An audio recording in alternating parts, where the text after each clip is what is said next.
I think it's time we finally talk about the true victims of the coronavirus lockdown and quarantine, which is of course the middle-aged, short-tempered Karens.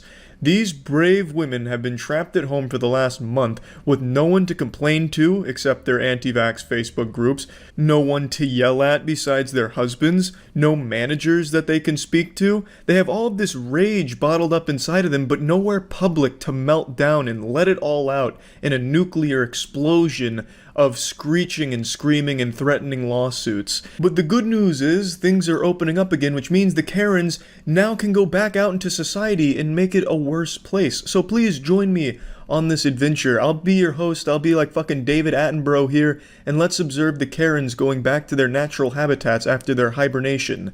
Fuck you! Fuck you! Ah, wonderful. A chain-smoking middle-aged woman with her siren song, such an angelic melody, true mastery over her divine vocal cords, able to deliver this banshee's wail, fuck you. No, it's not enough! Park your car. No! Like, what the hell? You better get the fuck away from me. Fuck you! We have a car. The wild Karen's sharp instincts kick in, hearing the sound of potential danger. She feels as though the essential oils in the backseat of her car are threatened by a potential predator, so she lashes out blindly, hoping that the guttural shouts and puffing of her feathers will be enough to scare away the enemy. Yeah, this is a roadway over here, man. Can you please move Everyone better stop fucking yelling at me right now, as I'm not fucking moving! Can you please move your car? Thank you! She didn't mean that thank you, that wasn't sincere at all. I'm starting to get the feeling that she's just not a very pleasant person to be around. Okay? I don't listen to you either, Shield! Listen, you short fucking piece of shit! Now you've gone too far, lady, out here looking like the substitute teacher at Hogwarts for the Defense Against the Dark Arts course. Fucking scary looking loud lady, fucking hanging out in this drive-thru looking straight out of a 1970s newspaper comic strip. Truly rude from this woman here. This woman looks like menopause. She looks like if menopause was a person. Okay? Grow How's some, that? She called me a short fucking piece of shit. grow some Get fucking the fuck out balls, of here. baby! Grow some fucking balls! Shut the fuck up, indeed. We're No, blocking traffic over I'm not here. moving. Talk all the fuck you want, all you fucking Hawaiians. The white lady's fucking crazy. You can talk all the fuck that you want, you fucking motherfucker. No, it's not enough. It is not. Unfortunately, that's where the video ends, but I don't think her anger stopped there. As you could hear, she was still screaming, still going in really hard. I half expected her to take a baseball bat to her own car just out of the confusion from the anger, just hurt itself in the confusion.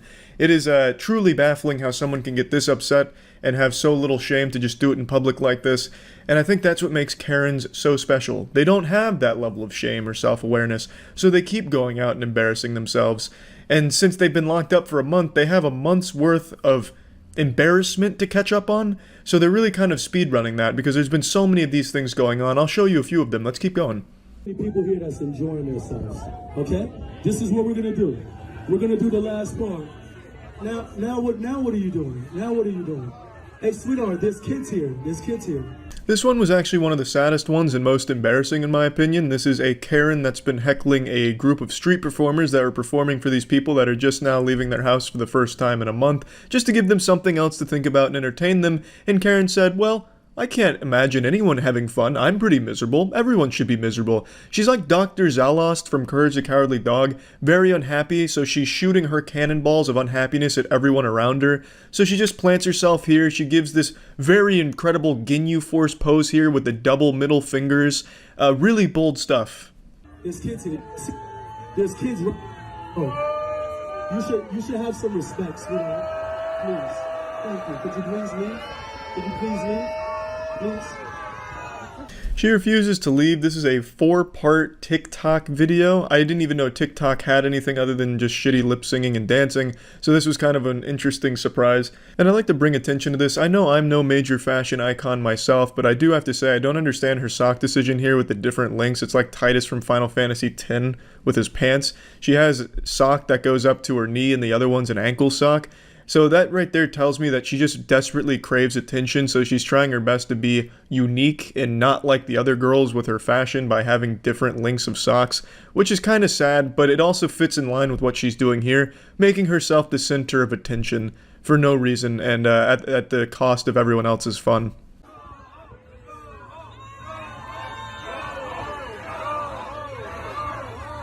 Sweetheart, we're doing flips in here for format. Can you please move over? You were just standing right there. Why would you come right here in our way? Can you move over? Can you please? Can you move over? Can you please move over? Please? Please? Can you please leave?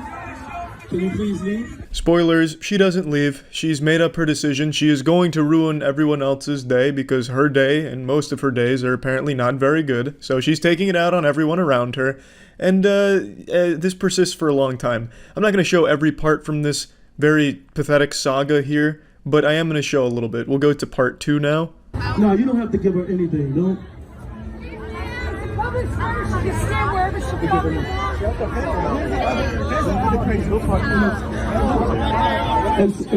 One of the mothers from the crowd is begging with the lady to please leave because they want to watch the show, and of course, the Karen refuses to do that. But what I find extremely interesting about this part, as you just heard, some woman in the crowd express support for what she's doing by saying it's a public square, she can stand wherever the fuck she wants.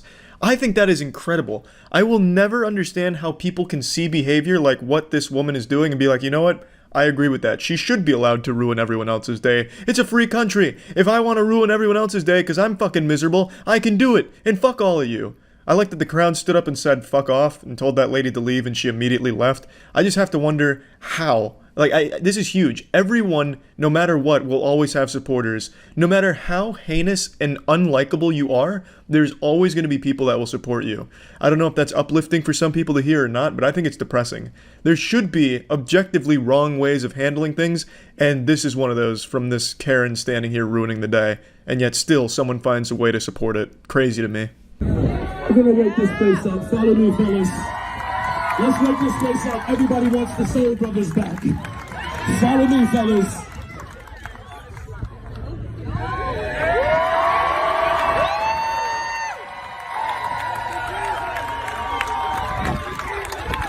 Luckily, this fairy tale does have a happy ending. The police show up and escort her the fuck out of there, which is great news for everyone there. It's pretty wild how long it went on for, though. The police had enough time to walk over there and get her out before she left. That's a long time of just making the atmosphere worse around her. And I know she's going to go home and think that she was in the right. She probably talked about it on Facebook groups about how brave she was. And, you know, everyone clapped when she ruined the performance. Everyone was thrilled with her stand for justice or some shit. So the delusion, I'm sure, is still there. I don't think she had any amount of self-reflection or awareness for what she did or how bad she is as a person for this kind of shit. But that's Karen's in a nutshell. Let's move on to the next one. 3 inches away from our fucking car. I couldn't even get into my fucking car. I had to climb over. Oh, but you're sitting in it? I had to climb over, dumbass. Did you not hear what I just fucking said? While yes, that experience does sound traumatic, there was another way of approaching this situation. You could have backed the car up and then got in normally. You chose to climb over the driver's seat and turn that shit into a playground to get there. Just fucking stop. God. If you post that, I will sue you, you stupid. Go right I'll ahead. sue you because you Go can't right post ahead. someone's face on the internet right ahead. without permission. I'm gonna go. For some reason, these Karens that spend the majority of their life on Facebook and reading 50 Shades of Grey fanfic still don't seem to understand that you can't sue someone for recording you in a public situation. But I do like the way she phrases that. You can't put someone's face on the internet without their permission. It reminds me of Arthur, where you can't go on the internet and tell lies. It has that same level of innocence to it to a certain degree, but I think it's time they finally get educated on Facebook instead of just believing in these fucking weird conspiracy theories and shit, to understand that yes, it is totally legal to record in public. Parked on top of my car. She's videotaping us illegally. She's talking shit. It's not illegal. They're threatening me. She told me she hopes I get raped by a pitchfork, and I'm gonna go to the cops, and I need evidence. So what is the problem? They park it. I couldn't get into my car. I She had to climb over. my seat because they And parked then so when we fucking were close. talking about it, about how close they parked, she came and went, "Oh, you stupid ass bitch, you want to talk?" And wrong. I told you my boyfriend did not hit your car because you She said if fucking my came out boyfriend and hit your beat car, me. you were Bitch, gonna bitch, call the bitch. cops. Yeah, this shit is devolving into elementary school shit really fast, and the security guard clearly wants nothing to do with it. He leaves like a second after this, just says, hey, can you guys just handle it, and he just walks away. Respect to that guy, because who the fuck wants to be in the middle of this? Stop arguing with the stupid fucking whore. If you keep arguing with the stupid fucking whore, they keep arguing with you. If I find that video online, I'm fucking suing you and I'm calling the cops and they're gonna come get your ass. I do appreciate that threat right there from her. You know, that's some Xbox Live shit. My dad works at Bungie, and he'll get you banned if you steal my sniper again. It has that same level of energy, so there is a level of intimidation in there. That's pretty much where the video ends. It's just back and forth of just, like, baby whining, like baby raging at each other. I don't know. It's not even, like, insulting anymore. It's just kind of like actual whining. But, yeah, all over a parking spot. Let's go ahead and move on to the next one.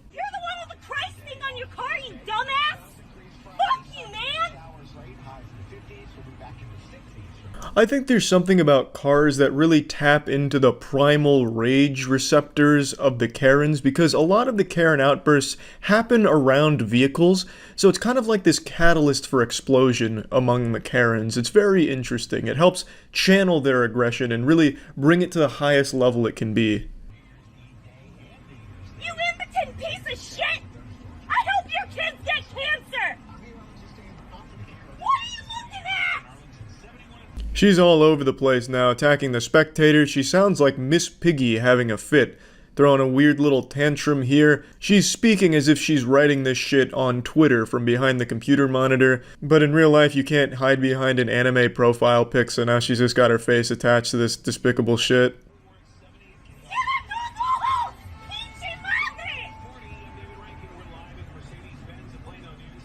What are you filming me, you sick fuck? Is that funny to you? Honestly, a pretty thrilling conclusion. I would have liked to see where it went, because she was clearly in hot pursuit, like some Mad Max shit, honking that horn, coming in hot.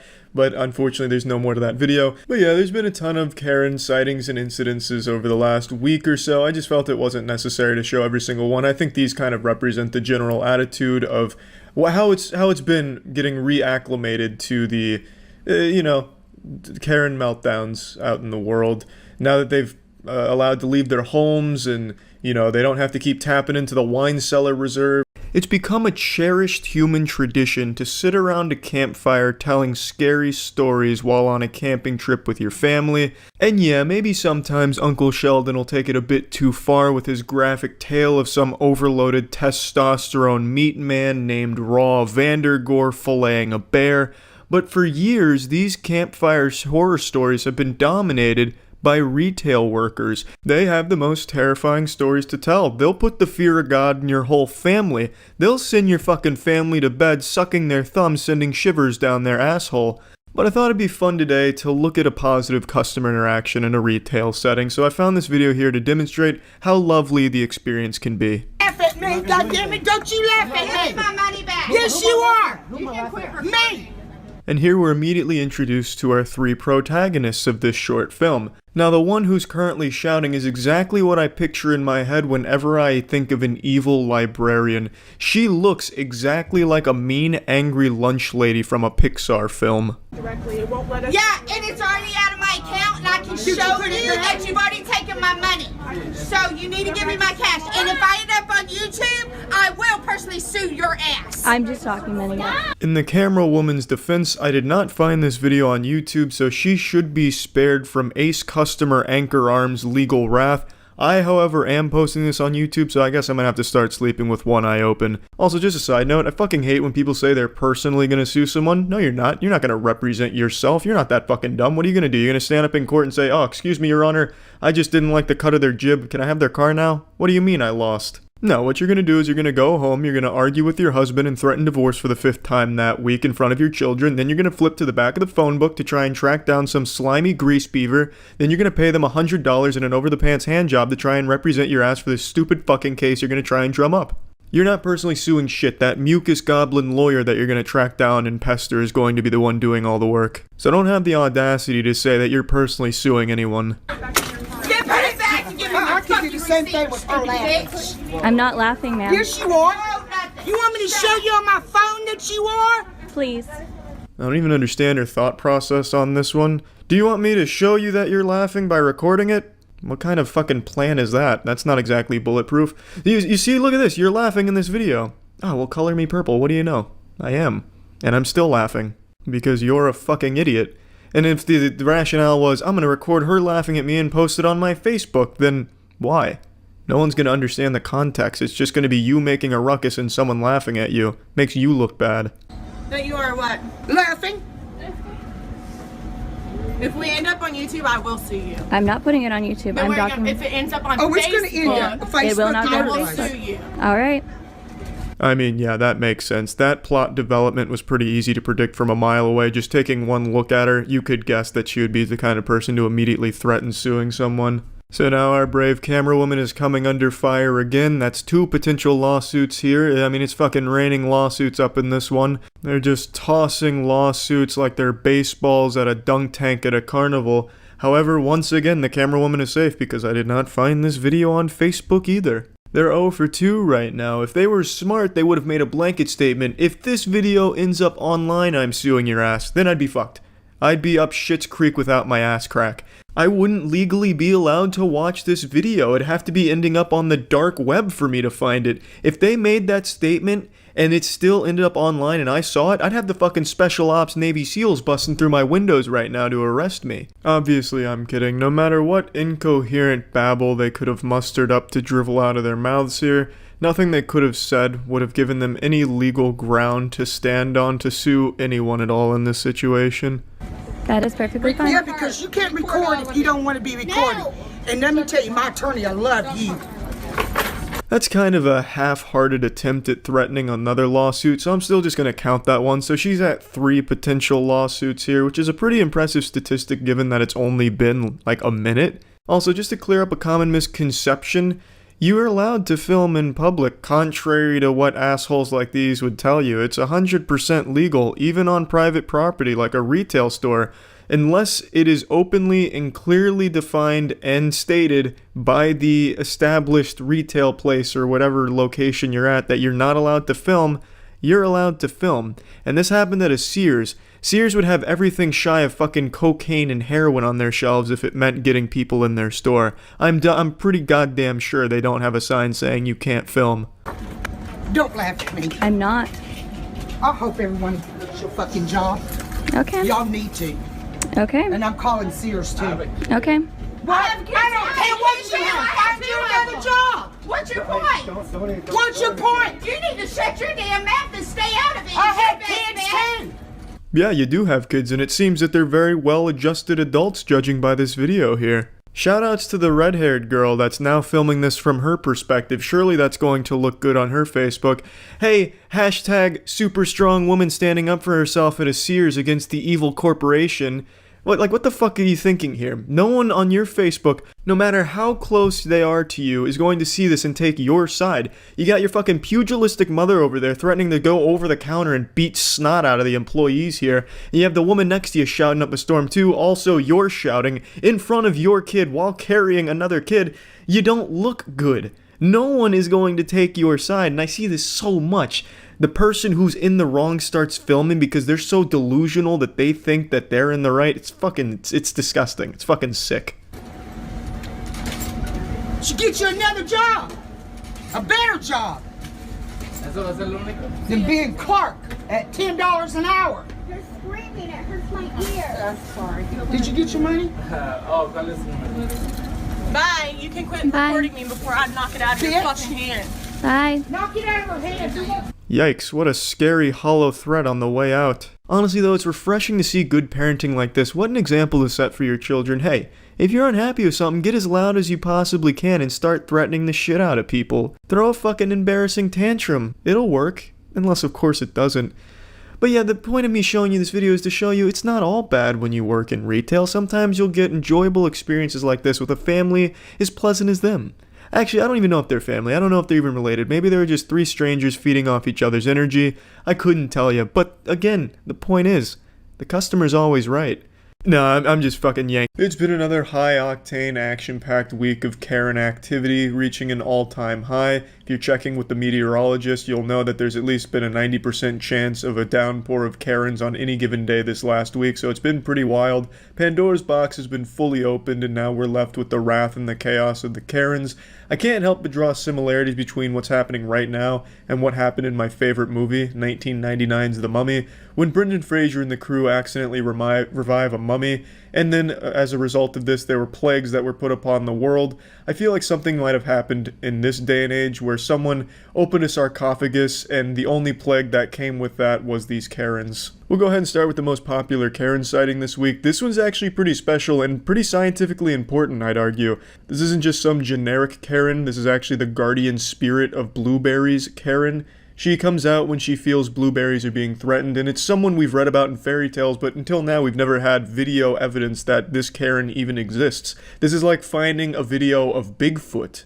I pay taxes, I pay for this park, You and pay I for don't this like park. to see people wrecking it. We're not wrecking it. There's Oh literally my so God. many berries everywhere. Oh my God, we're not wrecking it! Oh, there's so many berries out here, there's so many berries!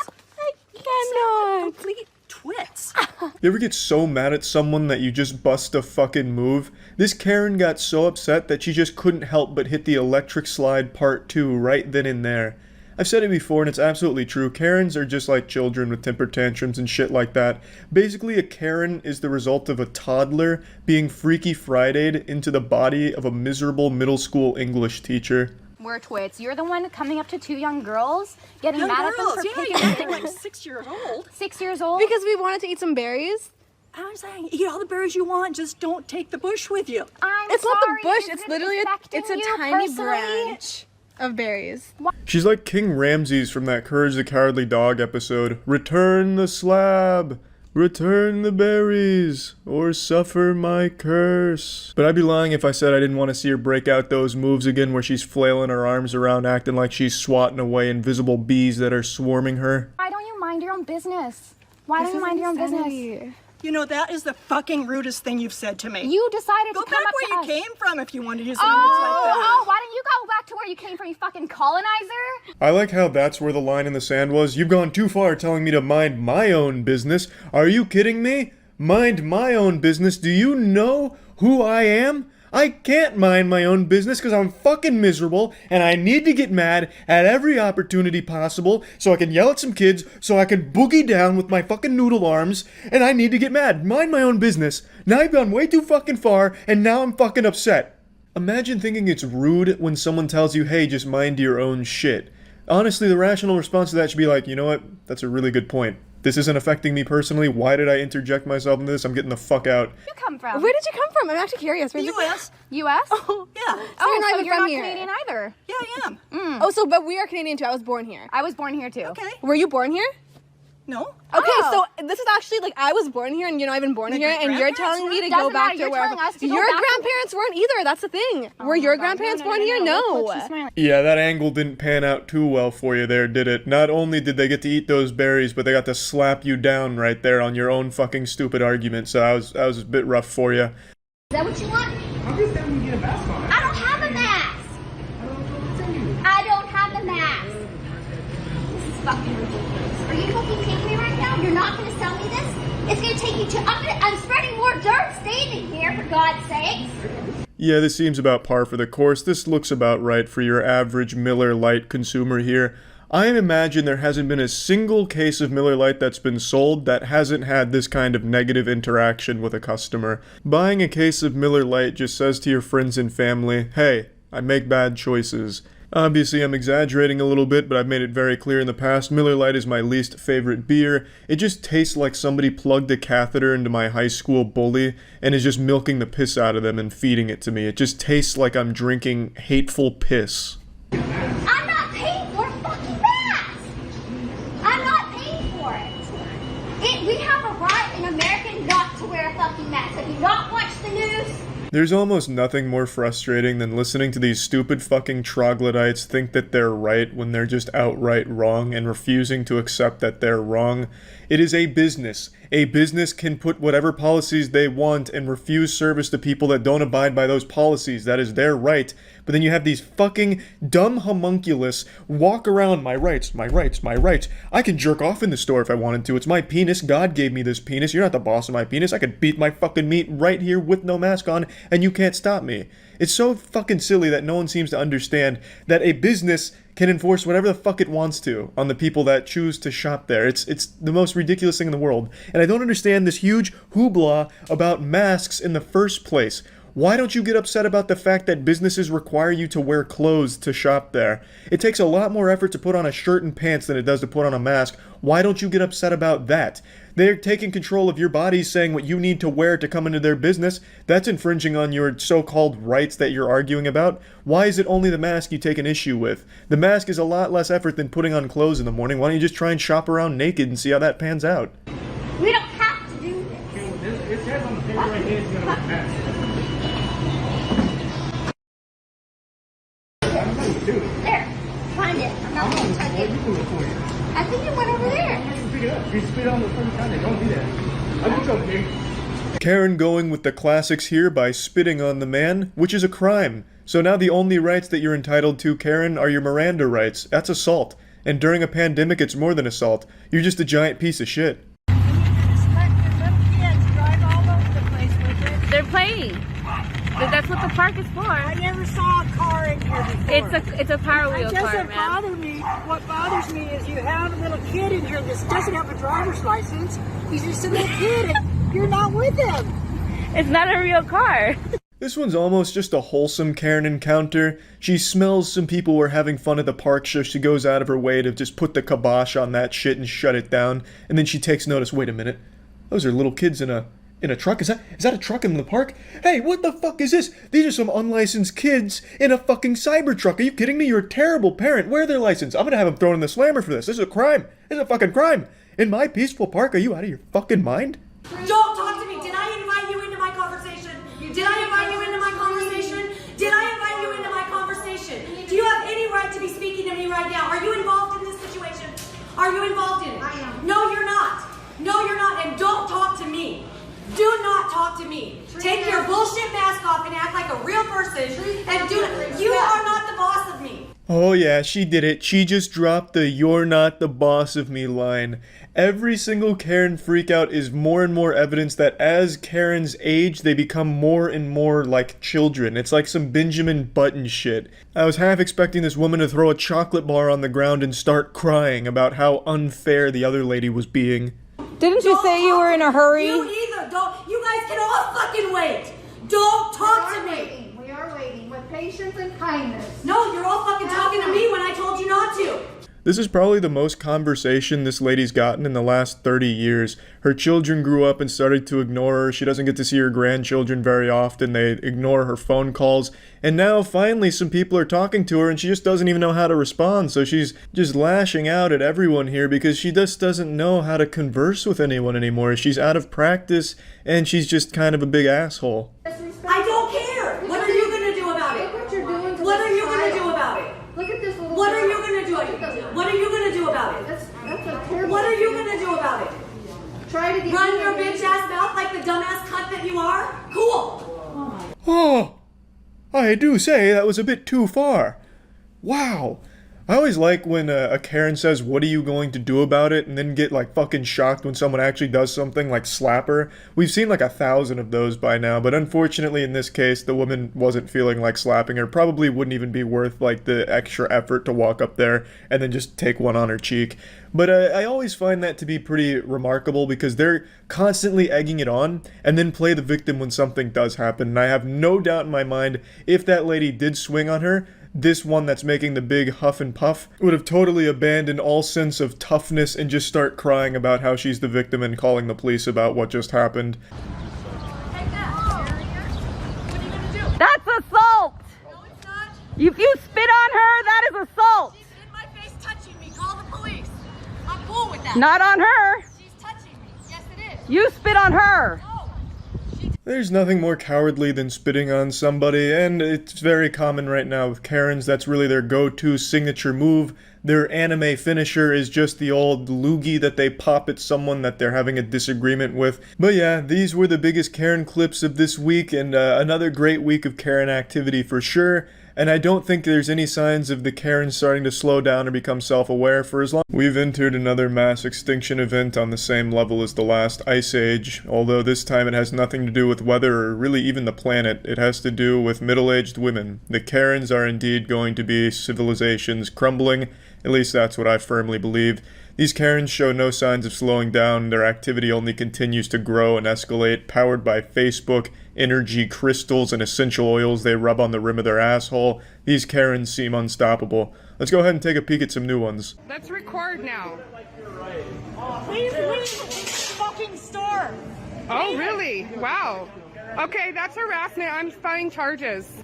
Karens continue to be more confident thanks to being cheered on by other postmenopausal women that haven't felt happiness in 2 decades, so they now start recording themselves being a public nuisance, thinking that they're in the right and that everyone around them looks like the asshole, when really any rational person could watch this video and immediately see who the real piece of shit is here, which is the woman filming, of course. The lady that attempts to hit her with the shopping cart, I totally understand her frustration. Honestly, kinda wish she had just doubled down and committed to it, just blast her ass with that cart, treat her like the annoying speed bump that she is, and just run her over. That's your name? Right now. We're asking you to leave. Get out of the There you go.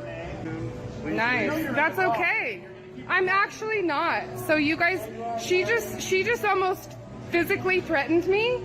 So threatening everyone else by not wearing a mask. I'm sorry, but under the Colorado revised state law, there's no grounds. These freedom fighters that blindly fight for what they consider justice of not wearing a mask and being a shit stain on society have to be history's most annoying group of people to ever exist.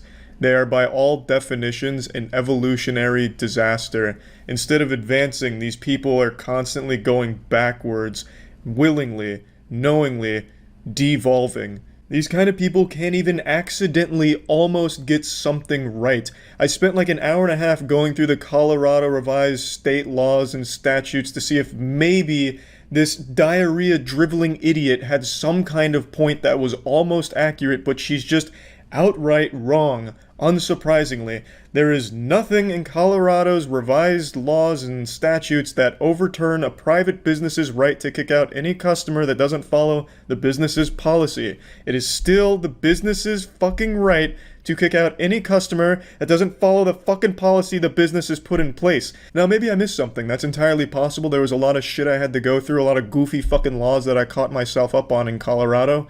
And maybe I did miss something, but I find that a little unlikely, because what's most probable here is that this troglodyte saw one post on Facebook, uncredited, unsourced, no proof, that said, according to Colorado state laws, businesses have no rights over you. And she just believed it at face value, did no research. That's probably what this is. Because I didn't see anything, and I went through the shit, and I guarantee she hasn't done any research on anything in her entire fucking life. These people are actual zombies, incapable of doing any amount of even the bare minimum work to think for themselves. They can't even fucking come up with their own original thoughts anymore. This lady is just a drone. She is an actual Facebook drone. No. We are denying you service. You can't deny me service. You can't trespass. That's okay, because I'm going to show the cops the law. We're a private It doesn't business. matter. You gotta leave. Nope, sorry, it doesn't matter. Oh, you're gonna show the cops the law, huh? You're going to educate the police officers with your fucking dance therapy degree and something you pull up on Facebook? I'm sure they're gonna love that. I'm sure that's just what the cops want after their millionth call to deal with these Karen pests. I'm sure that they're gonna like that. I'll just wait for the cops to get here. Why don't you wait for him outside? Ron. Yeah. Why don't you wait I'm not. I'm gonna wait right here where I almost got hit by a cart from a lady. Almost got hit by a cart. I did. She rammed her cart into me, and I have a witness. She's not wrong here. I also witnessed it. There was almost justice. That vigilante with the shopping cart, the modern day Batwoman, trying to save the store from Karen's wrath. You can't. That's We're okay. asking you to leave. Threatening. Get out of the store. Sorry, you can leave. No, you can get leave. out of my Work face. here. Get out of my face. Ron at Molly's Liquors in Lakeside. I appreciate the shout out, Karen. Ron, if I'm ever in the area, I'm absolutely buying liquor from that fine ass, baby. That's what I like to see. I like to see employees standing up against this kind of childish garbage. Every employee at this store really takes it to this woman and just begs her to get the fuck out because they don't like her, they don't like what she's doing, and that's what I like to see. I like to see people standing up to this kind of garbage. So, Ron, you got yourself a customer if I'm ever in the area. You're gonna be under a lot. Nope, not leaving. I'm not gonna let you harass me like this. It's not a law. It's not a law. Get out of the store. Not a law. I don't care. It's not a law. The law says I can deny you service. It's not a no. The law. Do you okay? We're not selling you What nothing law today. went through the legislature to pass that you can't do We're that? not selling you anything today. I think her voice is extremely fitting for the entire community of people that are brainwashed zombies like this. She sounds like a parrot, and she's just mimicking what she's heard on Facebook, that it needs to be a law in order for it to be effective, which it doesn't. Since it's a private business, they have their own policy that they can enforce. And to everything I read in Colorado state revised statutes and laws, hasn't changed. So you're still kind of fucked here, Karen. Bodily remove you. Oh, good, because I'm going to show him the law. I'm going to show him the law. I'm a private business. I can expel you if I want to. Actually, you can't under the Colorado revised state law. Can. You absolutely cannot. Well, let's find out. All right, let's do. A woman tried to ram her cart into me, and I have it on video. And you're going to become under fire, son. You're like, good luck. Good luck. So I'm pretty sure this is the store owner right here, and he fucking hates this lady. During her little sob story about how she almost got her foot lightly grazed by a shopping cart, I half expected this guy to just laugh at her, or maybe inquire a bit further like, ma'am, that's terrible, that's awful. Can you point her out for me so I can get this taken care of and handle it? It's her over there? Okay, thank you. Hey, that lady over there. All of her liquor is free. It's all on me. It's on the house. Thank you today, ma'am. I'm not leaving until the cops get here. Good. Need to leave. Don't touch me. You can't videotape. Don't. I can't. I don't care. You guys don't know the law. Oh my God. Get out. That's the law. You guys have no idea what the law is. Leave. Nazis. Look at these Nazis. It's Jeffco policy. Get out. It's not a law. This is Jeffco. Get out. Nazis. Look at this, everybody. Of course they're Nazis. Everyone who doesn't agree with me is a Nazi. Those fucking Nazis. All of them. All of those goddamn disgusting Nazis in the fucking liquor store. Telling me I can't go in there and be an asshole. Bunch of fucking Nazis, am I right? Wow. Leave our business. Matt, you're running into me. Don't touch me. Leave our business. No, sorry, you're not going to treat me like this and get away with it. You're not going to treat me like this and get away with it. We do not want you in our business. Go away. You're not going to have a business pretty soon. Really? Good luck. Good luck. Ma'am, it's like you're naked in my business. Please leave. You are naked in my business. No shoes, no shirt, no mask, no service. You're in my face. My man actually pulling out the naked card, putting it in terms someone this stupid could understand. No shirt, no shoes, no service. That's a classic. That is store policy. That's not like a state law that you need shirt and shoes in order to get served at a business. That's just a business's policy, and yet people have always accepted that as a fact. But for some reason, businesses requiring a mask, well, that just doesn't make any sense because it's not a law. And this guy trying to use this example to help her understand why they can decline her service, it just doesn't click with her. She doesn't understand. She can't understand. She's too delusional. She's too brainwashed, too deep into the hive mind of Facebook misinformation that not even the most simple terms for babies can register in her mind. And it's really sad to see. It's a mandate and order is not state law. You guys have no idea what legislature process is, the legislative process? I'm denying you service. I can do it because I'm doing it. I'm waiting for the cops. I have no doubt she can't spell legislature, but still feels very confident in her knowledge in regards to laws and shit. Interestingly enough, she stops filming once the police are actually there, so, I mean, I imagine what happened is she showed them the law, the police apologized, groveled at her feet, and the entire store clapped for her. That's probably what happened, but she just forgot to film that part. Let's go to a different Karen.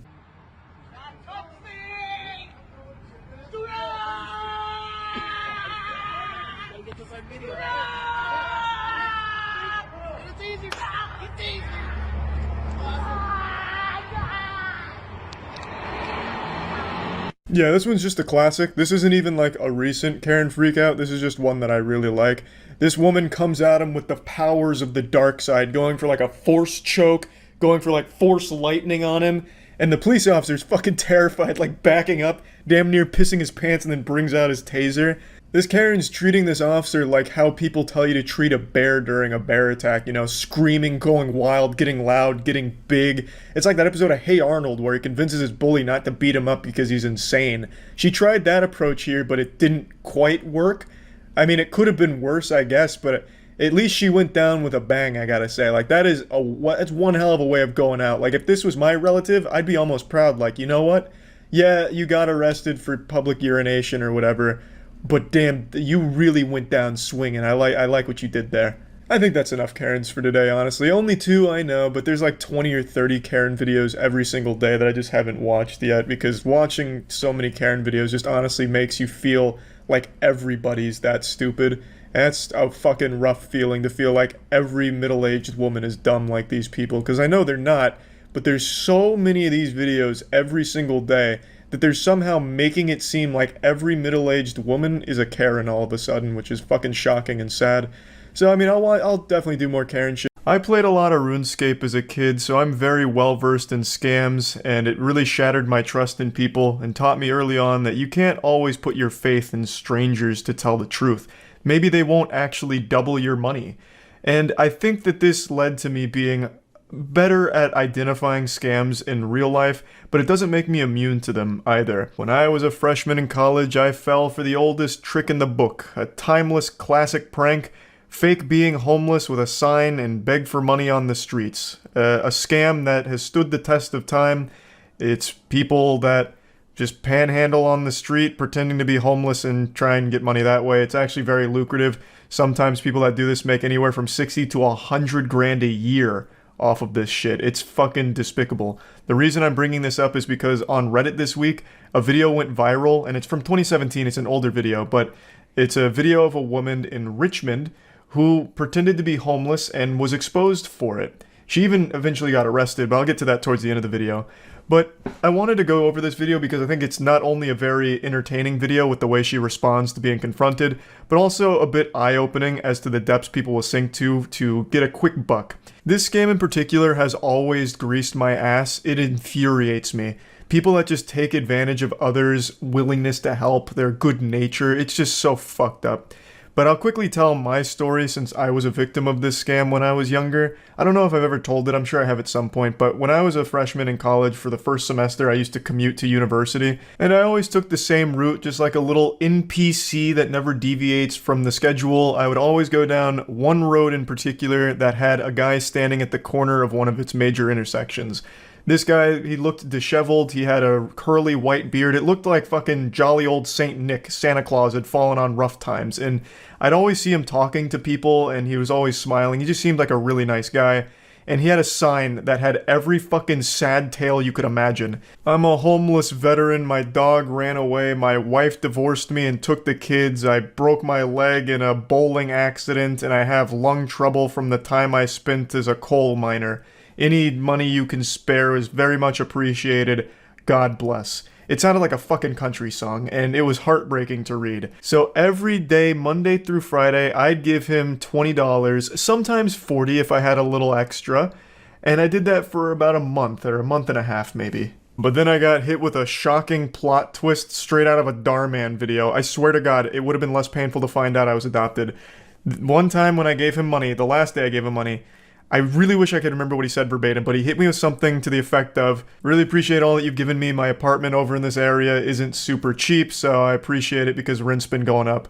I wish I could remember exactly what he said though, but those were the cliff notes. That was the main bit of lore that he dropped there. That he had an apartment in that area, it was expensive, and it looked like it was going up, so me giving him that money for the last month and a half was a little helpful. And that's when the realization hit. My universe melted around me, and it sunk in, the reality. This guy had used me like a fucking fleshlight. This guy wasn't homeless at all. He was a fraud, a faker, a goddamn drama club thespian leader here with his acting performance on the side of the street for the last month and a half. That area he would stand in was an extremely expensive area of Tampa. So to have an apartment in that area, he was already making a lot of money. And I was just another piggy bank for him to dip his little cock into. I was furious. But I couldn't confront him about it, obviously, so instead I just said, yeah, no worries, drove off, and then started taking a different route to university. One that was an extra 15 minutes out of the way, but just one where I knew I'd never have to see him again. I was beyond mad. I went so far above mad, I just wrapped around all the way to sad and upset. Like, I used to take extra money out of the bank just to make sure I had enough cash in my wallet to give him $20 Monday through Friday. This dude became like a daily part of like my routine, like to make sure that I was able to, you know, help him out a little bit. I just wanted to see him succeed, you know, do something good for someone that fell on hard times, only to find out it was all a lie. I don't know if he meant to do that, like maybe he felt guilty from all the money I'd given him, so he decided to drop that little nugget of wisdom, letting me know that he wasn't actually homeless, or what that was about. Maybe he slipped up, I couldn't tell you. But man, did it teach me a very hard lesson. I know that was a long story, and I still haven't even played the video of the fake homeless woman here, but I just needed to let you all know that this shit makes me fucking mad. There's no audio in the beginning of the video here, probably because it's just them puking from disgust at what this woman's doing. So it's just showing that she's going car to car, asking for money, and can even be very aggressive with the way she panhandles, apparently. And then they eventually follow her all the way to her car, which is parked nearby.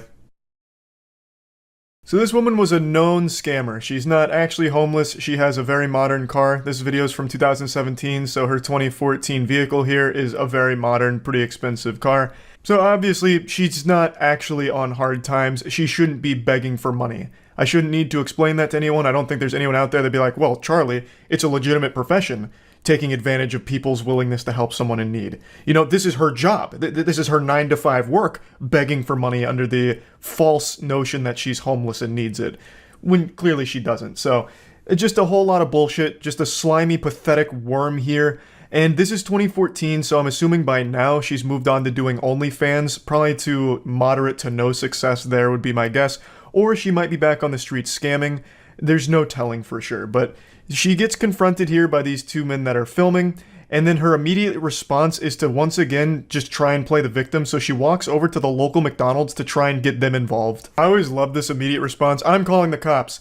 Yeah, you've caught me on film scamming and doing something illegal. You can't panhandle like this. It's a crime.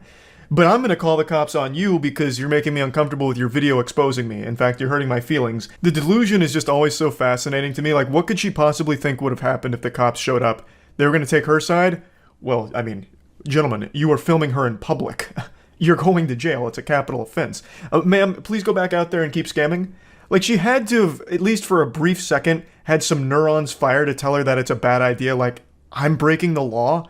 Why would I call the cops on myself? It's a big fucking self-report. You know, maybe I should just get in my car and leave. But for some reason, that line of thinking doesn't compute with her. So instead, she tries to, like, get the police involved and McDonald's involved. God, I love the response from the employee here. Like, I don't know. What are you talking? I don't know why they're filming you. Who are you? Fucking crazy lady, a lunatic? You escaped from Arkham Asylum? Why are you asking me? Christ, I don't know what's going on here. Why are you making me open this window here and then bombard me with like an interrogation? I don't know what the fuck is happening. You know, like, I don't know what the scammer could have possibly expected here. Knock on the window, Ronald McDonald answers and like comes outside to save the day. Like, hey, stop filming her right now, gentlemen. In my establishment, not at Mickey D's. That's exactly right. Ma'am, I don't know what's going on. I just work here. Like, she's just doing her job. She's not going to take your side. She doesn't know what the situation is. I don't know why you think she would all of a sudden try and, like, defend you or your honor or whatever.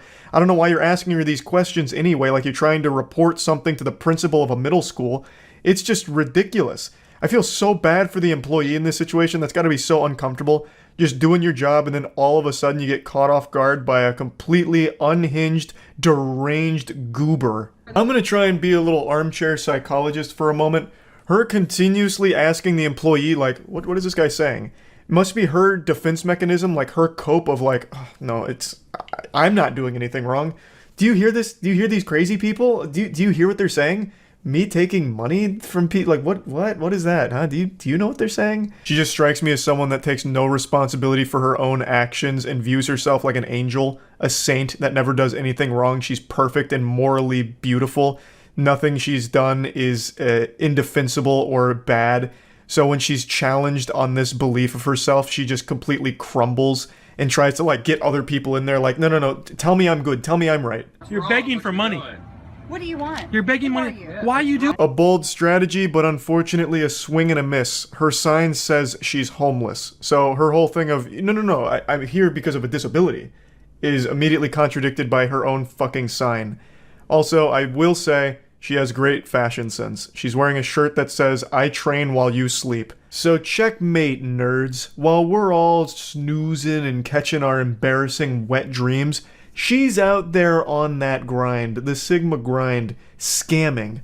What a hero. She's like a random encounter in an MMO right now. She just keeps going up to anybody around the area like, excuse me, these people are saying that I'm not a good person. Can you believe that? Isn't that ridiculous? And then she even tries to say that she can't get in her car and leave, that they're blocking her. But they're not. She can get in her car and leave at any point, and at the end of the video she does. Spoiler alert. They weren't blocking her at all. They were just following her around, insulting her, and rightfully calling her out on this bullshit. This fucking imbecile even tries to flag down a customer that's just leaving the restaurant after getting their meal to try and, like, talk to them and get them involved in all of this. It's so weird. And she constantly keeps mentioning that someone's going to kill them. That what they're doing is going to get them killed, which is of course pretty fucked up. But at least this story has a happy ending because she got arrested shortly after this video went viral in 2017. She was arrested on 3 counts of throwing a missile at a moving vehicle, a charge I didn't even know existed. That sounds like some supervillain shit. How is she throwing a missile? That's like something Senator Armstrong would do in Metal Gear Rising. But then as I read more, it's because she would like throw Gatorade bottles at people or something, so it's pretty wild. So yeah, I don't know the cause for this epidemic, but it continues to get worse. Over the last few months, there has just been an unstoppable flood of videos showcasing insufferable douchebags going ballistic at customer service workers for no reason. I have made so much content insulting these people, I'm basically like the dare class for it now. But instead of warning you about drugs, I'm warning you about being an unlikable asshole. Today there's been a pretty goofy one involving a hotel guest getting upset at a hotel worker and making unreasonable requests because he's too fucking stupid to figure out how to book a room properly, or he's just a straight up scammer. 2 kids, 2 adults. Yeah. The reservation on our phone is clear, what we reserved. Yeah. What do you expect us to do? Well, with that one, we could get you checked in. It came in as a king suite reservation, so it has a king bed and a sofa pull-out couch. Now, the video starts in the middle of the boss battle here. We're coming in raw, right into the front lines off of a hot drop. So what's happening here is the hotel guest urinal cake is now starting to argue with the worker because he's unsatisfied with the room that he booked because he doesn't believe it's accommodating enough for the 4 people that's with him, 2 adults and 2 kids. Now, it is missing a little bit of context what led up to this, but luckily the hotel worker did make a TikTok to explain it, and it sounds like this guy was just trying to scam. So what happened was he basically reserved a 2 queen bed suite that had the 2 queen beds and the sofa pull-out couch, but then he called and he canceled that reservation because it was too expensive, and then he made another reservation through a third party for the king suite that has obviously the king bed and the sofa pull-out couch, but he was fighting to get like the 2 queen bed suite, but we were sold out. Yeah, this sounds really shady. This sounds like a really dog shit hustle that Ed and Eddie would have done to save a couple extra quarters to spend on jawbreakers.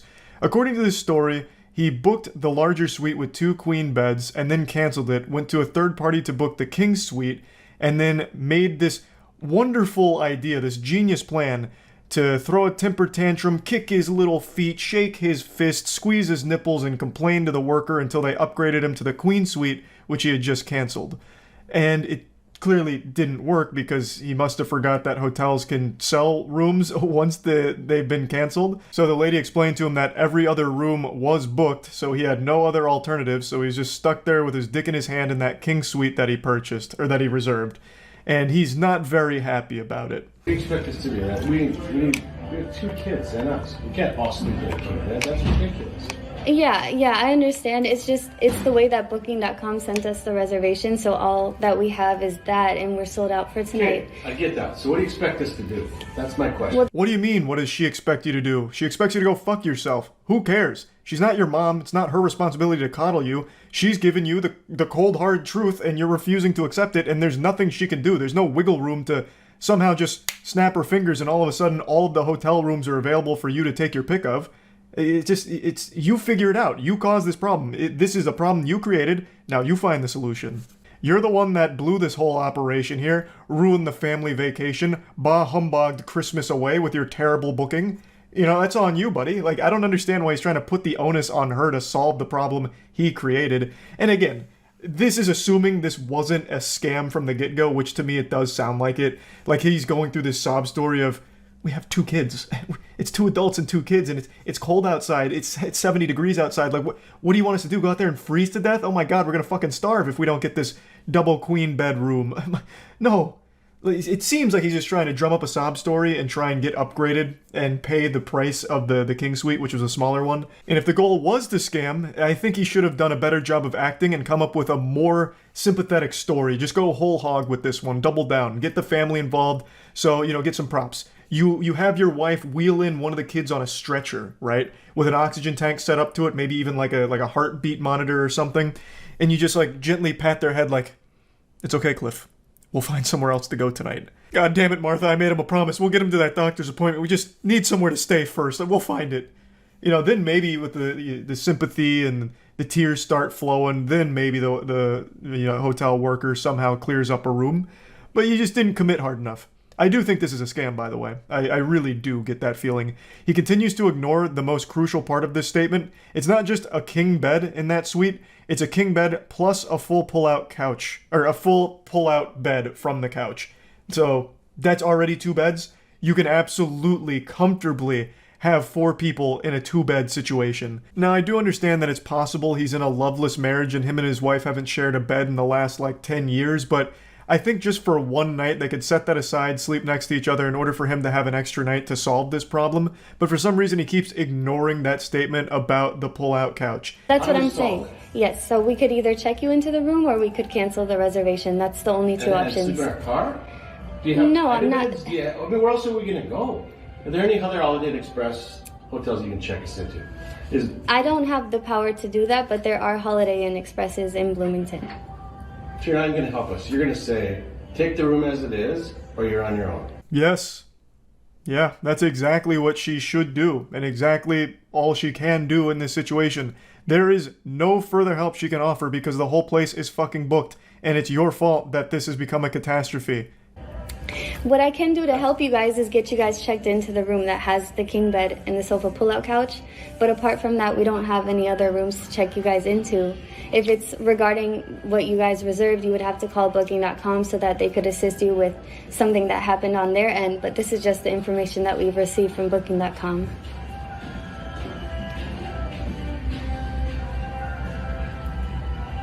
Who hasn't checked in? What else is available worth more beds?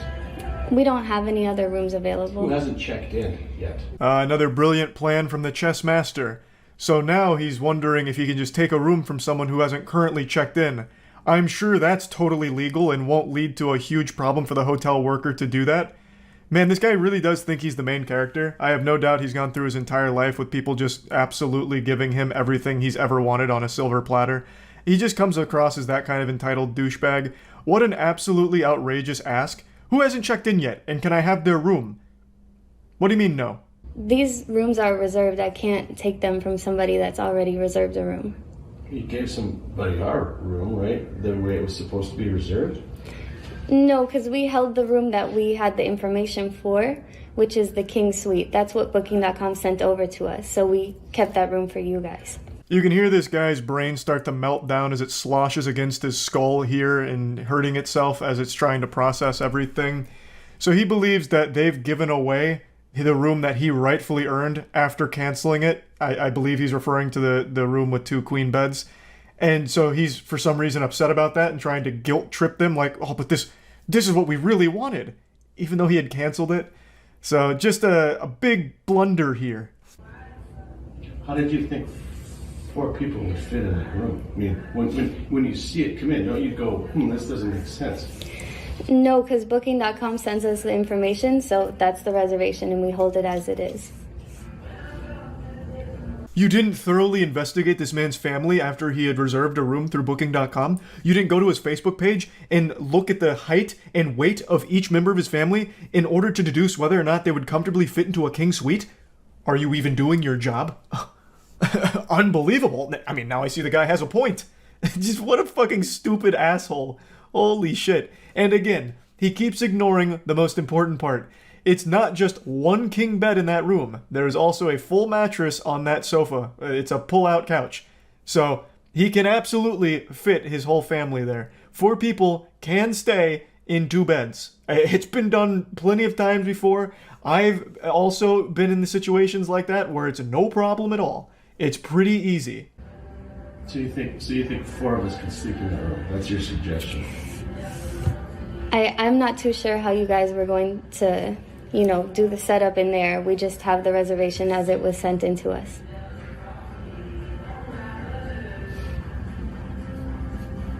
And you have no other alternatives to solve it? We're completely sold out for tonight. Shockingly, no other room sprung up as available in the 30 seconds this guy spent pressing the issue, so unfortunately it's still in the exact same spot. Though if a room did become available, I would absolutely understand if she just didn't bother telling him, because fuck this guy.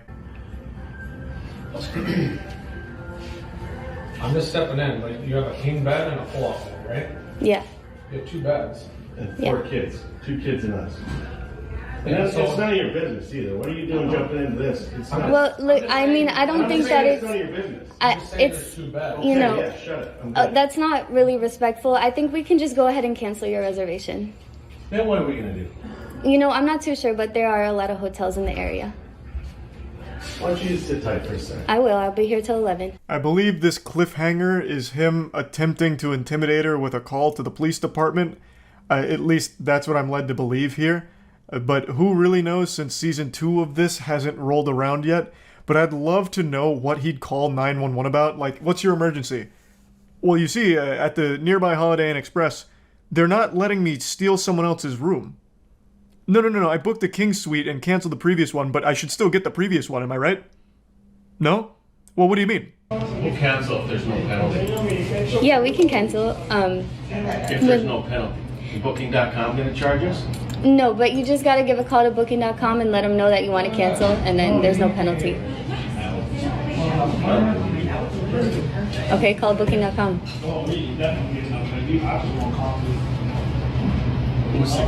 you know what the cancellation terms are? Is there a 24-hour notice? They could tell you. This is where the random NPC encounter finally concludes.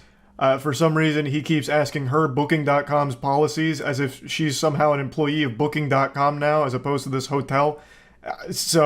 What a real mess, This guy's bad news. I'll just say what everyone's thinking. I'll be brave. I don't like this guy, and I'll say it. I don't like him. I also don't know what the fuck he expected to happen with this whole thing. Even if there were available rooms, I don't know exactly how this scam works. Why would they just upgrade you to that room for free when it's your fault, it's your mistake? I just don't see that ever really working, but I guess it must in some capacity if it's a well-known tactic. But anyway, just wanted to share this because people that insult and be rude and nasty to customer service work. There's a clip that's been floating around generating a lot of buzz with a woman who is screaming at an officer about someone needing to get a ticket. And screaming is a word that just doesn't do it justice. This is a level beyond that I didn't even think was possible with human vocal folds. Like, this is what banshees are said to sound like. Her screaming, like her squealing, like that's what I imagine Black Bolt's sonic superpowers must have sounded like in the comics. It is otherworldly. Give him a ticket! Do you need an ambulance? He doesn't have a third thing! Don't give him a ticket! Do you need to go to the... Why the fuck do I get a ticket?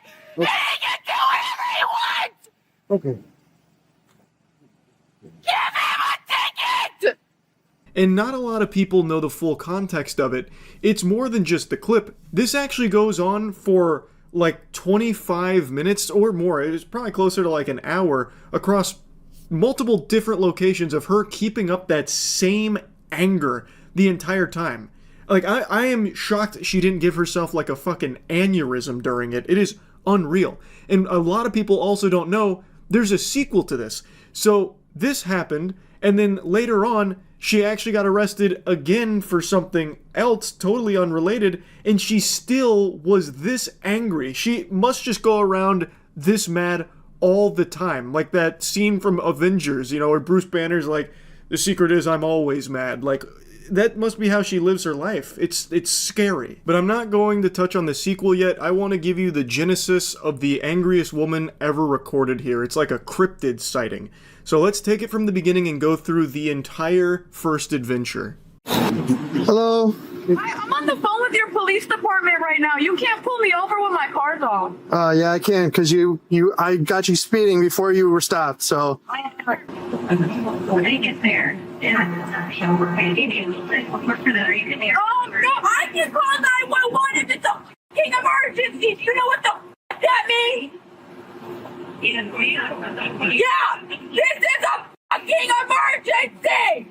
So she got pulled over for a speeding violation, and then she parked and called 911 immediately to complain about, like, no, now I'm just being harassed, this is all a bunch of baloney, this is horseradish.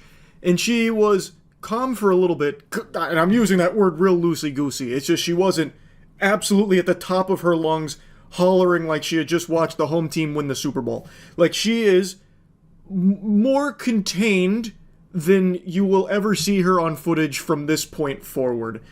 And then it starts to bubble over. The cup runneth over on anger, and it's about to spill out in a catastrophic explosion.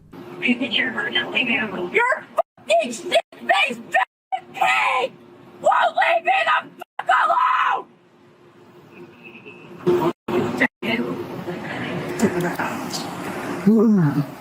How you doing? I'm the sergeant you requested. Yeah. How can I help you? What the fuck is going on? Okay. Well, from my understanding is you were traveling 57 in a 40-mile-an-hour zone, and that was the reason for the stop. So this lady's having a full-blown exorcism right now, and the cops are calling in reinforcements, so they brought in the cavalry here with the Zen Master. The cop that arrives here to have a conversation with her, to the best of his ability, is cartoonishly calm. For a good minute. Can't fucking do that. Sure you can. No, the fuck he can't. Okay. Get his fucking video. I don't need to pull his video right now. We'll write you the citation, and then you can take it to court. Yep, that's what's gonna happen. Okay, I understand that you might not feel that's right. No, you don't. You want to fucking die? Get the fuck away from me! Get away from me! This dude's like Ned Flanders up there at the window. He's like, well, no, sorry, Bob, we can't do that. We came here because of the speeding violation. You're acting a little out of line. It's a little silly. Like, I feel like I'm watching an episode of a kids program. Like, he is trying so hard to, like, de-escalate this through just, like, babying her. Which, I think he's making the right call doing that, because she is off her gourd, clearly. I don't know if this is some kind of, like, episode. I'm inclined to believe that it's not, considering that it happened again at a later date. I really think she is just a legitimately super angry person. So now this inconvenience of the speeding ticket has set her off. Get the fuck away from me! You screaming at me is not gonna solve anything right now. Why are you standing the fucking naked thing? Get the fuck away from me! Are you threatening me now? Get away from me! Do you want to be arrested? Get away from me! Are you okay? What's Get away from me! Get away from my fucking thing! You're just breaking your own stuff. It is genuinely impressive how she is able to scream this loud, be this angry, without, like, passing out. Like, sometimes I'll celebrate something and, like, yell, like, during, like, an esports watch party. If something really hype happens, I'll, like, yell, and I get really lightheaded. Like, I get dizzy. I try to, like, hide it, be real brave about it, like a strong, you know, trooper about it, but, man, I get dizzy sometimes if I just yell. Meanwhile, this lady's like a fucking X-Men. She's like a mutant here with this ability. She's able to continue to screech and squeal at decibels that are definitely probably dangerous to eardrums. Like, this is probably the same note that opera singers hit that causes glass to just fucking explode, except amplified by 100 here. She's in there fucking breaking, like, not breaking, but like kicking at her own windows now while doing all of this. She's acting like she's turning into a werewolf. Also, just a side note, whatever officer is watching this unfold must be like 8 feet tall. because this body cam is towering over the other officer and this vehicle, making it look like a little toy car. I don't know how tall that officer is, but that is a big boy. Go away from my car! Okay, as soon as I have the identification, we'll write your citation. We'll be out of here. Why don't you go fucking fetch it, you fucking dog?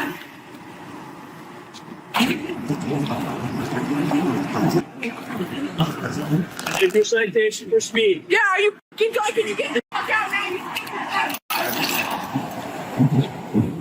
Get the fuck out, man! After she launches her ID, they give her the speeding ticket. He slides it through the windshield. He's like, "Ma'am, is through the windshield okay?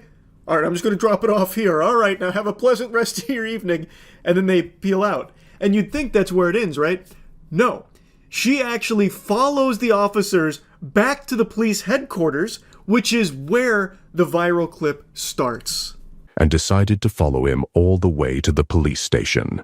During the 5-minute drive, So I have to follow every fucking law, but that fucking faggot can leave the fucking scene without a turn signal? Give him a ticket! Do you need an ambulance? He doesn't have a turn signal! Give him a ticket! Do you need to go to the... Why the fuck do I get a ticket? He can do whatever he wants! Okay. She is sweating profusely, actually shaking. But you'll notice, no voice cracks. Not a single hint of a voice crack during all of this screaming. I don't understand how that's possible. Those are like golden pipes of an angel to be able to go through that much trauma for this extended period of time with no damage, no raspiness. Well, okay, I don't mean to get carried away now. I'm getting a little lost in the sauce. But no like cracking or anything like that, no wavering. It's unbelievable. Can I help you with anything else? Give him a ticket! Fucking come on! It's not gonna happen. Anything else we can help you with tonight? Yeah, giving him a ticket! All right, it's not gonna happen. What the fuck does he get to do whatever the fuck he wants for? I just want to know, are you okay?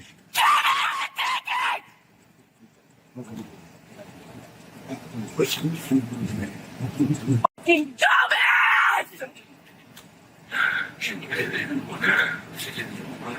Why the fuck doesn't he get a ticket? She believes the officer didn't use a turn signal, which is why she's demanding he gets a ticket, and she is going feral about it.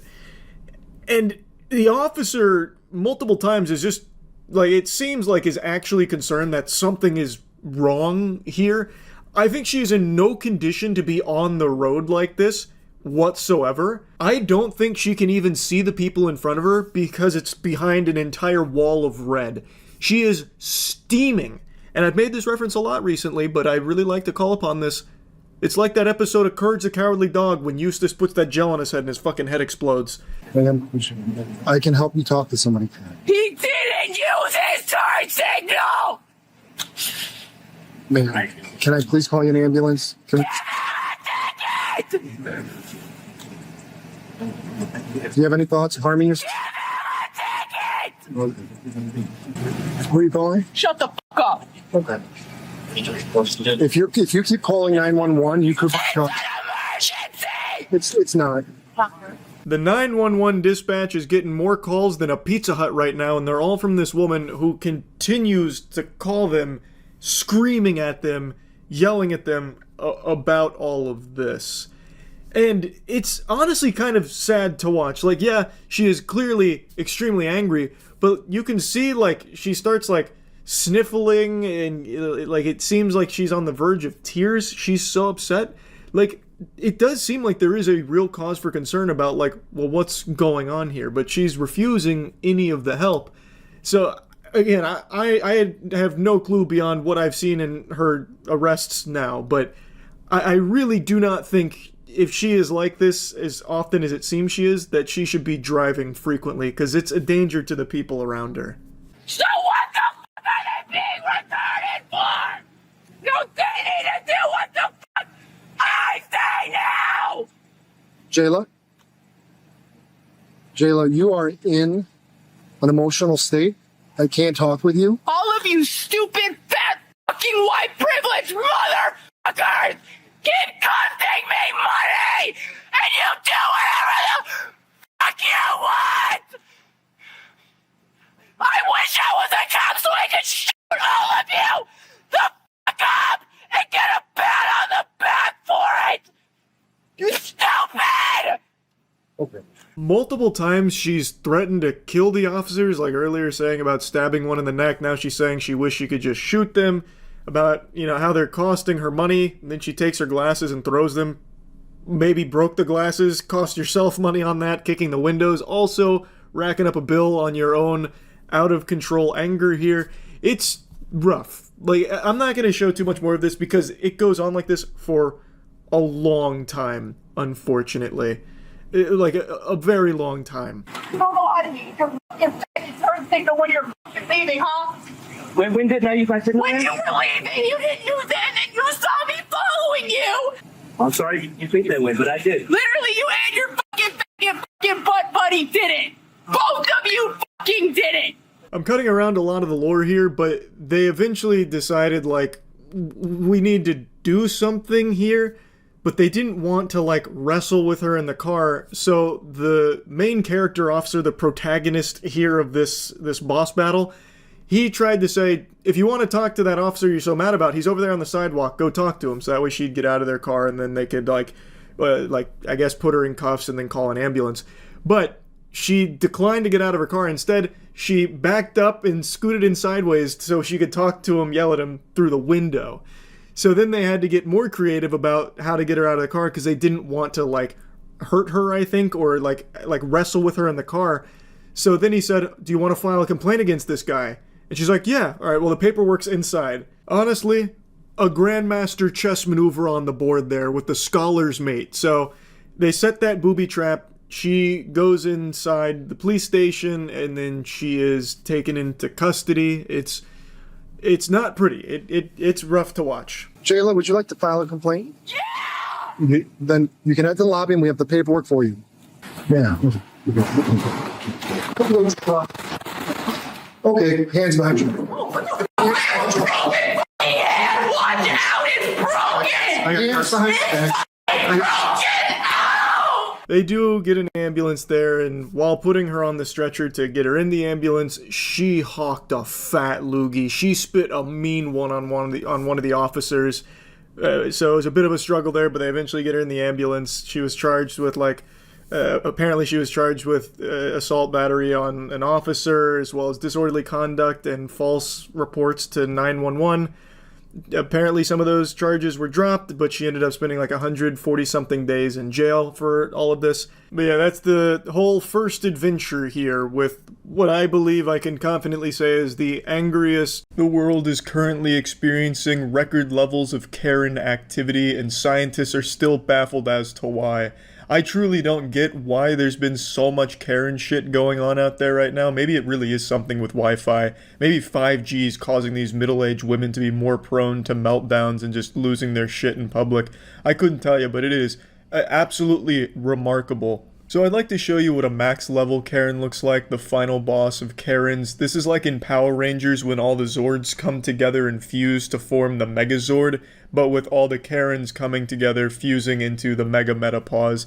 This lady is pretty notorious, in fact. There's been a lot of sightings of her. She's like Sasquatch, but without the blurry photos and a lot less cool. Hey, listen to me. We don't play games here anymore, okay? Next time you ever talk to me like that, you're gonna get your ass kicked by my family. They're gonna fuck you up. Look at her. She looks like an angel here, a heavenly glow shining down upon her, the Archangel of Wine. So this is a very popular video I'm sure a lot of you have seen. This was our first exposure to this wonderful woman. And one thing I'd like to point out is sometimes you can just tell by looking at someone that they're an unpleasant person to be around. This lady's dressed like she's in the witness protection program here, trying to conceal her real identity. This outfit just screams, I'm an angry old lady. What did I do? Right. They're gonna fuck you up. What did I do? Because you are an asshole. Look at the whole stairs to But yourself. you had these stairs and Why that don't you go somewhere stairs? else where you can go to a gym? This is not just for you.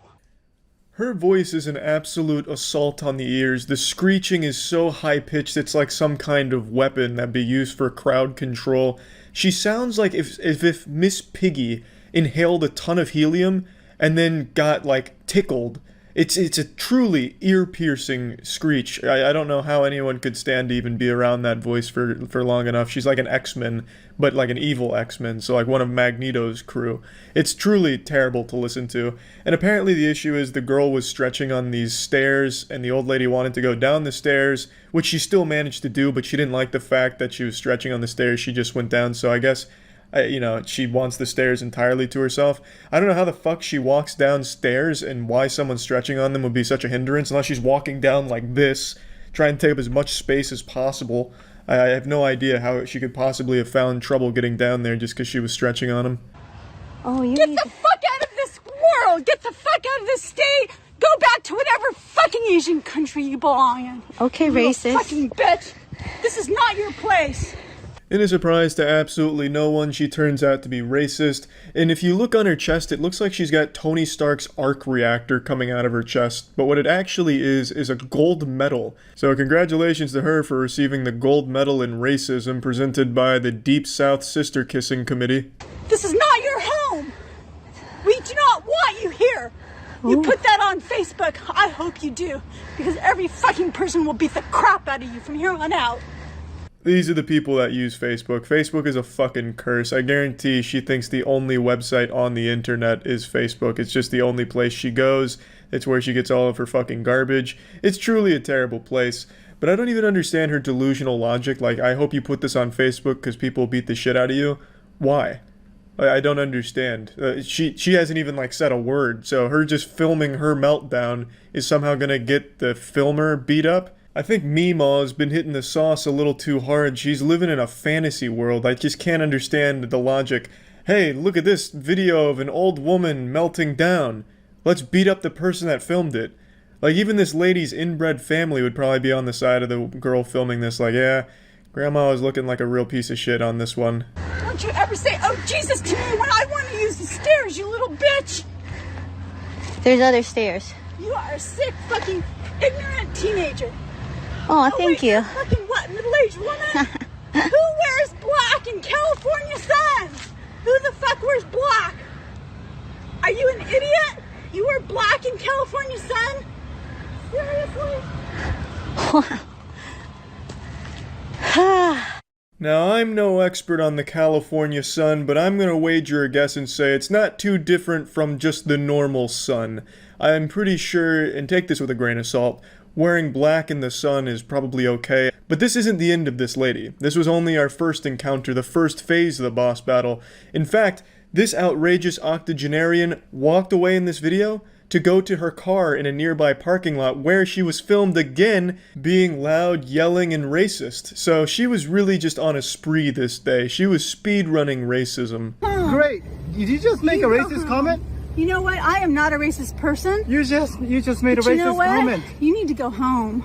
That's right, baby. The Princess of Piss is back, and this time in HD. She's up close and in your ass. Experience the highly anticipated sequel to The Meltdown on the Stairs. New York Times is giving this one 2 thumbs way up. I am from here. Look it.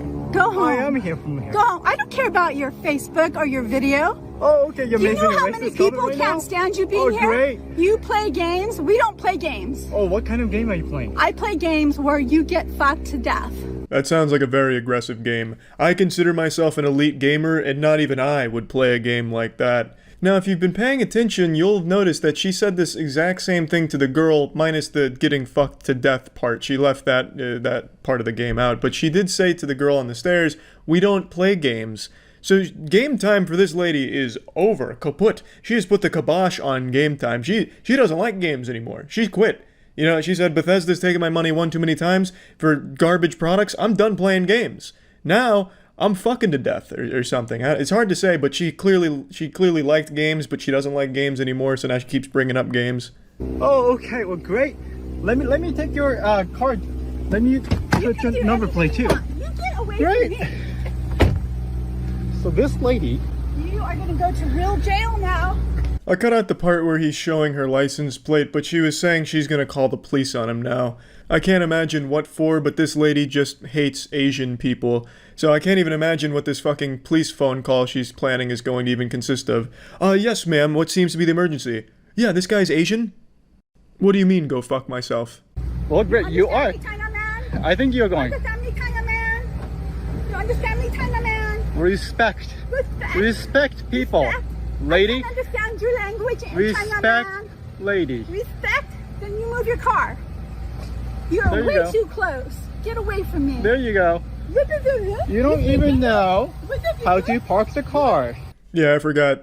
Can't cut out the license plate here, but I definitely need to show you what this is about. So she's super mad because his car is close to hers because she can't fucking park her car.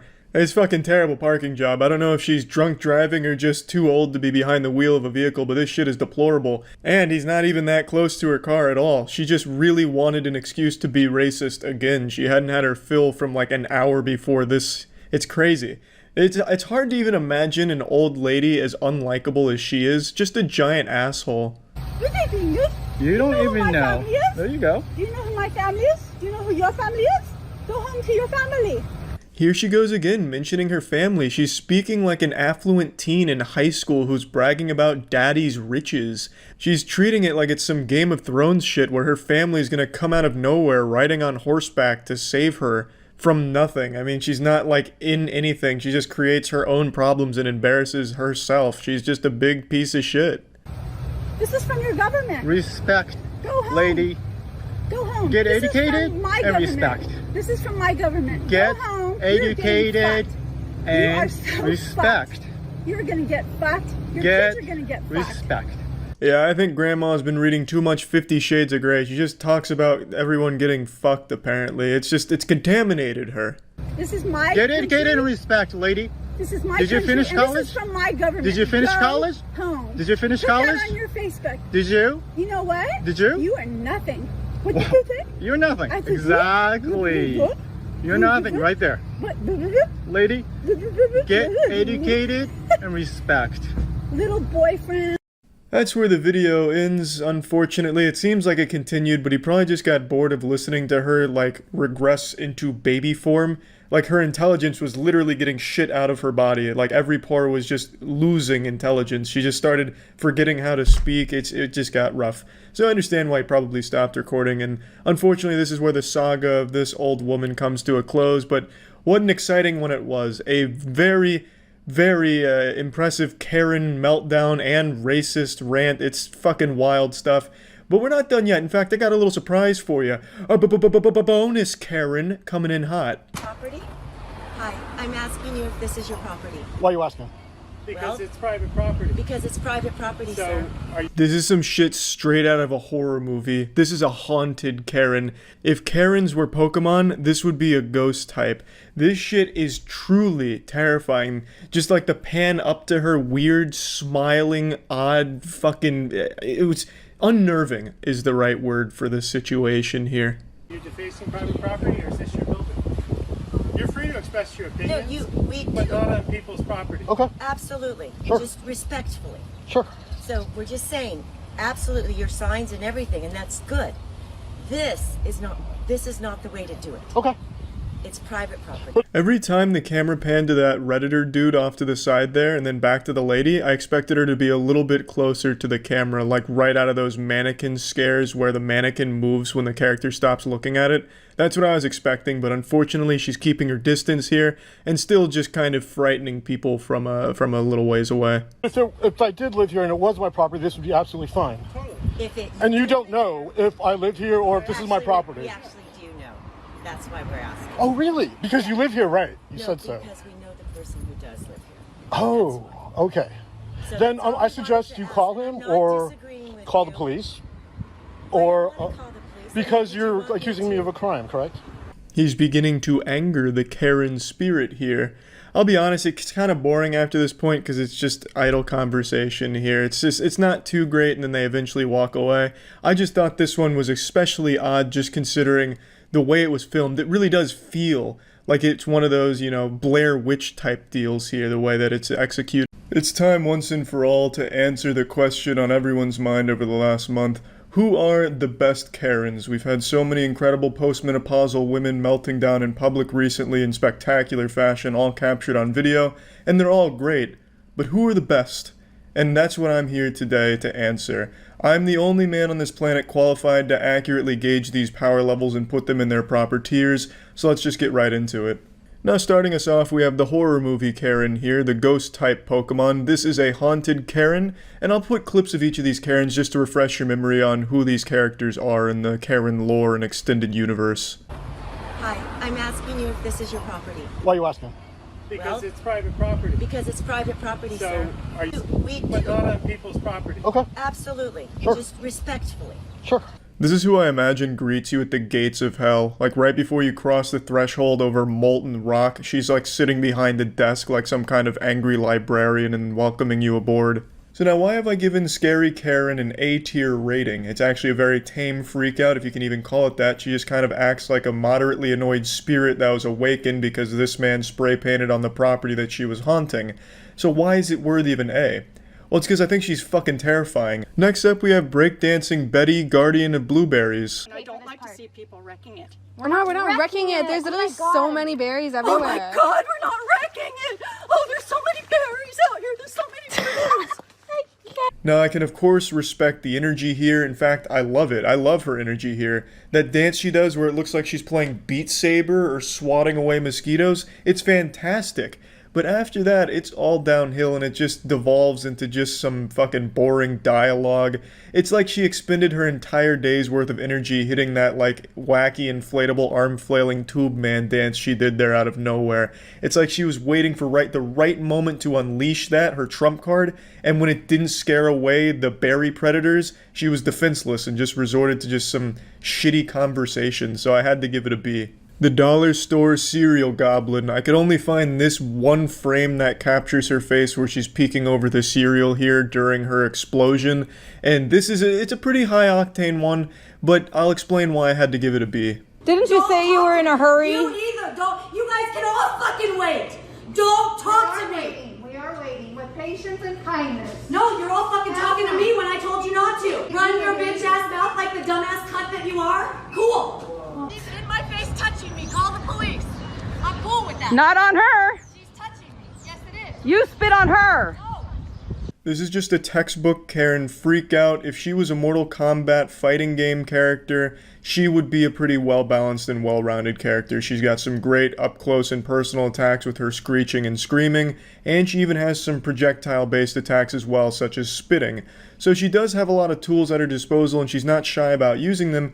But I think this is definitely a B-tier freakout because it's not filmed great. I don't even really get to see the woman, so I don't have a chance to really learn about the character and connect with her and really just kind of see what she's all about.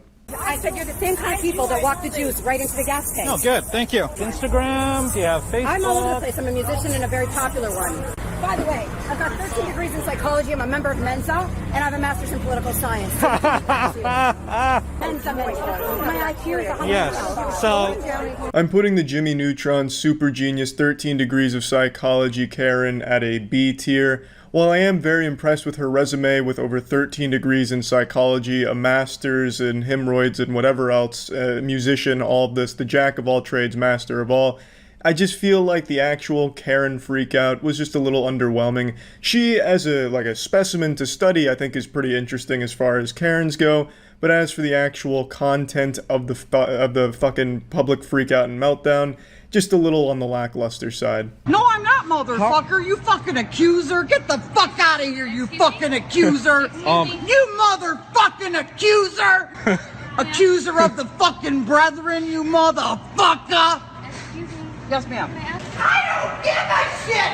You can lock me up in a fucking prison, like without fucking parole, and I'll be better off than any one of you motherfuckers. To this day, this is still one of the best freakouts I've ever seen. Not only just in this one video, but this woman has done this at Walmart 3 times that I know of. She is consistent, always brings the highest level of energy. When I see this video, I can't help but start pumping my fist in the air like, yeah, you go! Show those motherfuckers who's the boss. It's got everything you could possibly want. A lovable protagonist, incredible amounts of rage, all just being thrown out all at once in this nuclear bomb of emotion. It's just fucking wonderful. Against the law? It's against the law law to make you wear a mask. It's against the law. This is just an extremely underwhelming Karen. She just goes to an establishment to preach about why she can't be made to wear a mask because it's unconstitutional and that Bill Gates is the one behind it, who's secretly behind the curtain making sure that we're all mind controlled and impotent or some shit.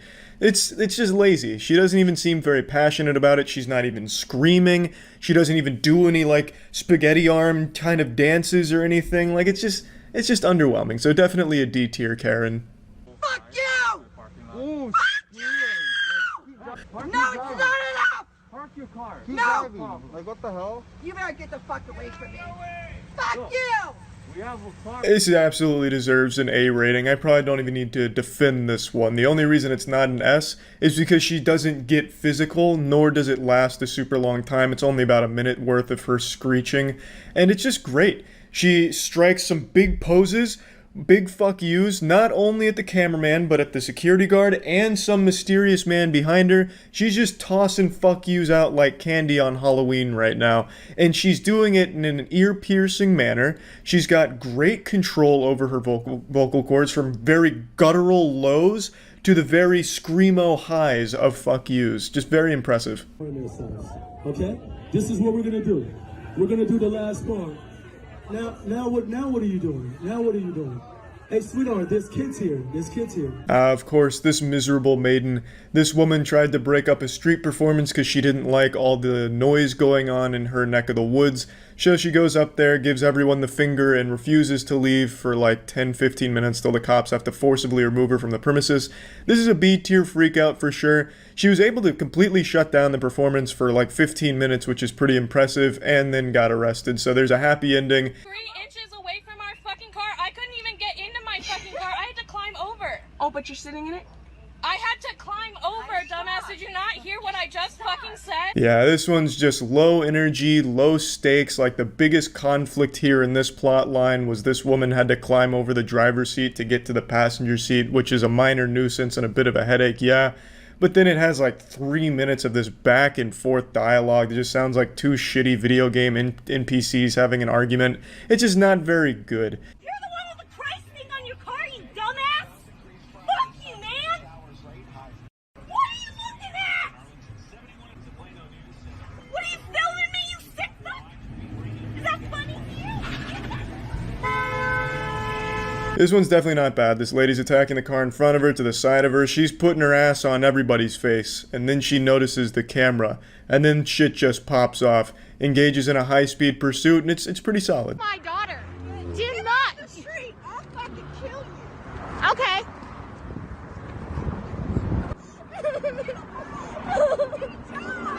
Yeah, this is another pretty interesting one. This lady looks like 5 generations worth of inbreeding and rage. She threatens to kill a woman all because of something her daughter was doing, because I don't even remember now, to be honest, but it was something because this lady hated the woman's daughter, so was filming the daughter and up in her face and threatens to kill the woman, and then Alex Jones has to like reel her back in. It's a C-tier freakout. What? Did you pay for it? It is not booked until June fucking 1st. Okay, sir. Karen. So there is no right for you to be here. Okay, Karen. I am not fucking Karen. Really? Get the fuck away from us. You are not respecting our boundaries. We got 6 feet here. You're not 6 feet from ours. Oh, get away. Okay. What are you on? What number? This is 35. Be quiet. Just be quiet. She's Can you tell me what your name is? Rick. I don't have to give my name. Look. This is an S-tier freakout all fucking day. This has everything you could want and more. The lady is constantly screaming. She never loses that intensity. Voice doesn't crack at all. Just constant wailing. And the mother gets involved. And Captain Richard, the father, gets involved out of nowhere. The whole family comes into the mega mix here, creating this incredible recipe for beauty. It's this delectable dish of Karen meltdowns, including a male Karen on the boat, and Captain Richard even loses his sunglasses in the scuffle. It's truly a remarkable freakout, an easy S tier. You're going back to Mexico. Bitch, you better go back to where you're from. You just You just walked into her. Excuse me. Hey, did. She just touched me. Wow, Oh my see? God. Yeah, you deserved it. Oh my God. In my opinion. One of the few Karen freakouts where you can actually see instant punishment for being an asshole. Just gets absolutely fucking slapped, walloped. All 5 fingers right to the face, a clean slap, rattled the glasses. It was pretty solid stuff, definitely a B tier freakout. The only reason it's not an A is because there wasn't like enough of a build-up. We came in towards the end of the conflict, but overall still pretty solid. We don't play games here anymore, okay? Next time you ever talk to me like that, you're gonna get your ass kicked by my family. They're gonna fuck you up. Oh, okay, you're Do you making know a how racist many comment people right can't now? stand you being here? Great. You play games. We don't play games. Oh, what kind of game are you playing? I play games where you get fucked to death. This will likely be my most controversial placement here, giving this high-level raid boss Karen only an A instead of an S tier, but allow me to explain. While her freakout really is impressive, especially because both happened in the same day, and within the span of only an hour or two, I do think that it just lacks the crucial element that S-tier freakouts have, which is high octane, huge amounts of energy, enough to like fucking rumble the earth that they step on. It's just missing that element. I wasn't getting enough oxygen, and I just had on one of these little stupid things. You can't make human connection. We can't hug people. We can't hold their babies. This Karen really took an interesting approach. Instead of anger and aggression, she chose just a laid-back vlog in the car and how she nearly suffocated and exploded because the mask she was wearing was just overwhelming. And she even goes for a little tearjerker, reminding us of a world where we can't hold babies. And it's sad. It really is sad. Can you even imagine a world like that, man? I don't know what I'd do if I went a week without holding a baby. I don't even want to picture that kind of dystopian universe. Like, that'd be terrible. But this is definitely a C tier Karen. Oh shit! Man, all the people that want. Oh Lord! This fucking I Am Legend. That bitch She's doing the same shit. You need to go home. Man, might be the one. Might be the one.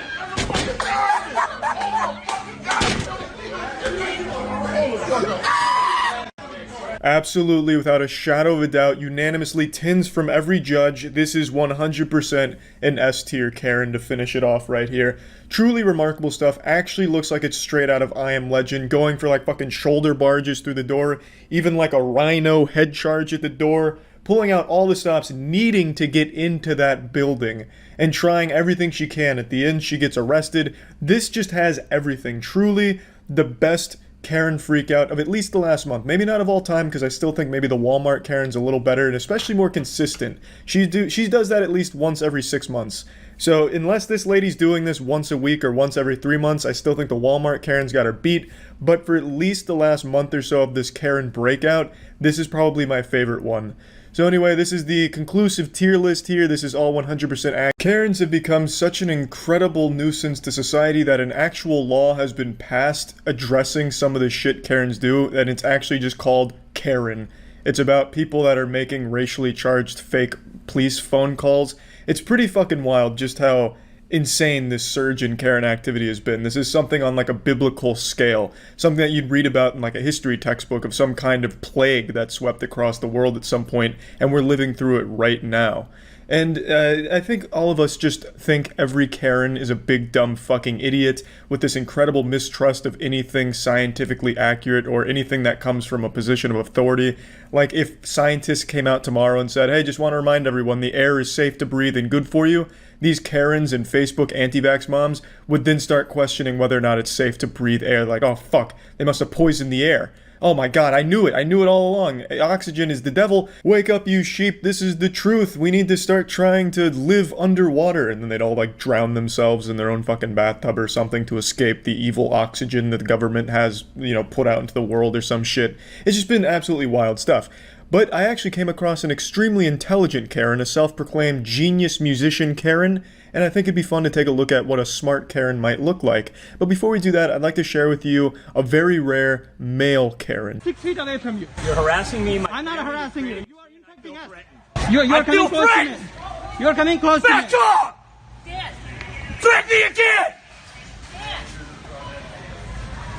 Back the fuck up or your fucking phone down!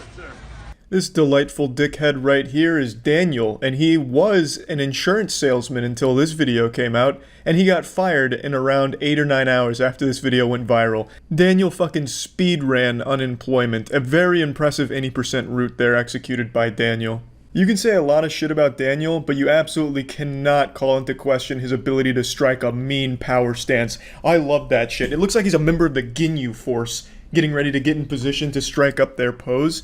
I mean, what kind of fucking power stance is this? It's like an action figure that's a little too stiff, like the joints don't move around correctly, or like a video game NPC with like a shitty walk animation. Now I'd like to share with everyone why he shouted, "I feel threatened." It's a law in Florida, and this happened in Florida, where if you exclaim that you feel threatened, you can pretty much do whatever you want to the person who's threatening you. You can literally kill that person and be deemed self-defense because you said you felt threatened. It's like an actual fucking cheat code you can use, like, "Oh, I feel threatened," and then you fucking torture somebody, and Florida would be like, "Well, he did say he feels threatened, so it's all good." It's fucking silly. I've actually seen this happen in the real world before. I was at a bar, and I don't know what was going on between these two dudes, but one of them shouted, "I feel threatened," verbatim, because that's like the fucking code word. He shouted that, and then Goldberg speared a man into this fucking support beam that was holding up this, I don't know, some shit to stop the rain. It wasn't raining, but there's like this little covering over top of one of the bars, and he speared him into that shit and fucking broke that fucking support beam. And all because he said, "I feel threatened," which gives him the legal right to do some shit like that. At least that's how I understand it, because I've seen it happen, and this dude doing that, it seems to me like he wanted to at least cover his bases if he wanted to get physical with this guy, because Florida has some stupid fucking laws like that. Be polite, be courteous. It's very important to understand people frustration. Good. This will exempt you. This will exempt you from wearing a mask. That's okay. You're right. That's okay. Have a good day. Now this video here comes from a man named Brian Tao, who was biking through an anti-mask rally, and he gets a little more than he bargained for here. He bites off a little more than he can chew with this lady you're about to see enter the scene. You're getting a little sneak peek of her right here, and you're about to see her in full force. He ripped up the little brochure, and now he's summoned a demon. If somebody being rude to you, the only thing you say to them, have a good day. Have a good day. If somebody being rude to you, That's okay. Those are the people that walk the Jews into the gas Say station. help me and Those have are a the good day. same people that walk the Jews. Say help me and have a good day. It's a fact. I said you're the same kind of people that walk the Jews right into the gas tank. Oh, good. Thank you. I think coronavirus might be the least of humanity's concerns when people like this continue to reproduce and instill these beliefs in their children, and then those kids grow up to be this fucking disgusting clone of their parents that believe this abhorrent shit. Got you on video. Good. Have me on video. And your Because name then? That's what my name is, Kellyanne Wolf. I'll give you my name. Okay, you have a business card? No, I don't have a business card. And I don't need to Do provide you have you one. Do you have Instagram? Do you have Facebook? I'm all over the place. I'm a musician and a very popular one. So it'll be very easy for you to find me. To be so confident in your stinky horseshit beliefs to put your actual name and face on it in a video where you look like a total asshole is so baffling to me. But she really wanted her name out there, so I decided to look into it. She claimed she's a very popular musician, and it'd be easy to find her, and it was easy to find her because there's a lot of people that are making fun of her. Her Facebook page has 50 likes on it. Her YouTube channel had 15 subs, but when I went back an hour or two ago, it was up to 40 subs, so she's a musician on the rise. I have no doubt she'll be charting in Billboard pretty soon here with some of the bangers that she's produced. So let's go ahead and take a listen to one, and maybe she could be the next Ariana Grande or the next Taylor Swift. She could be a huge star in the making.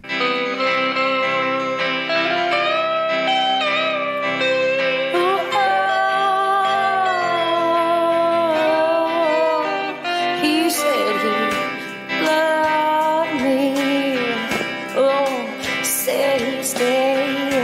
It reminds me of music you'd hear in SpongeBob, like if SpongeBob started like a shitty pop country band or something, as kind of a show joke, not like an actual musician's career, but to each their own. I do have to say the instrumentals I think are actually ripped from the Ed, Edd n Eddy episode where Double D's playing that weird fucking instrument on the back of a boat where Ed's like propelling them with his feet, if anyone remembers that. It reminds me of that instrument, whatever the fuck that was.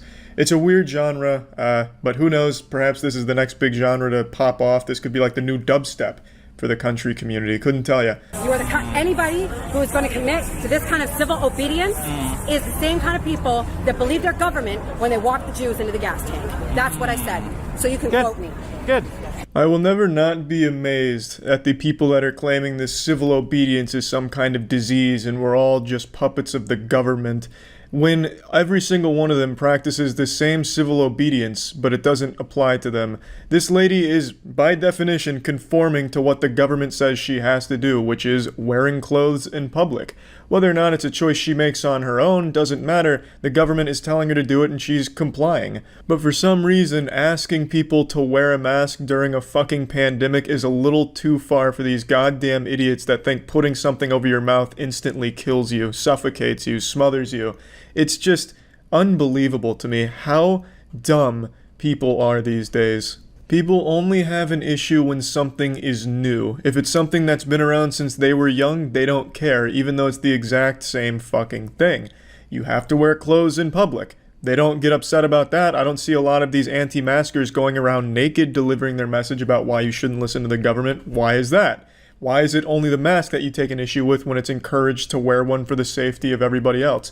No one claims a mask is 100% effective, but it is proven to at least help. Why wouldn't you want to mitigate some of the risk? Well, it's because these fucking people have this insane desire to be unique, special, and smart when they're the dumbest fucking people in the world who are just clones of each other, just actual NPCs repeating the same goddamn script. They're the actual sheep. They just follow blindly whatever they see online, and they can't recognize the hypocrisy of criticizing people for following the government's instructions when they literally live their entire lives following the government's instructions. They just follow older rules instead of some newer ones that are encouraged. By the way, I've got 13 degrees in psychology. I'm a member of Mensa, and I have a master's in political science. 13 degrees in psychology. This woman is collecting psychology degrees like Pokemon cards out here. Is there even 13 branches of psychology? Like shit. She must really have some degrees in some obscure ones like fucking video game addiction psychology. The psychology behind wanting to touch your wiener more than 2 times a day, like some real specific ones. And then a fucking member of Mensa. You know how you can immediately know someone's not in any way associated with Mensa? Is when they're telling you that they're associated with Mensa. How much did you pay for those degrees? It's like this to me. Yeah, that's fine. The guys, they'll never be as smart as What's that? Do you really believe that helps you? Oh yeah, it does. Wearing that shows how much intelligence you actually have, because it doesn't. So, okay. Super soccer moms write about one thing. Wearing a mask does demonstrate just how much intelligence you have. It shows you have at least a very basic level of intelligence, like the most basic common sense level of intelligence possible. You can identify everyone who's a fucking idiot in public by whether or not they're wearing a mask. If they're not wearing a mask, they're pretty fucking dumb. If they are, well, they're at least kind of in the right ballpark when it comes to just basic understanding of the most general concepts. Okay, I asked someone else here. Come here. I want to ask you something. So, there are 2 things here. 2010. What's that? This is a pandemic in 2010. Okay, so why don't you think the masks work? Fake. Why don't you think the masks work? They don't work. But why? They medically don't work. Why? You cannot keep you from getting a virus. It's actually like arguing with children. Well, why doesn't it work? Well, because it doesn't. No, but why doesn't it work? Well, because it medically doesn't. Yeah, but why? It doesn't. It's so fucking infuriating. I don't know how Brian can even keep his cool with that kind of conversation happening. So you don't believe this mask will stop a virus particle? No, I'll tell you why. A virus is 1,000 times smaller than a bacteria. A virus will not stop a virus. Okay, so you also believe, all these top doctors, but you also believe that it stops an oxygen molecule? Then you can take away your attitude, and I'll have to. I don't have an attitude. I'm just asking you. You're trying to ridicule me from the get-go. So Brian makes a point to try and tell these people that their argument is a load of bullshit. They believe that the virus escapes through the mask, so the mask is totally useless, and meanwhile oxygen can't get into the mask, so the people wearing a mask can't breathe and they're getting sick due to lack of oxygen, which makes no fucking sense, because oxygen is significantly smaller than a virus. I think it's 100 or 1,000 times smaller than a virus. So their argument just doesn't work. If the virus is getting through the mask, it'd be impossible for oxygen not to get into the mask considering it's so much smaller. And the fact that the virus is so much larger than oxygen means the mask at least helps the virus not get out. I don't even know why it bothers fucking trying to explain it to these people. I don't even know why I'm going into detail because it's fucking common sense really. But it's not that these people don't believe it. It's that they don't want to believe it, so they've convinced themselves the science is all wrong and the science is only right when it's applied on Facebook. It's just a matter of people refusing to accept the truth because they want to believe something else. Yes, so you probably, I don't think you understand. If this is what a 195 IQ looks like, then there must be something really fucking wrong with the tests that are administered. But anyway, we've at least seen what it looks like when a Karen has a genius level intellect. In fact, one of the highest recorded intellects of all time. 195 is no joke, and we can really see it in full display here. Just really all the neurons firing there. There was once a period in time before erections were invented. There was also a period in time before televisions had hundreds of channels. And when I was growing up, my television only had 100 channels, and the majority of them were static because you were accidentally picking up some fucking alien transmissions through the tube TV antenna. And during this time, there was a hobby known as channel surfing. I'm sure that's a dead art now, because now when you have friends come over and shit and you don't know what to do, well, you can pop back, play some games with your gamer bros, and give each other Dorito enemas and all that cool shit. But back then, what you would do is you would surf the channels looking for shit to watch. Comedy Central, after like 2 a.m., would just start playing censored Girls Gone Wild. There'd be a lot of Spanish stations playing some news and shit, but what would always happen is you'd end up watching a C-SPAN broadcast. Now, what I'm about to show you has no relation to C-SPAN in any regard, really. However, it does personally remind me of those times watching C-SPAN broadcasts. Hello, my name is Lisa. I just moved here because I'm getting a divorce. Now, Lisa has shown up to a council meeting where they're asking for input from the community for some upcoming decisions they're making, and Lisa is now speaking her piece. The most important character to focus on during this manga arc is the old man in the background. He is a very important character to the development of the plot. And it's not final till September 18th. My husband will not give me any money. Not 1 penny. It's a shitty husband and you're better off without him, honestly, Lisa. It's time that you get on Tinder. You're gonna find some good guys on Tinder, and let's say Tinder doesn't pan out for you. There's always RuneScape. There's some real upstanding good gentlemen on that game. The lawyer won't help me. My husband won't help me. My dad, Marlon Lee Whitmer, he's a minister, won't help me. This is really when the old man starts falling apart here. He's trying so hard to hold it in, but his armor is cracking, and beneath that armor is a giggling demon. And out of context, there's really no reason why he should be laughing at this. It's very unfortunate the situation Lisa's going through. However, as the anime continues to develop, you'll start to realize that maybe this isn't the time and place to be talking about such things. My stepmother won't help me.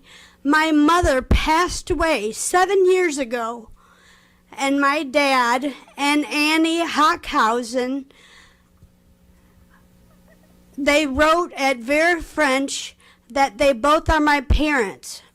Annie is my stepmom. Lisa is fucking coming for scalps here. She's name-dropping all of them, putting them on blast. I wouldn't be surprised if she pointed to a DJ booth and said, "Kick that shit," and then started a diss track on him. I'm not quite sure why I'm here or what I'm doing. Well, I'll be. Butter my nipples. Lisa, that comes as a shock to me. I never got that feeling at all during this fucking Oscars acceptance speech. But there's a reason. My lawyer is Justin Title. I don't know if you've ever heard of him. The Justin Title? No, I can't say I have, Lisa, to be honest with you. For some reason, though, that name Justin Title sounds like a Fortnite player to me. Like, I imagine Lisa walked into the lawyer's office and he's like, "Just hold on right there, miss." Hits a fucking fat dab and then says, "Are you ready to get these dubskis in court?" I'm moving down to Texas soon to help the children in Texas. I'm a very loving parent, very, very, very loving parent. I have a 20-year-old daughter. She's going to college at St. Ambrose this fall. She's in Muscatine College right now. Her name's Brianna Elizabeth. Man, that elderly gentleman is trying so hard to keep it together. I feel bad for him because it looks like he just came into the council meeting to catch some hard Z's and just fall asleep through it. But now there's this monkey wrench that's been thrown into his plan, this X Factor, because Lisa's now left the set of Parks and Recreation to come to the council meeting to give a graduation speech, and the old man is just laughing too hard to fall asleep. And she is not helping me because she's 20. She's scared. She doesn't want her parents to separate or divorce.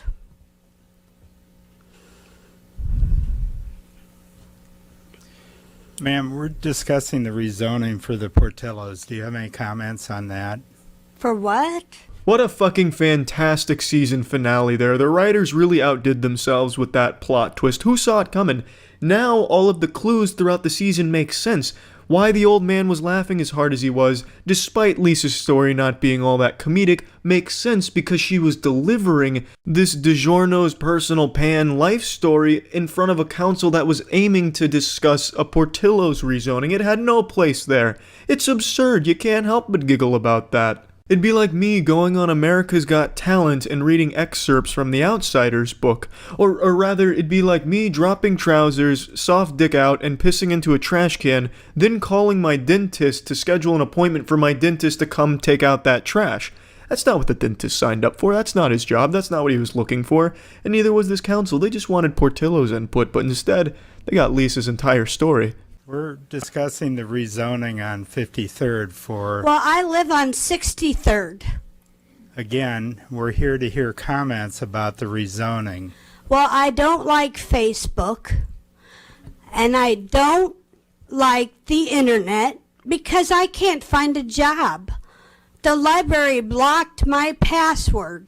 Now tell me, does that make any sense to you? Fuck no, that doesn't make any sense to me, Lisa. But how did they block your password? I've never heard of a library doing that. I feel like maybe you just forgot your password. I don't think the library has a grudge against you and is trying to shut you down from their internet access. It sounds like some Jason Bourne level shit. Like there's this command center at the library that has one super trained special operative that is just an expert at watching security cameras to identify if it's Lisa that just entered the building. Like some type of fucking national security alert. So then he sees Lisa come in, so he sprints to his boss and reports it. Jesus, Boss Franklin, she's here. So then the boss turns around in this giant office chair, puffing a cigar with sunglasses on, and he says, "Shut it down. Shut it all down. May God have mercy on this library." But yeah, on the real, Lisa, fuck Facebook. Ma'am, we're not here to discuss your personal life. I'm sorry. Do you have any comments about the rezoning? No, sir. Have a good day. Thank you. Next. A peaceful resolution all around, pretty wholesome, honestly. I'm convinced that the council wanted to just let her go as long as possible, and they had this joke ready in their head like, this is for the Portillos, you know, this is going to be a great mic drop, let's time this perfectly. And then they did. Hats off to the council for letting her go and then timing the... I know it may not look like it now since I've gotten my life together and beaten the addiction, but I used to be a hardcore junkie. I was addicted to a controlled substance known as Karen videos, and I'm starting to admittedly fall back off the wagon. I'm getting back deep into the content, and I can't help but inject that shit straight into my veins. Last night during YouTube night on stream, someone recommended another beautiful Karen Freakout.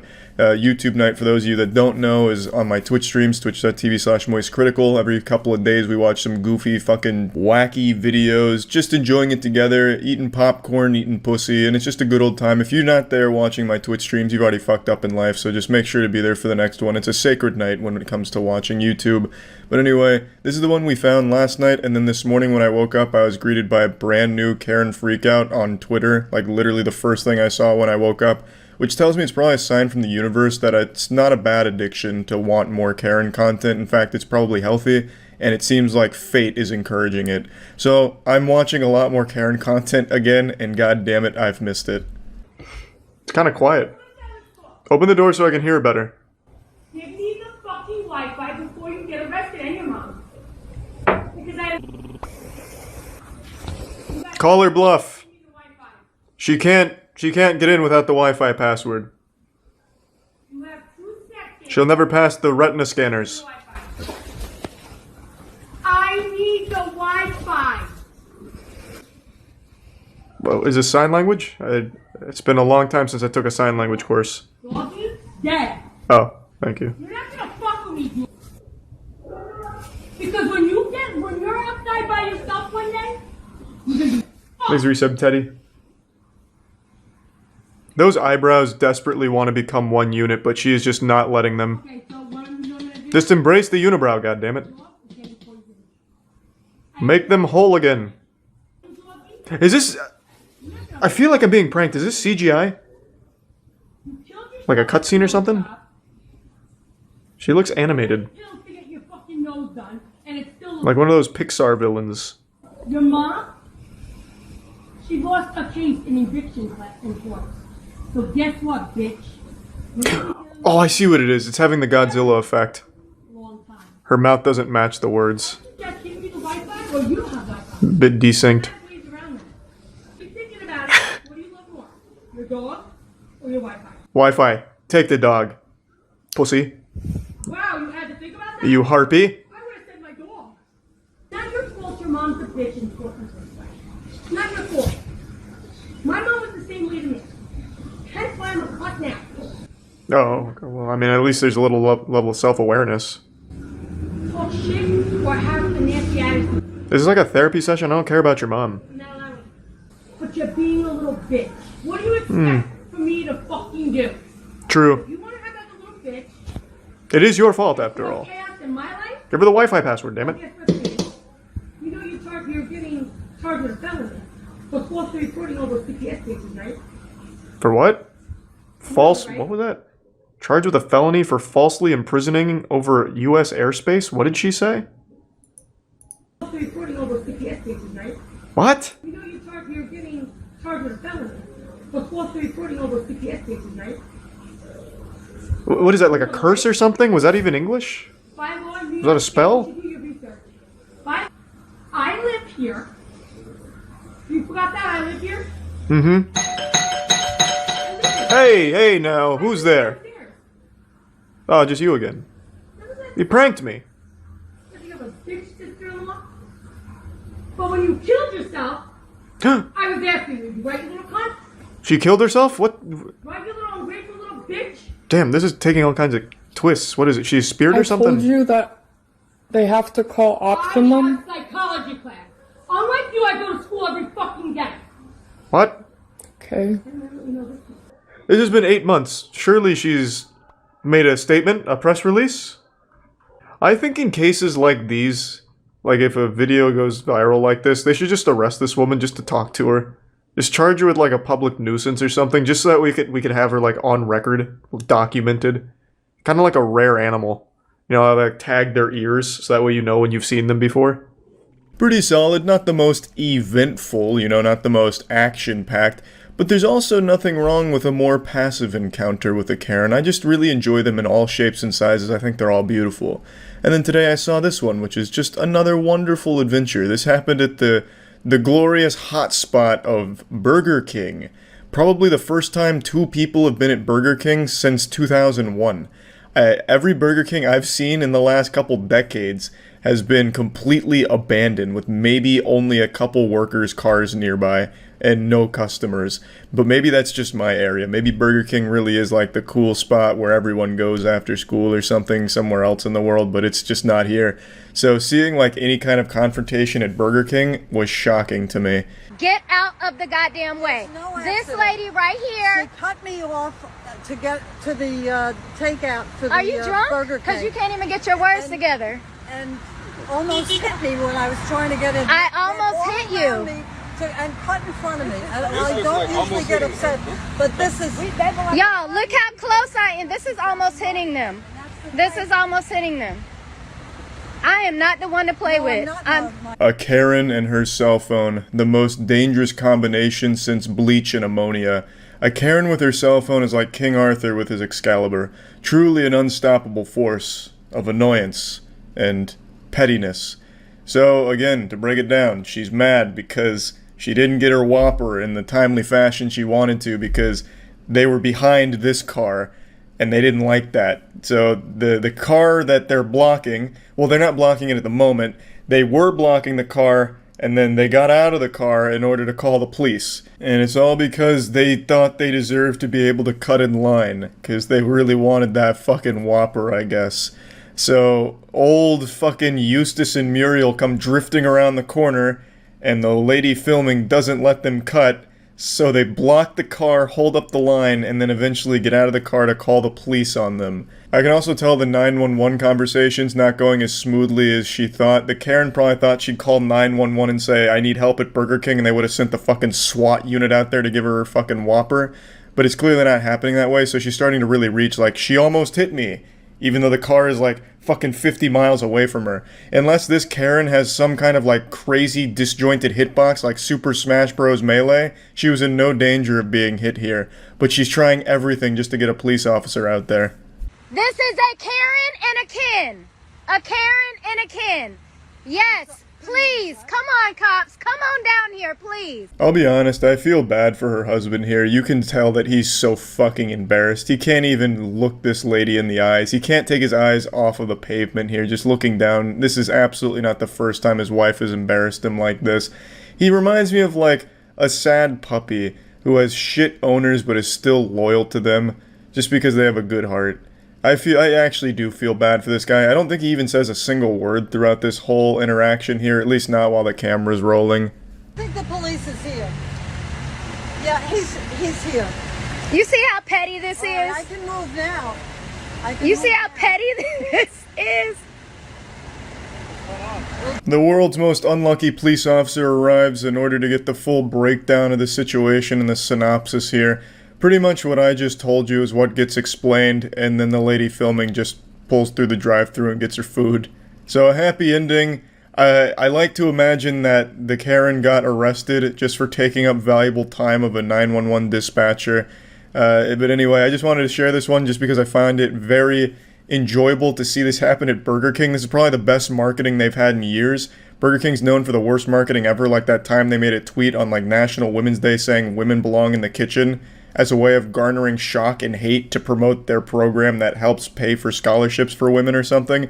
Burger King's known for horrible marketing. Maybe the Mayan calendar was right and the world really did end in 2012 and we just didn't notice, and ever since then we've just been living in some kind of hellish simulation where the difficulty is increased every year. But if that's the case and we really do inhabit a simulated universe, there's one glitch that nobody could have expected and nobody wanted: the rise of the Karens. Finally, we meet the end of the road. I've been looking forward to this shit all my fucking life. So, target, I'm not playing any more fucking games. This shit's fucking over. What a brave soldier, what a hero. When you look at the history textbooks and you read about those heroes of the past, that shit is child's play compared to these kind of modern heroes. This woman is a fucking martyr. She knocked masks off of a rack in Target. That changes everything. That's an eye-opener. That right there is going to change the entire world. She was able to see that masks are the first step to mind control from the government, as any rational person would be able to deduce, obviously. And those fucking heroes, as we call them in the past, are nothing compared to the sacrifice she just made by taking the time out of her busy day whining on Facebook about anti-vax and the deep state. She went out there in public, no mask, knocking the masks off of the rack to save us. She's like the Jesus Christ of brainwashed lunatics. And then, you know, the great thing about it is she doesn't even have to clean up her own mess. She makes the employees that are working for minimum wage and not having a whole lot of fun during all this clean up after her mess. You know, because that's how good of a person she is. This shit's all fucking over. This shit's fucking over. This shit's over. This shit's over. This shit's over. This shit's over. This shit's over. This shit's over. And on this day, one lone Karen completely stopped the production of masks. This was the day masks went extinct.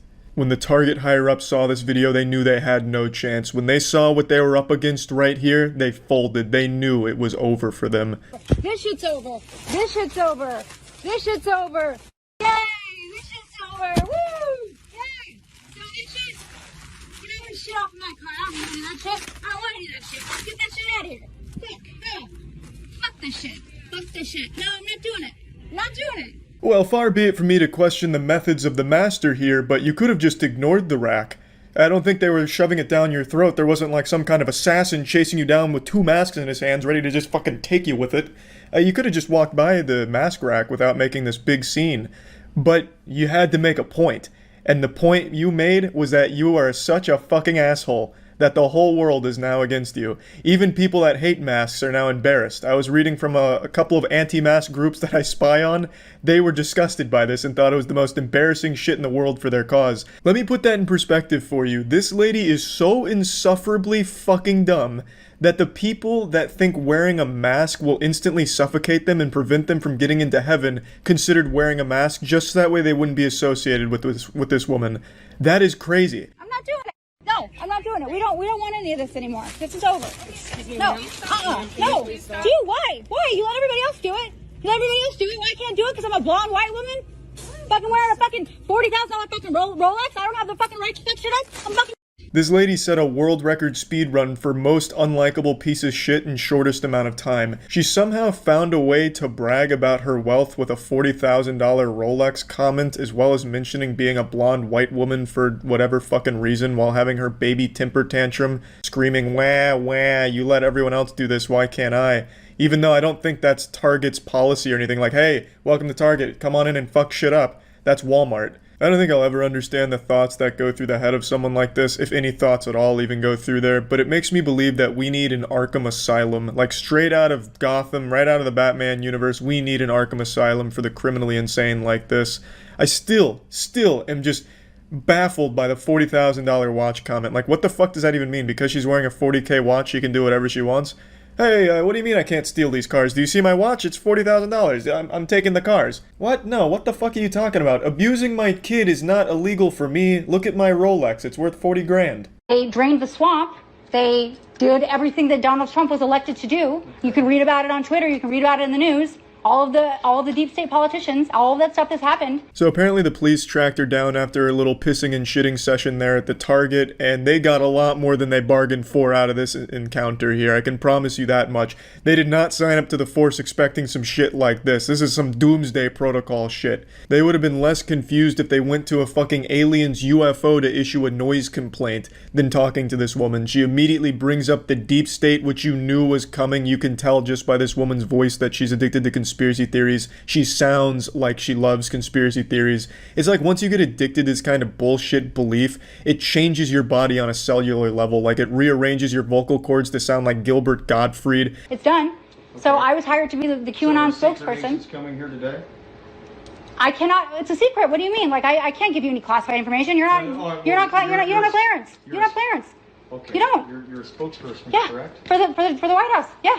I bet you didn't expect that grand reveal, did you, pussy? We're getting some Harry Potter fanfic shit in here with these plot twists. The narrative is getting crazy. It's getting fucking wacky. Now, I'm sorry to spoil the ending of this anime here, but she's not actually a spokesperson for the White House. I know that comes as a shock to most of us. But I don't think that should have stopped her. I think she should have went harder. She should have doubled down. Instead of aiming low like a spokesperson for the White House, she should have went, I am the White House. Then she rips off the mask and it's the president. Just something fucking crazy. You know, really make the police go, holy shit, what have we gotten ourselves into here? You know what I mean? Okay. Call Donald Trump and ask him if you don't believe me. Do you have his phone number? Do I have his phone number? I'm on the phone with him all the time. I'm fucking wired. Okay. I think we have enough here. Okay. Can you put down your phone? No, I'm not going to put down my phone. Like I said, I'm wired. Okay. All of this is being broadcast live. It is? Yeah. Okay, where is it being broadcast? Everywhere, all over the world. All over the world? All over the world on Instagram, yeah. Millions of viewers. Okay. So, say cheese. You're on candid camera. Okay, thank you. The officer here just looks so disappointed. He looks like a father that just found out his son is really into hentai. I have no doubt that this officer was once an alcoholic, but in this moment he was considering going right back on that wagon. Nothing sounded better than probably downing a fifth of whiskey right now and just forgetting that he ever even encountered this woman here. CBI or 1039? CBI. Okay. Melissa, what I'm gonna have you spin around and just put your phone down. What? Okay? I need you to put your phone down. Oh my God. I'm sorry. Great. Luckily, we unlocked the good ending here, the true final cutscene where she gets arrested for this kind of garbage, which is very nice to see. I don't know why the fuck the officer's apologizing to her as they're arresting her, unless he's saying, like, I'm sorry you believe this fucking bullshit, which I guess could make sense. Like, what do you say to someone that constantly just spews garbage about the fucking deep state and how Bill Gates personally went into their house and skull-fucked their dog? Like, what do you say to that besides a holy shit, I'm sorry you're this stupid? You're doing it to me because I'm Jewish. You're doing it to me because I'm Jewish. I have no idea. You're doing it to me because I'm Jewish. This is a Nazi fucking game. You're doing this to me because I'm Jewish. This is Nazi bullshit.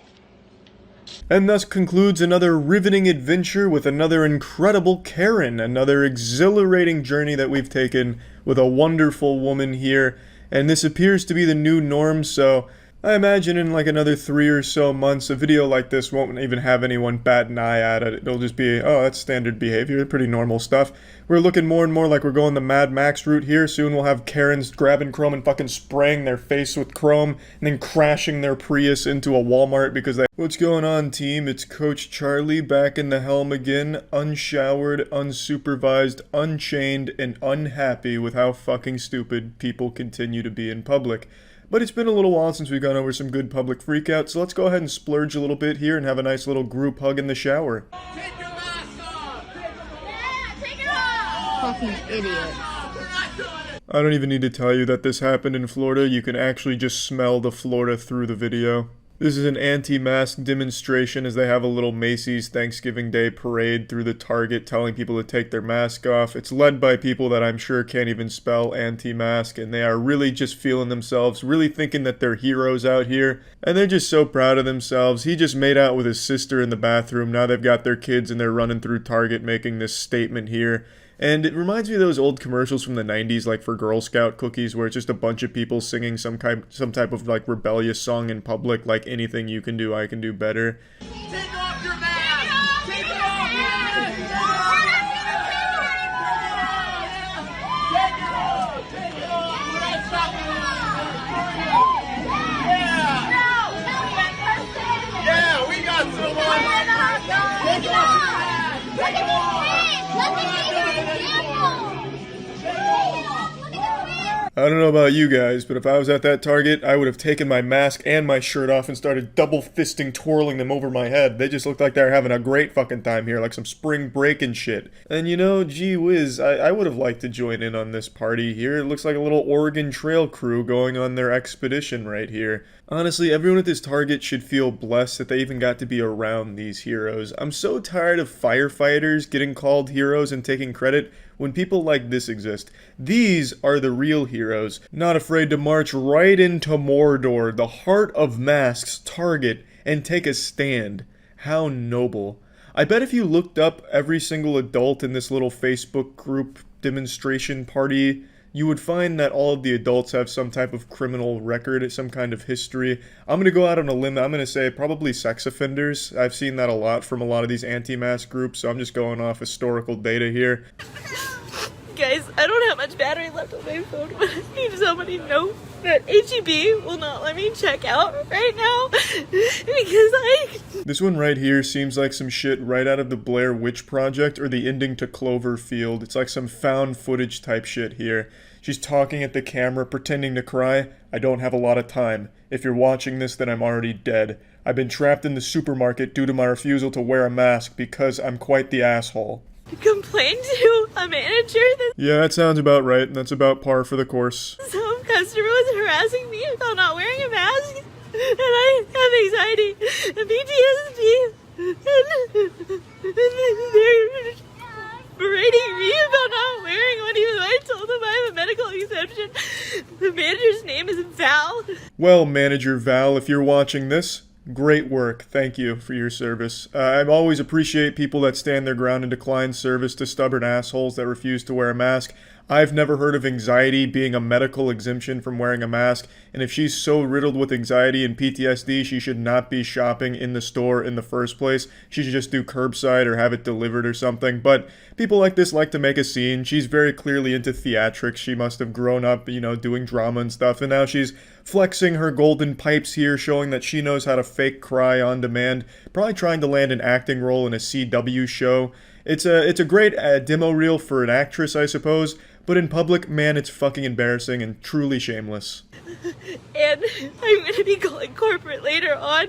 Yeah, that also sounds about right. You didn't even need to tell me that. I could have guessed that that's what you were going to do.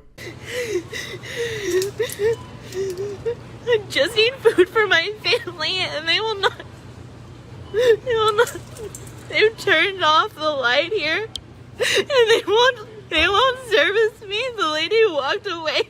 Oh, that's so sad to hear. Her family's gonna starve to death now. The blood of her family is on this store's hands because she only had one option, which was going to this store without a mask, knowing full well that their policy was not to serve people that don't wear a mask, and now she can't get the crucial nutrients to her family that are relying on her. Oh, if only there was an easier, better way for people that don't want to wear a mask. Well, if only you could order food from the safety and comfort of your own home, but we don't have the technology for that yet.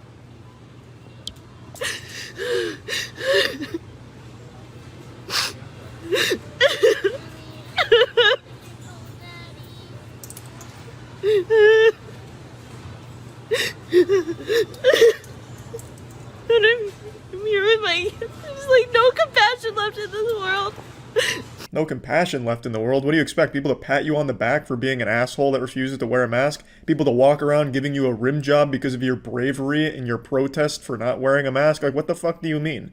What are they supposed to do? See you not wearing a mask and high-five you? Wow, the courage on you. Like, what the fuck are you talking about? They have a policy, you didn't follow it. It's as simple as that. Now you're melting down in aisle number 9, and everyone's avoiding you like the plague because you're a public nuisance. I mean, what the fuck are you talking about? It's entirely your fault. You're over here whining, having a baby tantrum over here. Of course no one wants to come over and talk to you. You're psycho. Nobody's asking me if I'm okay. Nobody gives a care. Yeah, because everyone can see that you're fine. You're going wham, wham, wham, aisle number 9 just because you broke the rules and are upset of the consequences. Oh, this because less than 10,000 people have died from COVID for real in the U.S. The rest of them had at least 2.5 comorbidities. Now, one thing I've noticed with people that believe this garbage and are this fucking stupid, they all wear shirts that have the American flag on it. It's become the unofficial uniform for America's dumbest people. It's become a way of identifying a fucking douchebag idiot from a distance. Just if they have an American flag on them, you can immediately deduce that their IQ is a single digit. It is baffling. I don't understand why, but it continues to be proven time and time again. I've never had a problem with people wearing American flags and patriotism clothing like that. I've never associated it with dumb people until the coronavirus, when it's been hijacked by America's literal dumbest fucking people. So what whiny Windy here is referring to is the CDC's statistics they published where they said 9,000 deaths were attributed solely to COVID-19. All the other deaths had other conditions in addition to COVID-19, and people are misunderstanding what this actually means. Those other conditions that tag-teamed the person with COVID-19 were fucking brought on by COVID-19 in the majority of the cases. They weren't all pre-existing underlying conditions. Some were, but not all of them. COVID-19 brought a lot of them. If you look at the actual study, you'll see a lot of the deaths attributed to COVID-19 and something else were COVID-19 and respiratory failure. Respiratory failure brought on by COVID-19. It's really not a hard concept to understand. For example, if you get stabbed with a knife, you die from blood loss. Your cause of death was loss of blood. Would you then exempt the knife from any responsibility in that death, even though the knife is what caused the blood loss? No, you fucking wouldn't. You said you would probably say they died from a knife wound. But for some reason, when it comes to coronavirus, since it's so heavily politicized, if the coronavirus didn't take a gun to your head and kill you itself, for some reason it no longer had anything to do with your death. Even though all of the other conditions that brought along the death with coronavirus were caused by it. Do you understand what I'm fucking saying? 9,000 people have not died from coronavirus. It's significantly more because it brought all of these other conditions to the person person that ended up killing them. It's a really simple and easy thing to understand, and I don't know if people are just too fucking stupid to understand it, or just willingly ignorant, choosing to misunderstand it. I couldn't fucking tell you. I have to call my husband now in case I get arrested or something, which they're not allowed to do. And the Texas order 29, Executive Order 29, page 3, paragraph 3 states you cannot arrest someone for non-felony. Yeah, make sure you tell the police that when they arrest you. I'm sure they'd love to hear that. I'm sure that'll probably work. She continues to cry and whine on camera for a little bit longer, but it's a whole bunch of nothing, just more tears that she's really trying to pump out there. She's going for the Oscar nomination, and I think there's something very special about Halloween that makes bad mothers even shittier. Just something deep within them. The beast is unleashed on October 31st, and they become turbo shit moms. I've held onto a grudge for the better part of 2 decades, and it all started as a child trick-or-treating in a neighborhood where, you know, sometimes a house isn't home, so they leave the candy out on the porch in a bowl, you know, with a sign, please take one, or just be considerate. And every single fucking time that was out there, I knew I was getting no candy, because some goddamn twice-divorced, miserable mother took all the candy and put it in their child's bag, so that way they could conclude trick-or-treating early. That happened every single year that any house left that open, and I know it was the moms that did it, because I was friends with all the neighborhood kids, and they would complain about their mothers taking all that fucking candy for them and ruining trick-or-treating. And that tradition, 20 years later, is still happening on Halloween. It's fucking crazy, but now we have those doorbells that, you know, like ring, that show you a video feed of what's going on, so now you have like the fucking conclusive proof. You know, it's not just a boogeyman stealing your candy, it's just shitty moms. So I wanted to go over some of that footage and just kind of make fun of the trashy moms, and it's all moms. I haven't seen any clips of a dad doing it, probably because the dad either didn't want to go out or wouldn't be bothered to fucking fight over candy like a feral animal, literally pushing children out of the way for fucking candy bars. But the clip I'm going to start us with isn't a trick-or-treating robbery from a mother. It's just a crazy mother on Halloween who pulls over a car for some shit and then just goes nuts. And the reason I'm showing that is just kind of set the tone of what Halloween brings out of bad mothers. Calm down. It's okay, I'm sorry. He apologized. It's my fault. He apologized. Yeah, I know. And you know what? That didn't upset me. But the bitch ass hoe Sorry. that told me to calm down. The first frame really tells you all you need to know about the woman. She looks like a deranged lunatic. This looks straight out of a horror film, like a scene from The Shining. She looks like something a horror legend would be based around, like a creepypasta or a cryptid, you know? Evil single mother Karen emerges from the mists and knocks on your car window, and if you roll it down, she steals your children's souls, like a modern-day La Llorona, or the Not-So-Slender Man. Again, there's no context for why she's so mad and pulled this car over, but it's very clear Amy Schumer is having a bad day. What I'd like you to do is apologize instead of being a bitch. You're calling me sorry, but you're calling me a bitch. So set an example. I'm sorry.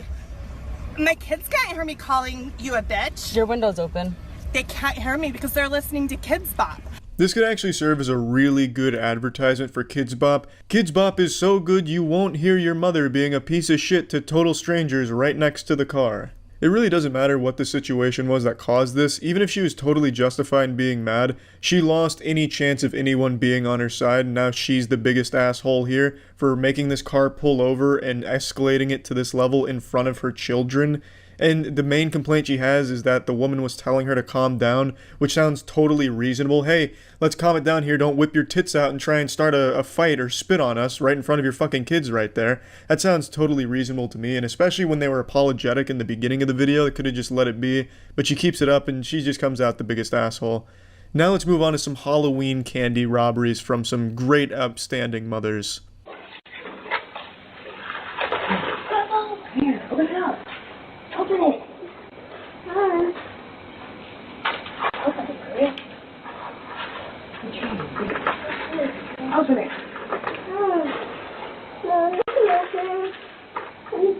I'll take it off. Oh yeah, baby, jackpot. That's a big haul tonight, Jill. You got 99 cents worth of candy going into those bags. Perfect. Shit parenting in action, baby. There it is. There's always an assumed risk when you leave candy out like this. Yes, a kid's gonna take more than you'd like them to, an excessive amount, but you never expect a parent to get down and dirty in the trenches stealing candy. And stealing is a word I'm definitely using loosely here, because you're not fucking stealing it. This isn't some grand heist, no GTA shit here.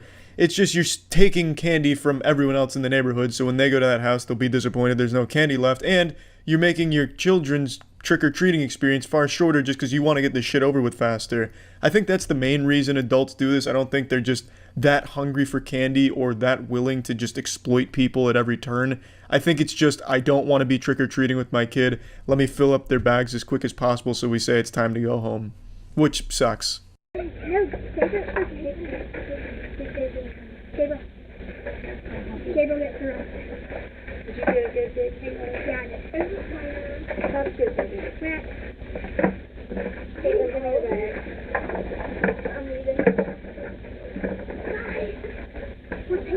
At first, I thought this looked like a premeditated robbery, like she had come out here with the desire to steal as much candy from these doorstep bowls as possible, because she came out with the hoodie on, the jacket, hands in the pocket. I thought she was concealing her identity. Then I realized she's not wearing a mask and it's fucking Halloween, so if you were trying to be stealthy, you just wear a fucking costume and they wouldn't know who it is. So there's no shame. She's just out here literally taking candy from babies. There's another really good video from this Halloween yesterday where it's a mother and the daughter. They go up to a house and the mother just starts taking all the candy and putting it in the bag, and the whole time the daughter's saying, "You took too much." The daughter very clearly doesn't feel great about the mom taking all the candy, but the mom's just, shut the fuck up. We're making it big. We're doing it big here. Then she runs away with all the candy, fucking literally holding her daughter by the arm and running like they just committed some type of high crime, like a thief or some shit. I guess she was trying to live like an action movie fantasy by taking, diamonds or something. I don't know, but it's just fucking 2-cent pieces of candy. I can't show you the clip because the people that uploaded it sold it to one of those organizations that copyright strike and try and sue people that use the video without having contacted them for licensing rights first. This will be the last clip I showcase bad mothers for Halloween with. As you can see, the Lola Bunny cosplay there, or Playboy Bunny, I don't exactly know what look that's going for there, is raiding these chocolate bars right now. I guess she thought it was chewing tobacco, so she's really going hard on collecting all these like Pokemon. And by the time she's done, there's none left. There were 3 fucking full boxes of candy bar, and I have become a huge fan of watching school board meetings now. I treat it like a sport. But I'm not really cheering for anyone, I'm just there to appreciate the players going out there and giving it their best. I love watching this shit. With everything going on with masks and vaccines, school board meetings have become absolutely like a modern gladiatorial arena. It's extremely entertaining. And today I want to share the most recent one with you. This actually happened in my own backyard, the state of Florida. It's everything you'd expect from the state of Florida, just not with any bath salts at this, unfortunately. They said, hey, no drugs. So, unfortunately, we didn't get to see them playing at their optimal efficiency in their normal habitat. They were here sober, to the best of my knowledge, which I think is a bit of a shame. They should definitely change the rules at these school board meetings to allow for performance enhancers like meth, especially in Florida where it's just so common. But anyway, I'm going to show you some of the clips of the people going up there to talk, but I do want to say there was a fist fight there. And I can't show you the video because, unfortunately, I think YouTube would take it down. So I'm just going to do my best to paint a picture with words for you. Imagine your old librarian from middle school. She's a bit of an old battle axe, right? A little slippery scallywag. She's not very nice, and she's a bit of a wino. She hits the wine pretty hard, and she's squaring off against your own mother. Like, your actual mom is there. And I want you to imagine them locked into a bout of Mortal Kombat, but as if they were both drunk zombies. So nothing's really landing. And then eventually one of them gets like a titty push in. She goes for like a one-handed titty shove, so she shoves her titty back. And then it gets broken up by a police officer. There were some fists flying, but nothing connecting. They were throwing out some wet noodles, but it's like both of them needed glasses and decided not to wear them that day, so they were just like punching air.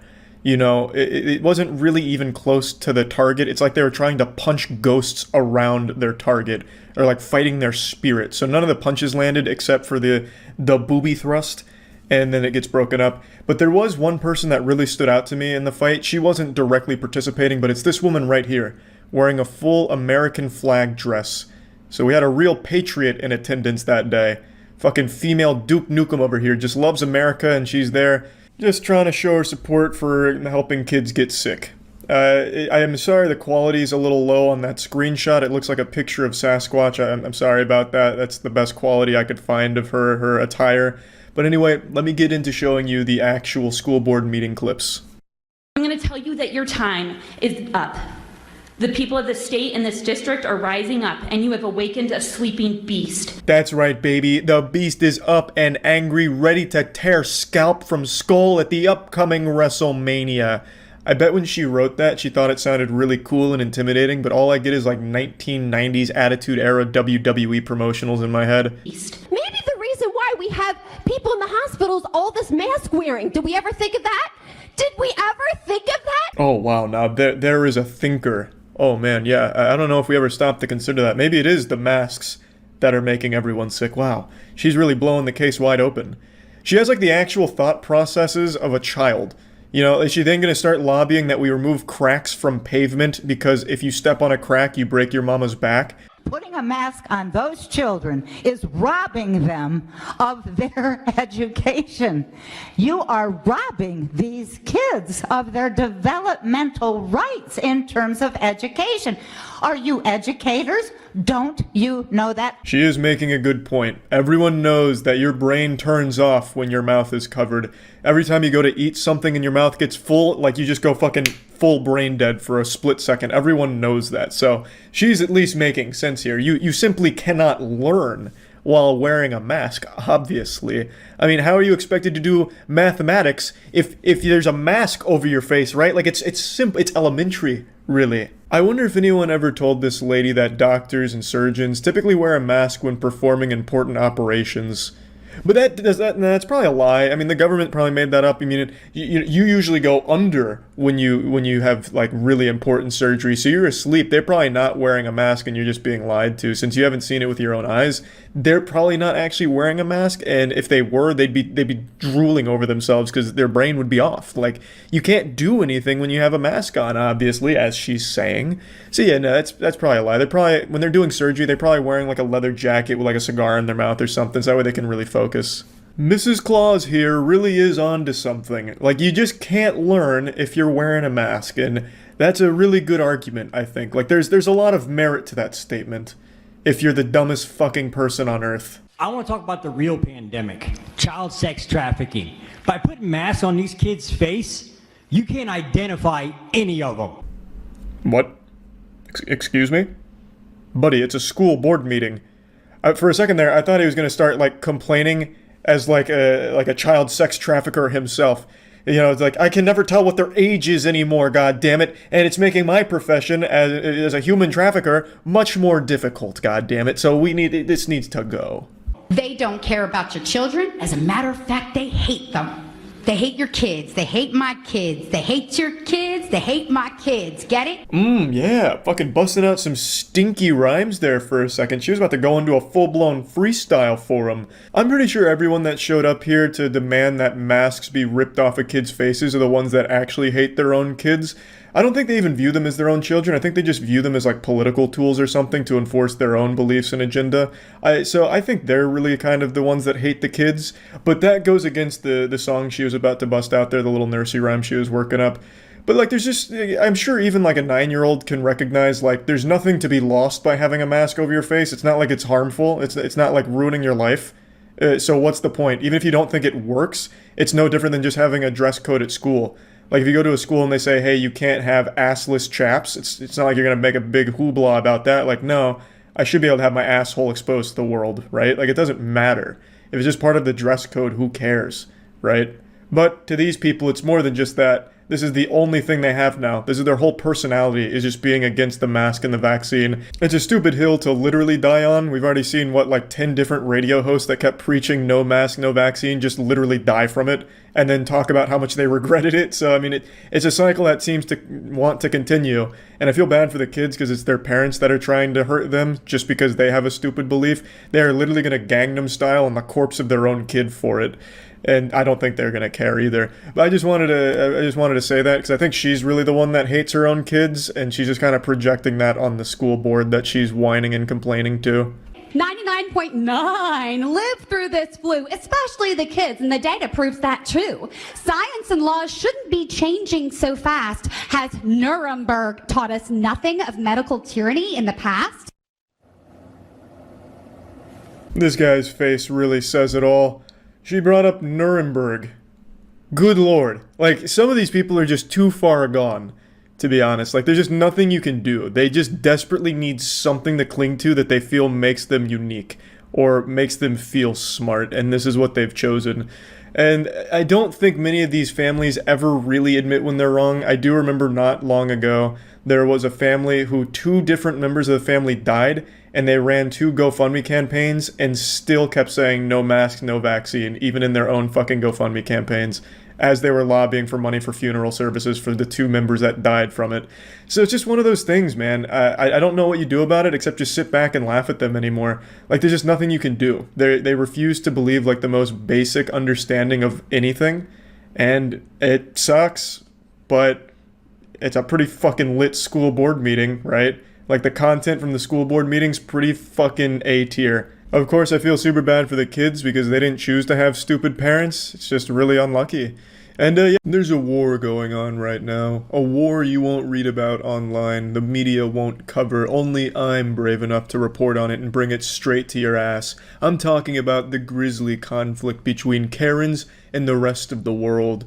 A blood-filled battle of tits and ass flying all over the place. Mean words, menopause, it's got it all. And let's go to the front lines to see what's happening out there right now. I figured we'd start with the most popular clip here. This lady is very upset at a woman and her child because they were at a protest, so she starts scaring the child and threatening to kill the mother. And I have to say, this lady kind of just looks like Crocker from the Fairly Odd Parents. I don't see like a chin or anything, and it looks like her ears on her neck. Steal my daughter. Do not. The street. I'll fucking kill you. Okay.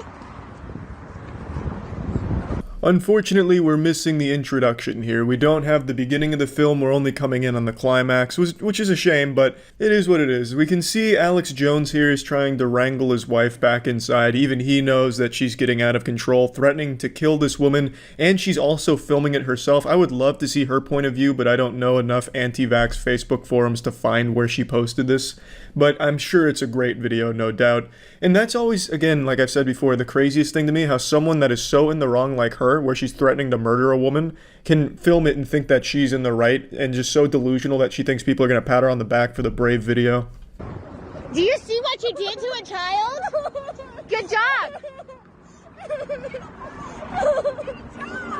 I haven't really. Get a life, get a job. You just traumatized a child for walking.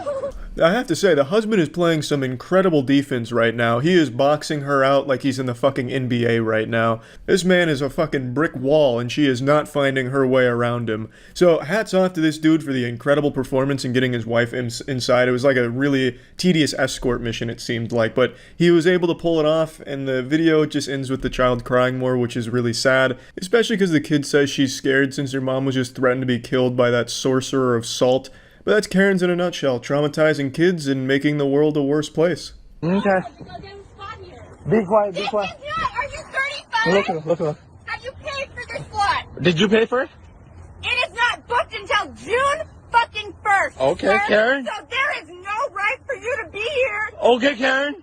I am not fucking Karen. This one's actually one of my favorites from this week. I know it's a little bit older than a week, but I only saw it this week, so it fucking counts, alright? She is very passionate about these boat slots. A very petty thing to be upset about, considering, I mean, you have a big fucking boat that you're hanging out on for the night, and you're carrying a dog around like some kind of low-budget Paris Hilton shit. So, I mean, you're clearly in a comfortable position. What is there to be so upset about? Just because 35? Which I don't even understand. What the fuck does 35 have to do with anything here, huh? Is that like one of the jokes from SpongeBob? 25. Oh, no, okay. Right for you to be here. Okay. Fucking disrespectful. Go to your own slot or... Okay, who is this person? Totally unnecessary that you're so fucked up. Okay. You can't get in your own slot. Okay. Now it's fucking escalating, baby. Now we're getting somewhere. Screaming and shouting, sounding like fucking Chris Farley from Saturday Night Live when he's talking about living in a van down by the river. Now we're getting somewhere. Be quiet, be quiet, be quiet. Just be quiet. Just be quiet. Pour your boat in your own fucking slot. You what up? Okay, we got you. What else do you want? You know what? We're being really nice to you. They know where. Being really nice. You screamed at my daughter. I screamed at her. That's right, baby. This ain't no one-on-one conflict. Player 2's coming hot. So now we have her mother involved, and that face right there says it all. She is upset. She's striking the classic pose here. This is like the Heisman pose for Karen. She's got the hand on the hip. She's pointing with the other hand. She's got the finger out, the stern face that says, I'm gonna call corporate. Be quiet. Yeah. So who is screaming? Really? Get the fuck away from us! You are not respecting our boundaries! We got 6 feet here. You're not 6 feet from ours! Oh, get away! Okay. Again, I want to reiterate, I don't really understand what this is even about. I don't know why she's upset, nor do I understand what 35 has to do with all of this. This is all just a very complex riddle to me, but if I had to try and piece together the lore here and explain the narrative, I would guess that the issue is Slot 35. Slot 35, as we all know, Slot 35 on this dock carries the Karen curse. And these new arrivals here on their boat didn't pay the proper fee. So now, just like in Indiana Jones, they've triggered the booby trap and it being swarmed by screaming Karens. On Mother's Day, Oh, yeah? a boat. Oh. Okay. What's the problem? Get the fuck off of our dock. Oh, really? Your dog? Why are you like that? Because on Mother's We're being so nice to you. Damn it, I want to know what happened on Mother's Day, but her fucking daughter keeps cutting off her story, so I'm missing out on crucial plot details. I need to know what the fuck happened on Mother's Day on this dock. This is not your mooring. If you paid to moor your boat here, there would be no issue, sir. Yeah. Just go to your own mooring. What number? This is 35. Really? Just go to your own mooring. So what's the problem with 35? That you do not book this fucking slot. Get away! So this is where it really started to confuse me. This has a lot of twists and turns. So it seems the issue is she doesn't think they paid for it, but how would she know? She clearly doesn't work here, or at least doesn't appear to be on duty if nothing else, so how could she possibly know whether or not this slot was paid for by them? And to go off a hunch to be screaming and shouting like this, and by the way, she does have a great scream. This sounds like the scream that was sampled in that old Skrillex song. It just seems like overkill. Like, why are you that passionate about a dock slot to a dock that you neither work at nor own? So what if I have 35? Don't hit me. Don't touch me. Don't touch me. Just don't touch me. Don't touch me. So, what is the problem now? You need to leave. Be quiet. Both of you. Be quiet. Just be quiet. She's speaking. Can you tell me what your name is? You fucking fool, you thought it was over. You thought it was only those two characters? No. In fact, there was a raid boss the entire time, the final boss of the boat here. The fucking dude comes out here and looking like a time traveler, and he's ready to go all in. We got Captain Richard in the mega mix now. And which ship you claim Richard? No, I wouldn't. Who are you? My name is Richard M. Trump. What is your name? I don't give a shit about what my name is. I don't have to give my name. I don't have to give my name. Look. I'm still debating on whether it's Captain Rick or Captain Richard. I couldn't quite hear, but they started screaming Rick when he started to go for like a fucking stage dive going after the guy. Unfortunately, he lost his sunglasses in the scuffle to try and get off the boat there. He was shuffling his feet a little too hard, and his daughter fucking slapped the sunglasses right off of his collar, so he can't be too happy about how this developed. Then she gets physical by pushing him, so I mean, it's truly turning into an all-out brawl here on Dock 35. And the screeching is reaching even new heights that I didn't even think were possible before. Her vocal cords have been trained to withstand all types of fucking banshee wailing here. She is going to a brand new degree. She's like a superhero. Okay, alright. So now I'm gonna call the police on you. So now I'm gonna have to. You. Both of my daughters. Both of my girls. No, I'm gonna call. Unfortunately, this is where the video comes to its conclusion. An unsatisfying cliffhanger. He drops a bomb by saying, both of my daughters. So throw out the fan theory about the older woman being the younger girl's mom, because he has just revealed that they are both his daughters with like a 50-year age gap.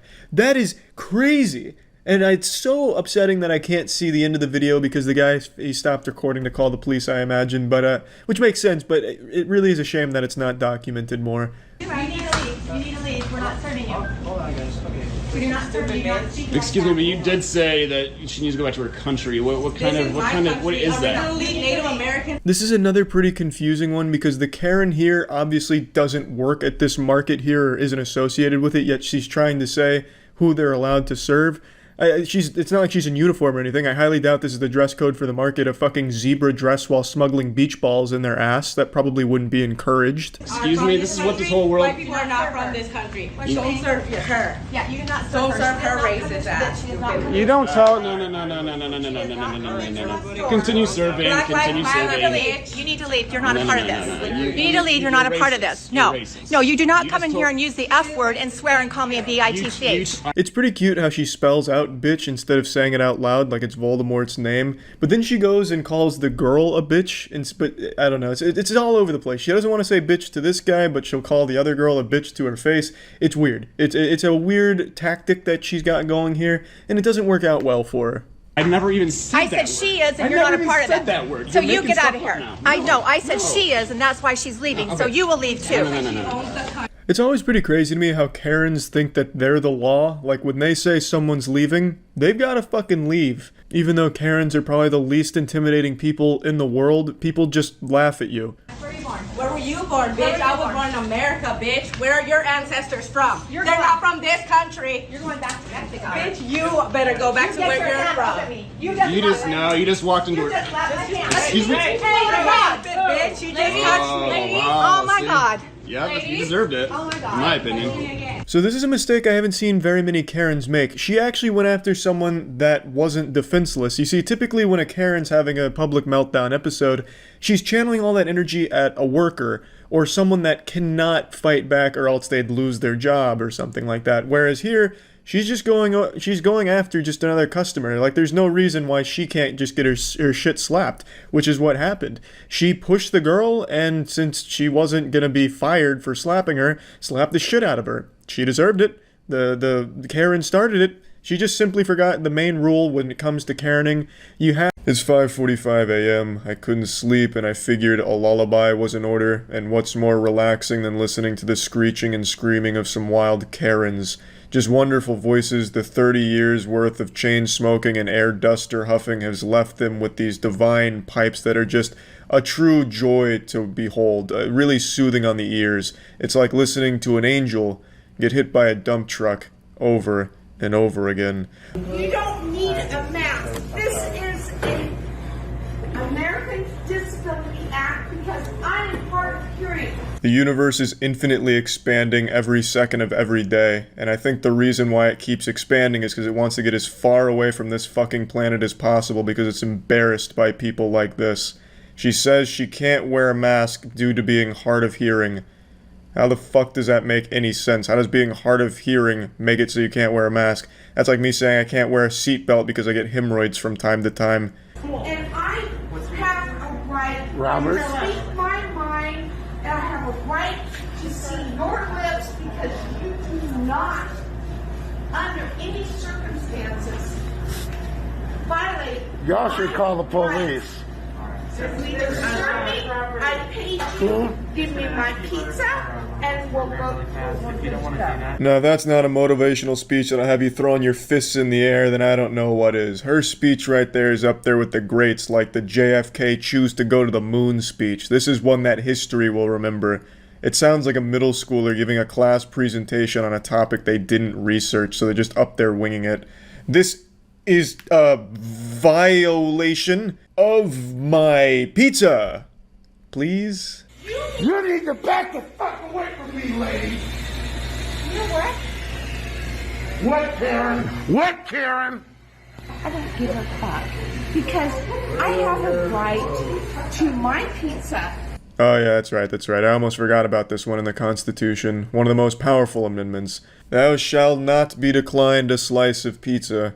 It sounds more like one of the 10 Commandments, actually. It probably is. Moses just forgot to carry the 11th commandment down the mountain, so he just left that tablet up there, but it was one of the most important ones. God was like, hey, this is a big one. Everyone's entitled to some pizza, alright? You fucking understand? I have a right to get my order, and I have a right... If you get any closer to me, you're going to have a right on that floor. And if you don't serve... If you have the right to refuse service to any person for any reason, yes Yes, we do. No, you don't. We do. No, you don't. Lady. I like how this woman's just tossing out 1,000 different rights all willy-nilly. I have the right to a pizza. I have the right to make an order. I have the right to an attorney. I have the right to stick a vibrator up my asshole while reading 50 Shades of Grey. And then when the business says, well, we have rights too, she's like, wait a minute, that's illegal. No, you can't do that. No, you don't have any rights. I'm the only one that gets to choose who has rights. The only rights that exist are the ones that I think exist. Everyone's so goddamn entitled. Everyone likes to think that they're so special, that Santa Claus visits them and only them once a year because they're just so good, that their own personal beliefs and their own personal rights overwrite those of others. It's just the selfishness is sickening. I'll tell you what. If you continue what you're telling me, you have the right. I will. No, you do not. Because I have a medical disability. It's paperwork. I don't care. Unfortunately, she got cut off, but you already know she was going to threaten to sue them. She got the finger out. When you bring the finger out, this says one of two things. A, I'm coming to sue you, or B, bend over because I'm putting this in your butthole. One thing I've been thinking about recently is the majority of these Karens, they have a family. Like, not just a dumb fucking husband that hasn't had an erection for 30 years, but they have kids. How do those kids feel, I wonder? You know, to be the son or daughter of someone like this. Do you think that they're like that as well? I don't know. It's something that keeps me awake at night. Like, is their stupidity rubbing off on their kids? Or are the kids rising above the challenge? Like a phoenix rising from the ashes of Karens. It's just something that I think about quite a bit. And I guarantee she has like 9 kids, 10 kids. People this fucking dumb always do. I don't give a shit. Walk on my sword. You know what? Do you know the law? And on nipple? Do you know the law on nipple? Do you? I paid for it. What is your name? Release my name. What do you mean you don't need to release your name? If you paid for the pizza online, you absolutely should tell them your name. Otherwise, anyone could just walk in and take your pizza. I mean, they would have hell to pay if they took this woman's pizza. There would be an unholy storm. 7 plagues would fall upon that person that stole this goblin's pizza.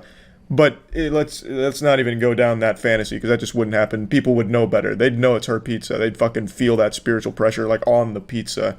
But, I mean, why is she so afraid to just say, hey, this is my name, I ordered that pizza, and it'd probably just get taken care of right then and there. She waits in her car, they just bring that shit out. Like, it's pretty simple. But they like to make this big song and dance out of it, and make them, like, this whole big spectacle about how great and right they are, and how everyone else is wrong. And I'm so tired of these people talking about laws. It's not a law, it's not a law, it's not a law. As if that fucking matters. Incest is against the law, but it doesn't stop them. These people are the product of 10 generations worth of inbreeding. So it's not like even if it was a law, they'd all of a sudden respect it and start wearing a mask. They still just wouldn't do it.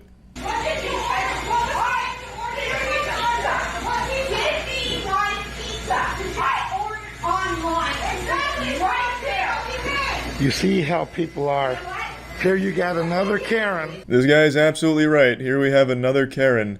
I really wish the lady behind the counter just slapped her with the pizza. Okay, you want your pizza? What was that, double cheese? And then turn it into like a WWE show. Alright, you want your fucking 2 slices of pizza, huh? Then slams them together like Stone Cold's beers and just drinks the grease right in front of her. Then throws the remnants at her.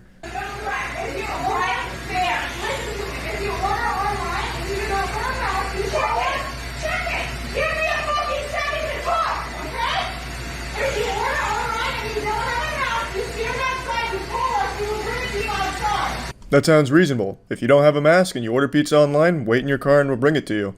Now, how does the enraged Karen whose watering hole has just been shit in by not being able to get this pizza, how does she respond to something so reasonable? It's not on the rack.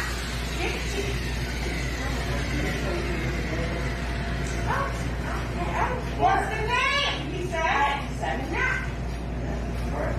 Walk outside and we'll bring it to you. Give it to me right now. Wear a fucking mask and that'll work. You can see for one brief second, in this Karen's rotted mind, she was like, wow, that just made a lot of sense. but I've committed so hard I have to keep going. No, give me it right now. Fuck the car. What's a car? I came here on a fucking wagon like the Flintstones. Look at me. Just give me the fucking pizza right now. I'm just waiting on my pizza. Huh? Huh? Yes. Is it a thin crust? Yes. Defeated and hungry, this Pizza Karen predator leaves the hunting ground, recognizing there will be no prey for her today, no pizza for her to feast upon, so she heads back to the swamp. Or at least that's what you think, but we haven't even met Mr. Pizza Karen yet. I have a First Amendment right, and I am doing my First Amendment right. You want to hide behind it? You hide behind it. Show me the law, not a statement. You show me the law that says I have to. Show me the law. You can't. That's a mic drop right there, ladies and gentlemen. He fucking got us. When I first saw this, I thought this was a celebrity appearance, a little celebrity cameo from Tom Arnold. This guy looks a lot like Tom Arnold if he was drunk driving a Dodge pickup truck or whatever the fuck he's driving. I don't think it's Tom Arnold. I mean, I guess it could be, but it's probably not. Either way, Pizza Karen really came out here, put on quite the show, and unfortunately it didn't pan out for her. She didn't get the pizza, so she probably took that bad attitude to Domino's or some shit. So I feel bad for everyone who worked in the pizza industry within a 10-mile radius of that spot on that day, because it's only been a day since my last Karen video, and I typically treat Karen videos like I treat my cock. I'll have some fun with it for like an hour, but then I need some time to just recharge the batteries and let it reload.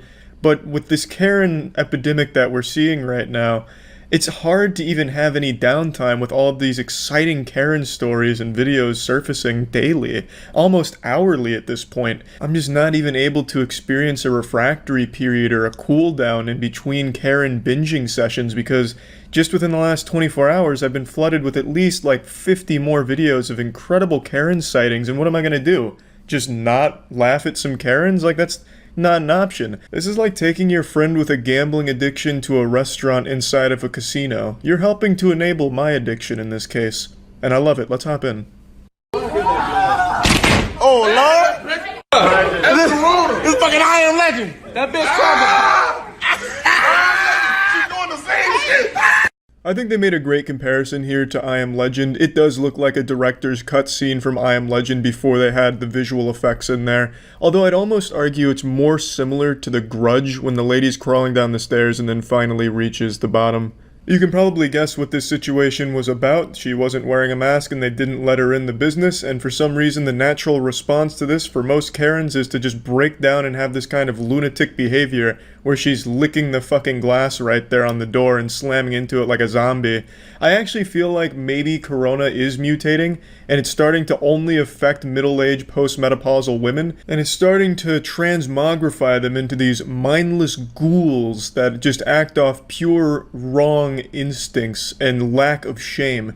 It's this perfect storm where you have this virus that has met this other virus called Facebook, and now the two of them have just come together to form this amalgamation of evil and annoyance that is the Karen you see in the video like this. It truly is remarkable and scary at the same time right here. It's like when two tornadoes collide and form a super tornado. You don't even live here. Oh, okay. The pool is not closed. No, I know. They're gonna close it. This is like that old 4chan pool is closed meme. This lady is actually a caricature of Karens without meaning to be. She looks exactly like that person you picture when you hear the word Karen at this point. No, they're not. Oh, no. I think I would know. Oh. Well, you don't know who lives here? You don't know who lives here? Because you don't live here. I do live here, bitch. And don't you ever fucking come up to me and tell me to go back to where I came from. You're a racist fucking prick. Go home and use your fucking dildo. God have mercy on that dildo. The bravest dildo that's ever been purchased. Have a heart, lady. Spare it for one night. Give it a break. Now, we don't get the whole context here, much like the last video. These are the only sections of the videos that exist. It's all they posted, I suppose. So we don't get the full context, but apparently she told them to go back to where they came from, the classic racist Karen line, and they weren't very happy about that, obviously. And then she's talking about how she's shutting the pool down, and she's a member of the board. You know, I'm a member of the board, I can shut this shit down. I'm above the board, I'm beyond it, I am the board. I am the fucking law. If I want this pool closed, I'll close it. If I want to put fucking sharks in this pool, I'll put sharks in this fucking pool. Do you know who I am? I'm the board member. Go home. Go. 2020. You know who lives here? Yeah. You know who lives here? Yeah, I do. How do you know that I don't live here? Let me tell you how. Because I was here when this neighborhood was built, and I know every single person who bought in here. I've you lived here since 2010? Are you serious right now? I'm so serious. So you know everybody though? You know everyone that lives in my neighborhood. You live here? We do live Yes. here, actually. That's great if you live here. Do you live here? Yes, bitch. She does. Okay, so where? In a surprise to absolutely nobody, she was wrong, and the lady in the video does live there. Even though that shouldn't matter in the first place, considering it's a public pool and she was with another resident of the neighborhood. Regardless, a wild situation that was created here, just born from the desire to be angry, I suppose, which is the entire nature of the Karen, that species of middle-aged woman. Absolutely fascinating every single time, to be honest. I think Karen should be another segment in the next Planet Earth, perhaps. We could look at Karens, have David Attenborough perhaps talk about it on BBC or something. I'd really like to just get a deeper look at how Karens have evolved to this point, or rather, devolved to this point. You got the gun on me. Help me with the car. Call him. I'm telling. Get the license plate. Get the license plate. Get the license plate now. Because you were never about to hit me with the damn car. You about to hit me with the car? You fucking both of y'all put a gun down on me, okay? This was the most popular Karen freakout of the last 24 hours, and it's a real doozy here. Like, this is some hardcore Karening shit. For some reason, during a verbal disagreement, she pulls out a fucking gun. And the lady filming doesn't seem afraid at all. Her voice isn't shaking, and she just sounds more annoyed at the fact that the other ladies escalated it to this point for no fucking reason at all. It's like in those action movies when the main character has like 6 guns pointed at them, but they keep their cool. 6 guns, huh? Maybe 20 more and be a fair fight. So 6 guns, 6 people, pulls out a cigar. Which one of you wants to light this cigar for me? Like, this is just so badass. Call Richard back up to the police. Call Richard back up here now. Don't you fucking jump behind me. No, I ain't jumping behind your car. I was walking. Your car was hitting me. Get the fuck back. Do you see that? God, this lady's screaming reminds me of like an old school Xbox Live lobby with some kid just fucking melting down about how he got killed because of lag or some shit. What a fucking frustrating sound from this woman here. Like 30 years ago, I'm sure she was a cheerleader, and now look at her. It's just pathetic. They both pointed that gun on me. He was trying to hit me with the car when I was going back. You seen that? And then when I hit his car, he wanted to jump out the car and put a gun on me. That is crazy. Trump making it real comfortable. Call the police. No, don't go anywhere. Call the police. There's some good news here, though. The couple did get arrested for this shit, so that was nice to see. This is day one. This is opening day of Trader Joe's in North Hollywood. This is Karen. Woo! Democratic kids! All of you! That man harassed me for not wearing a mask. I have a breathing problem. My doctor would not let me wear a mask. So anyone harassing me to wear a mask, you guys are violating federal law. You get that? Get that on camera. We got it. Trader Joe's, baby. I've always heard good things about Trader Joe's, but I've only been once, and I actually got some good shit from there, but I also got some actual dog shit from there, too. I got like a popcorn substitute that wasn't corn, it was like popped mulch or something. I don't even remember. It was like little bits of concrete that they must have just scraped from the parking lot just for something to sell. I don't know. It was fucking terrible, but I did get some good shit from there, too. I'm not overly surprised to see someone melting down in a Trader Joe's like this, because even in my limited exposure to Trader Joe's with my one adventure there, my one journey, it was like a combat sport. I had to like bump shoulders with people. I had to like fight people to get to places for food there. You had to like actually, you know, scrap with people to get the resources that you want there. It was pretty wild. I mean, it wasn't like a negative experience or anything, but it really is like it was, at least in my experience, pretty cutthroat. So I could absolutely see some tempers flaring up like that. Like, she went, yeah, I'm surprised she wasn't wearing football pads. She went in there ready to shop at Trader Joe's, but they didn't let her because of no mask, and then threw this big old temper tantrum. This is just another thing I don't really understand. You see all these people melting down and embarrassing themselves about masks. How can you freely just not wear a mask and just be like, yeah, I'm on the same team as her, and not feel, like, embarrassed about it? Like, if I was someone that didn't like masks, and I saw all these people having these temper tantrums, licking fucking doorknobs and shit because they didn't let her in with a mask, I'd be like, you know what? I don't really want to be associated with that. That's gonna be what people think of when I say I don't like masks. I'm just gonna wear a fucking mask. Yeah, fuck this, I don't want to be associated with this group of fucking idiots. Like, even if you hate masks, I just don't know, man. I feel like there'd be some level of shame where you wouldn't even want to be associated with a group this stupid, but yeah, anyway, these were the most recent Karen meltdowns that I saw, at least the best of the ones I saw. These were some of the most aggressive. There's a phenomenon I've talked about quite a few times on this channel over the years, and it's a recent development in our species where people will record themselves having an unhinged meltdown, just actually getting video evidence of their worst moment, and openly post it and expect people to be on their side. I understand it's delusion and everyone thinking that they're the main character, so everything they do is justifiable and they're just perpetually morally righteous with every decision they make, so they film it expecting to get a bunch of pats on the back and people just really rimming them out for such a great job at handling confrontation or whatever. But it's just still so weird to me that this is so common. And that's of course what today's video is on. It's a woman who's having a conniption, just blowing a gasket, going ballistic at a man and his dog outside of their business. And she gets out her phone for that little recording buff. Tie your fucking dog up, you fucking piece of shit. What are you? Are you even white? You're not white, huh?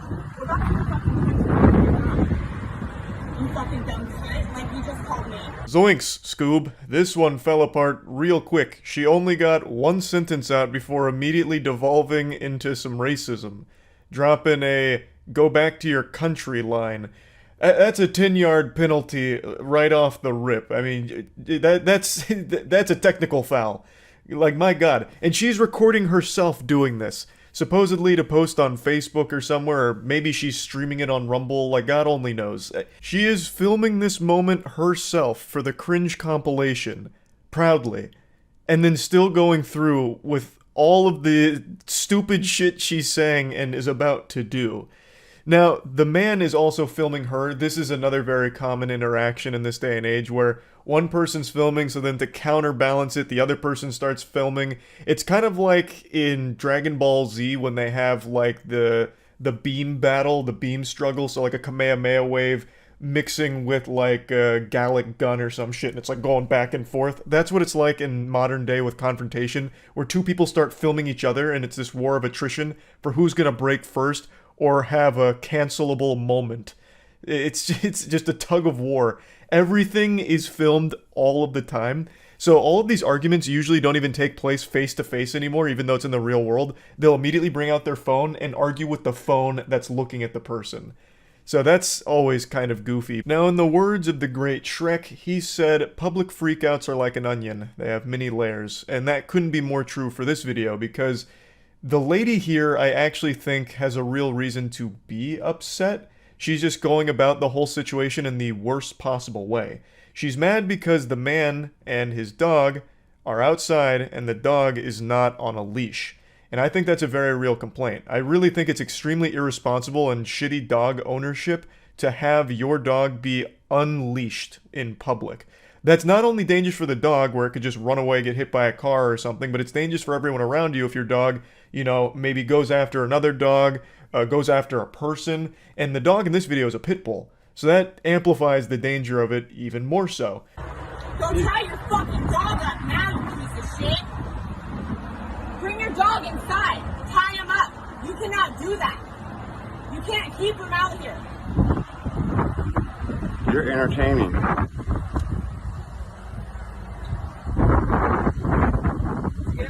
I'm on the phone with the cops right now. They're gonna come get your dog and put him down. At least I'm pretty sure it's a pit bull, but I'm not a fucking dog whisperer. I'm not a connoisseur of dog breeds. It looks like a pit bull. But regardless, even if it's not, Again, I still feel all dogs should be on a leash when they're in public around people, just for the safety of not only the animal, but the people as well, just in case. It's always better to err on the side of caution, I feel. Now, back to making fun of Rowdy Ruth for how she's handling all of this. So instead of just asking him to put the dog on the leash, or handling it in a different way, like maybe just going somewhere else away from the unleashed animal, she starts filming everything and escalating the whole problem and situation, now threatening to call the police to have the dog put down, which is fucking unhinged.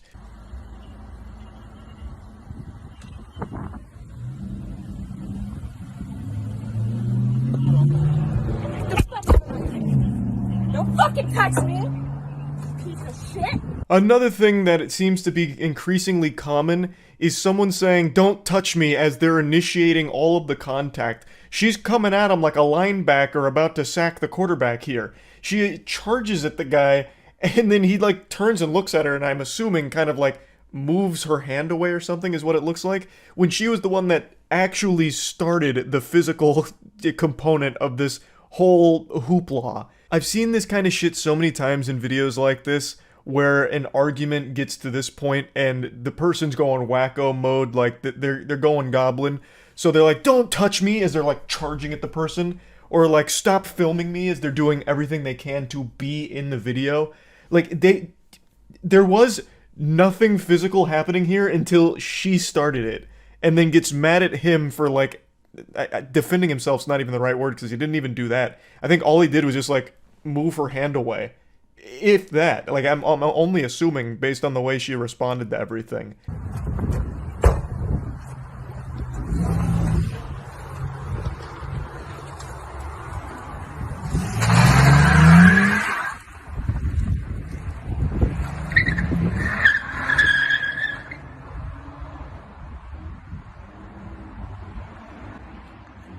I know, Pop.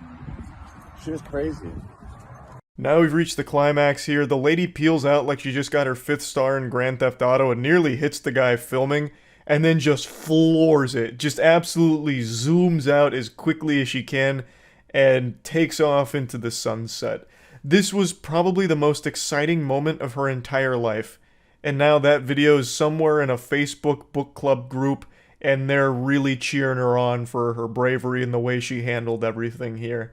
When in reality, everyone's now making fun of her because the video's left her weird little echo chamber bubble. Well, actually, her perspective I don't think has, but the video of the whole situation has.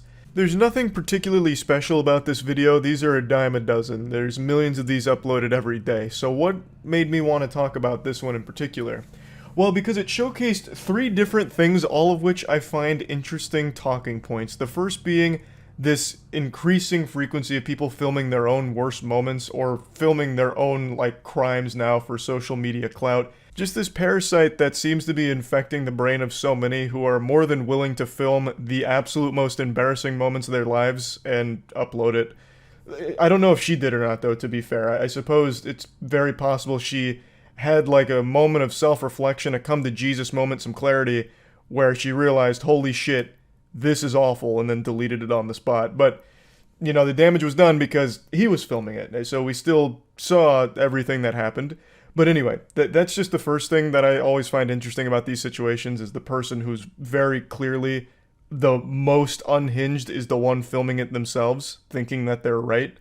And then the second thing is dogs being off the leash. I'm seeing this a lot as well, where it's becoming ever more common for dog owners to not leash up their pets in public, and I think that is foul. I think that is just playing with fire. I really do stand by firmly that every dog in public should be on a leash. No matter how well trained or how sweet and cute the dog is, it is better for everyone if you put the dog on the leash. That's just a PSA to everyone out there. And then the third thing is, the lady really did have a reason to be uncomfortable or upset, but then she went way too far and handled it horribly, getting racist out of nowhere, getting physical, and then taken off like she was in the Fast and Furious franchise. Like, being upset about the dog being off the leash is fine. You could have handled it a million other ways besides what she did here. So it's one of those things where when someone does have like a reason for being a little perturbed and go hog wild with it, taking things way too far, and then just saying some awful shit or doing something that's now indefensible, even though you were at the beginning having a, like, you know, a reason people would agree with you on. But yeah, anyway, that's really... You guys know me. I love a good freak out where someone completely fails to control their emotions and makes an absolute fool out of themselves in public. But you know what I love more than that? A good story. But what happens when a good story meets a good public meltdown? You get a piece of art. Something that not even Leonardo da Vinci could paint. He couldn't portray such beauty. And today I'm happy to say we were blessed with this perfect storm. We got an absolutely wonderful apocalyptic explosion in public over nothing, and an incredible narrative to accompany it. Do you have a vagina? I don't know. That's kind of my business. Do you? Do you have a vagina? I couldn't imagine a stronger intro- Oh my god. Oh my god. That was my dog. She just scared me. She must have been having a dream and kicked my chair. I thought for sure an earthquake had just hit Florida. Wow. Alright, now that my heart rate's come down after that jump scare, what I was saying is this is one of the finest beginnings to any fairy tale I've ever heard. Like, imagine if Harry Potter had started with a question like this: do you have a vagina? It immediately sets the tone for the rest of this video here. You don't need to be asking this person. Yeah, that's a weird thing to ask. You're the one asking me what gender I am. I didn't ever ask you that. You're asking my pronouns. I didn't ask that either. Do I look like a man? I don't know what you look like. Do I sound like a man? Maybe, I don't know. There's a lot to unpack here, so let's pour some milk on this cereal.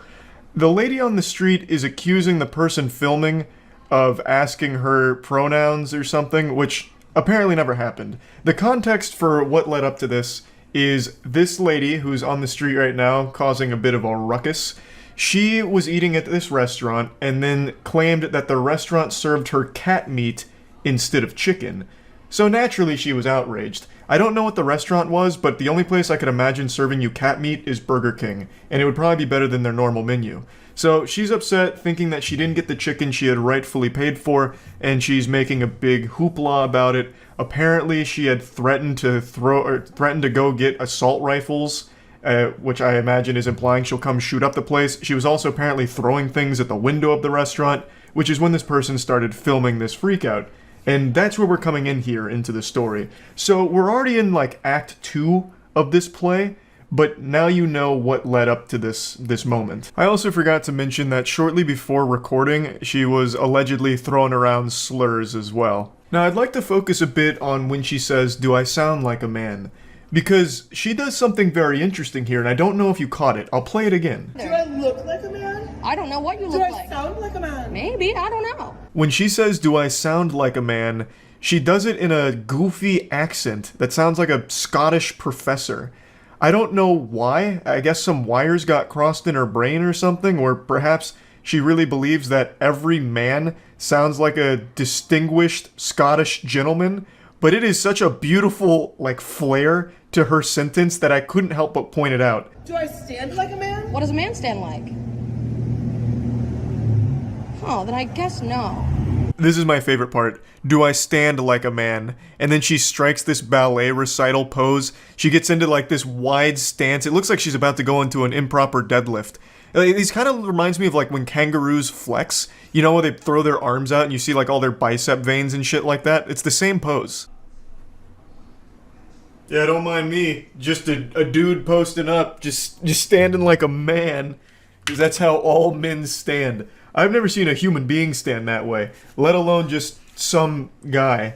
I don't know what's going on here. It's like a video game NPC that's starting to malfunction here. Like her animations are getting messed up, so her idle animations all kind of like janky.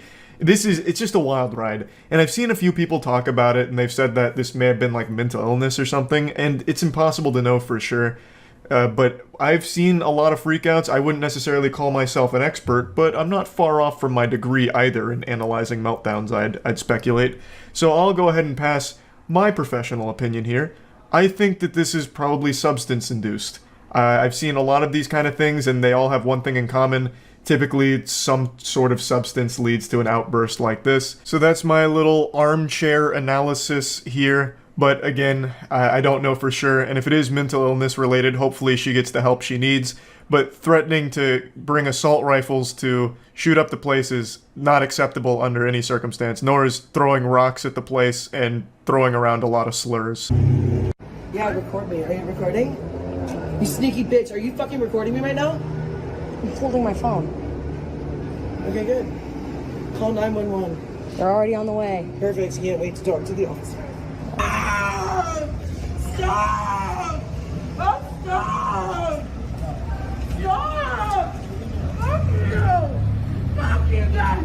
Ah! You've gotta love a happy ending. I want to give massive props to the person filming this. They did an amazing job. The conversation that they engaged on, like that back and forth, seemed like something out of a cartoon. It was so well done. They were able to respond to the lady's wild questions so quickly. Do I stand like a man? Strikes the pose. Well, no, I guess not in that case. Just really impressive stuff, and I love this cut from can't wait for the cops to get here to being arrested. Like, you couldn't draw it up any better than that. So, to give a little context what happened here, after the initial, back and forth and the do I stand like a man and her fucking going hog wild on that pose, she left and then came back, but this time was a little more combative. The cops were called, cops arrived, and she was arrested. I don't know exactly what led to the arrest, because typically what would happen in a case like this is the cops just tell her to get out of here, scram, skedaddle. I'm assuming she got very combative with the officers as well. So, pretty rough set of circumstances, but I don't think the person filming did anything wrong.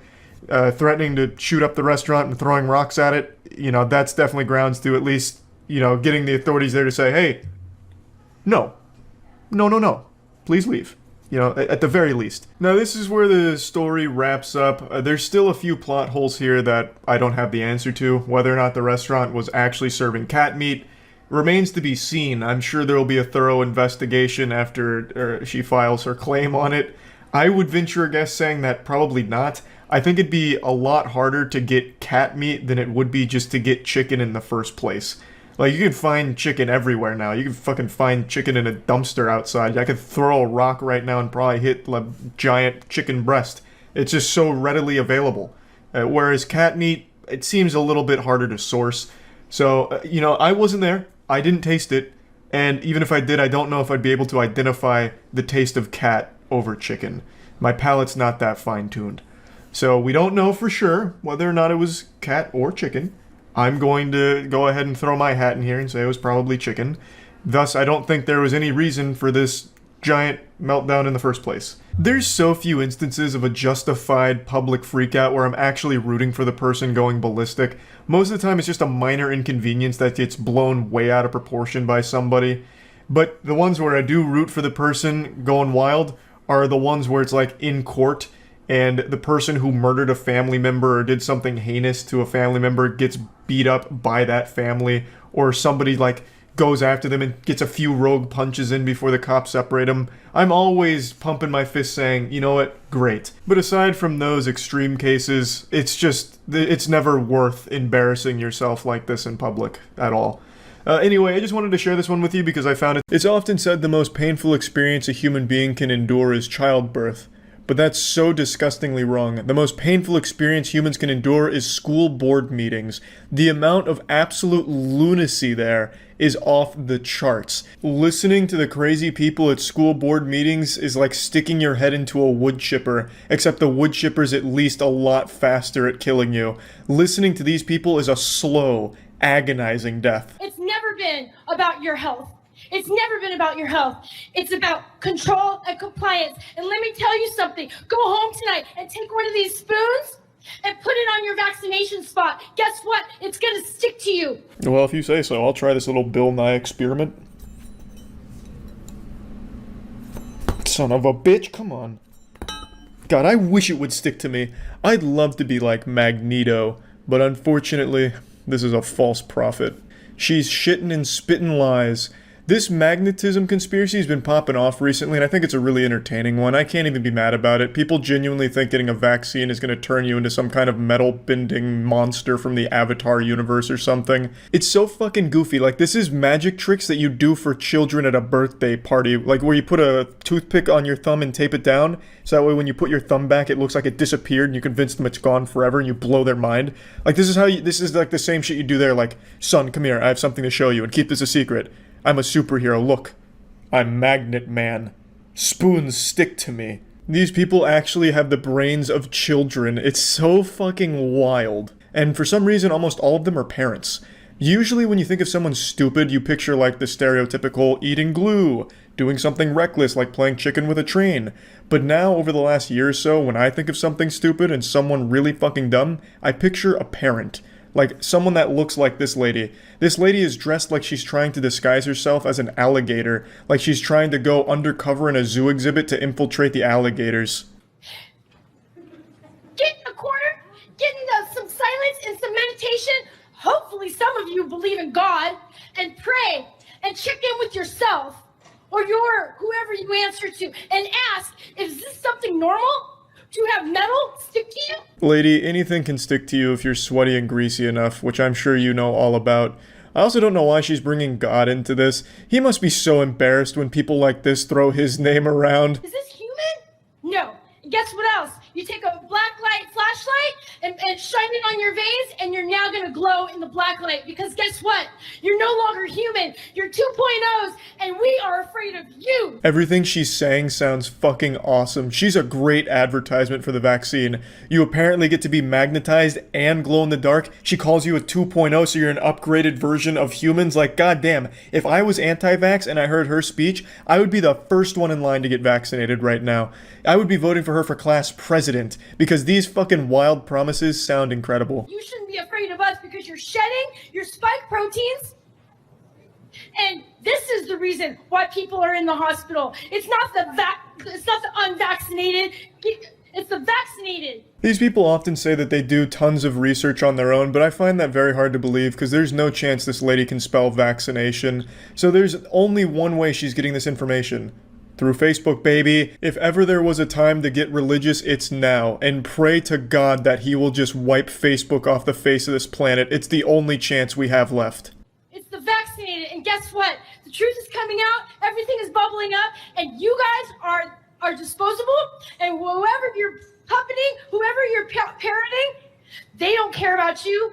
When these imbeciles say things like this, it actually makes me sad, because they're convinced that they're not sheep, even though they are the actual sheep in this situation. They just parrot what they see in their Facebook groups, verbatim. They all say the exact same things. This is a school board meeting that just happened, and it is exactly the same shit that the last one we looked at a few months ago was saying. They're saying these identical things, the same rhetoric, nothing changes. They are literal sheep. But they are convinced that they're the only ones seeing the truth. It's an absolute tragedy, and it's a slippery slope. Once you believe one conspiracy like this, you believe every single one of them, because then it puts the mistrust of everything and everyone in your blood. It's a direct injection of delusion right into your bloodstream. So, while she believes all this magnetism vaccination shit, I am sure she is also going to start believing in flat earth as well, because they all stem from the same idea. You can't trust anyone but the Facebook groups that suck on your dick and titties and make you feel good, make you feel smart. You can't trust anyone else. The experts, they're lying to you because they're trying to control you. The reason you're miserable at 40 years old and haven't accomplished anything isn't because it's your fault. It's because the government's been keeping you down and trying to prevent your third eye from opening. But we're going to show you the truth, this and that, and then you believe all of these absolutely asinine, wild, garbage things. Any more or less than you care about the kids. And I invite you to get a conscience, because if you're vaccinated, your time is limited. Anyways, but I ask you to get on your knees and repent and ask for forgiveness, because this is not just happening on this field and on this plane. You're going to be paying for this for the rest of eternity, all right? So I would tell you good luck. God bless. See ya. The worst part about this supervillain monologue is the clapping at the end. There's people supporting that. And that's awful. That's what's so fucking sad. It's crazy how many people believe these things. I know a lot of people like to say, oh, no one really believes that. But there's a lot of people just like her that'll hear these absolutely outlandish statements like, the vaccine makes you a magnet. You'll go outside and get hit by a fucking car battery that gets ripped out of a nearby vehicle because you're such a super magnet from the vaccine. And they're like, oh, that sounds reasonable. I don't need any further proof because now you've said it, so I'll believe it. It's just people wanting to believe absolute dumb shit. We live in fan fiction land now. People believe everything based on nothing. They just have this desire to feel smarter than everyone else and unique. And it sucks. It fucking sucks. But it is always fun to have a little laugh at, like people like her. So, I mean, airplane freakouts are always extreme. They are just downright diabolical. There's something about air travel that can just bring the demon out of some people. And there's even a term for it called airplane psychosis, where sometimes someone will just have an acute psychic. They just start reading people's mind like Charles Xavier when they get on a plane. They will have an acute psychotic break where like the stress or anxiety of flying will have them just kind of have this switch flipped where they just kind of go berserk. Stay there. Don't touch her. No. Don't touch her. No, this is where her asshole is. Do not touch her. Look at her. Shut the fuck up. Don't fucking touch me. Miss, step back. Let go. There's a lot to unpack here. Obviously, we're tuning in a bit late into the season premiere. They apparently were arguing because this lady was like insulting her, and then it eventually had her like leaning over, and then she said this is where her asshole is, which is, I mean, that's playing a game of Where's Waldo with the old brown balloon knot. Who doesn't love that old pastime? A little weird to be doing that to a stranger on a plane, though. It seemed like she was trying to film something with her phone when she said that, and then the lady that she was insulting like hit her phone away, which then led to her grabbing her hair and just yanking on it. Let go of her hair. You cannot do that. Let go, miss. Let go of her hair.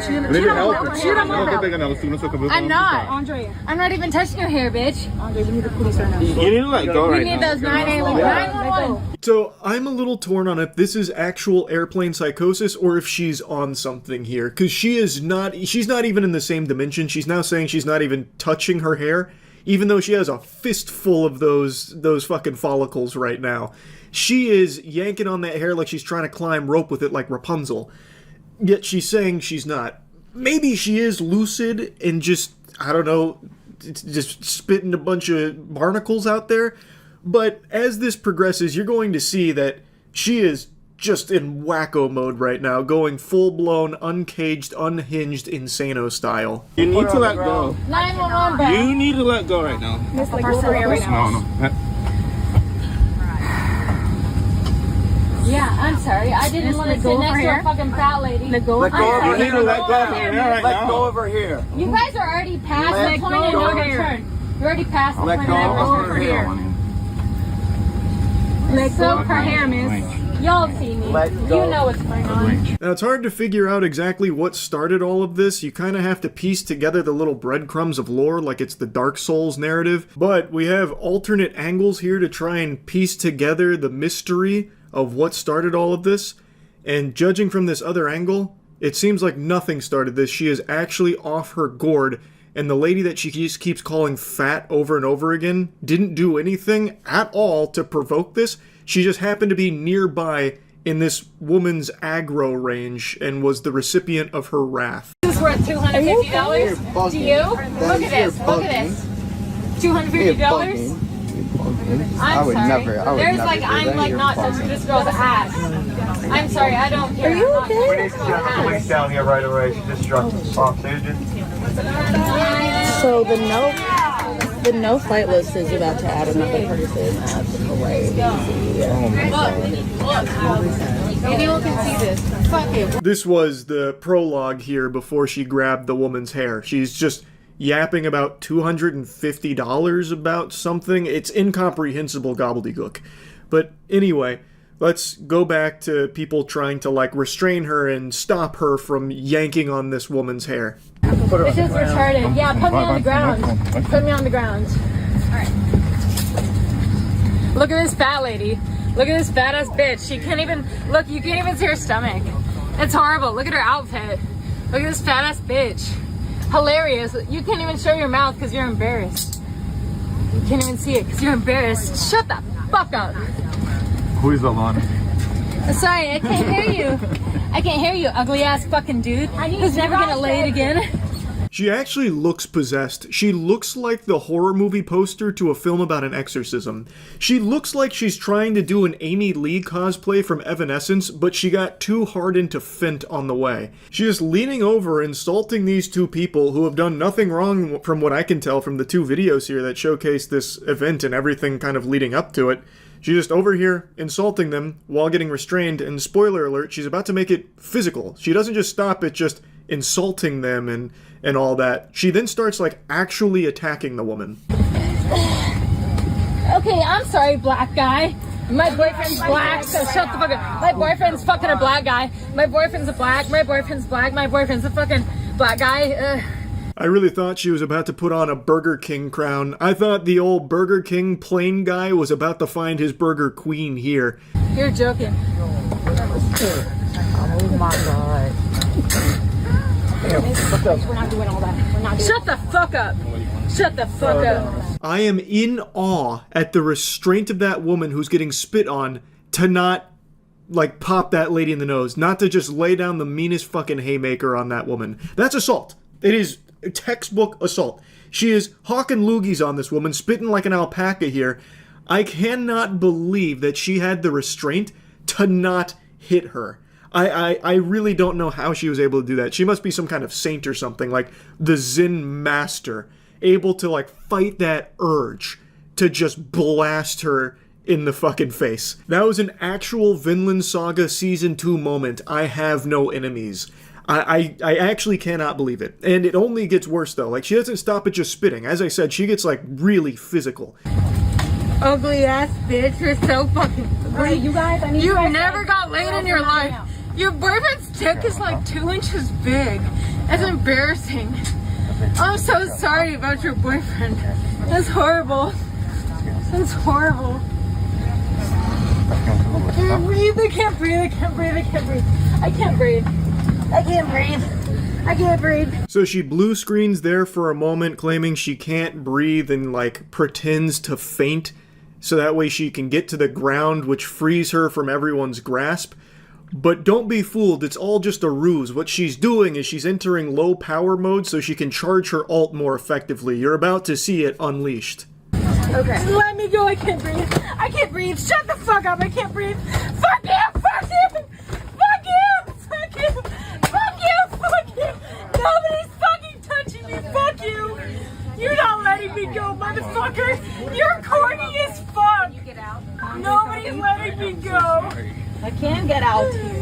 Yeah, you shouldn't get out! You're fucking fat as shit! You disgusting fat as... She wormed her way up a little bit so she could get a better angle to start kicking that woman that she's been insulting this whole time. And she throws like a flurry of kicks. She like unleashes some like capoeira maneuvers from down there. Also, I just have to mention, whoever is filming this, what an extraordinary job. They followed the action from start to finish and kept the villain in the center of it the entire time.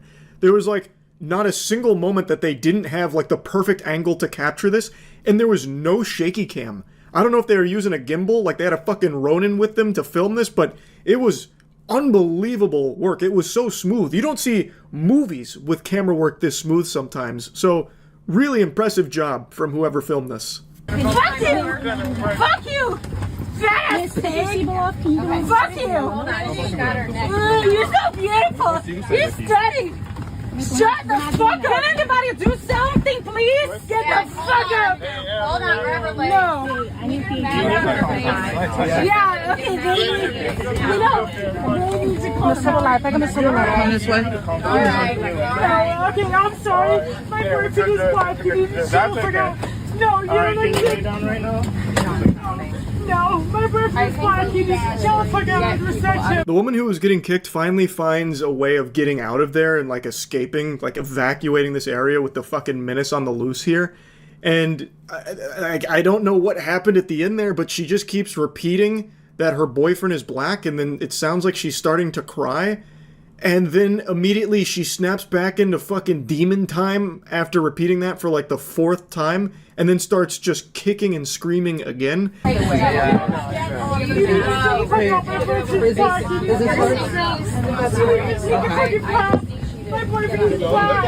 I can do that. No, you need to fucking chill the fuck out. Fuck you! Fuck you!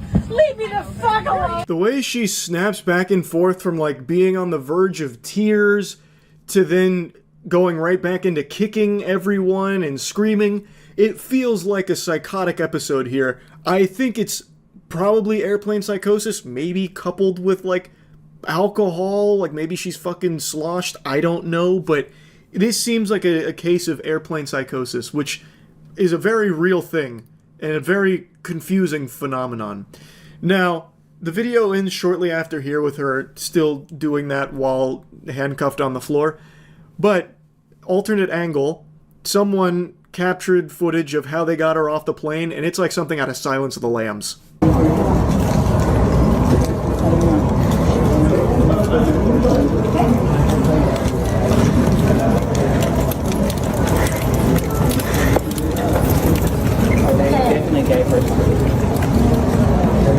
Oh, wow. They got her strapped down to the bed and escorted by like 6 officers there going through the airport. Fucking brutal, man. Like this freakout was unreal. Probably earned her a spot on the no-fly list, I would imagine. I don't think Southwest is going to be all that excited to have her fly on their aircrafts going forward. But, wow. I would comfortably say this is one of the craziest airplane freakouts I've ever seen. At least in the top 3, I would imagine. I feel really bad for that lady and I believe her boyfriend. She kept saying it was her boyfriend, but I have no idea if that's true or not. It could have just been 2 people sitting there. I feel really bad for both of them to be on the receiving end of so much vitriol for absolutely fucking nothing from someone just going. As more and more things start opening in the world amid the pandemic, more and more middle-aged single mothers are trying to go back out into society and find things to be angry about. I recently covered the Karen apocalypse that we've just experienced. However, if the Karen apocalypse was an earthquake, what you're about to see is the aftershock.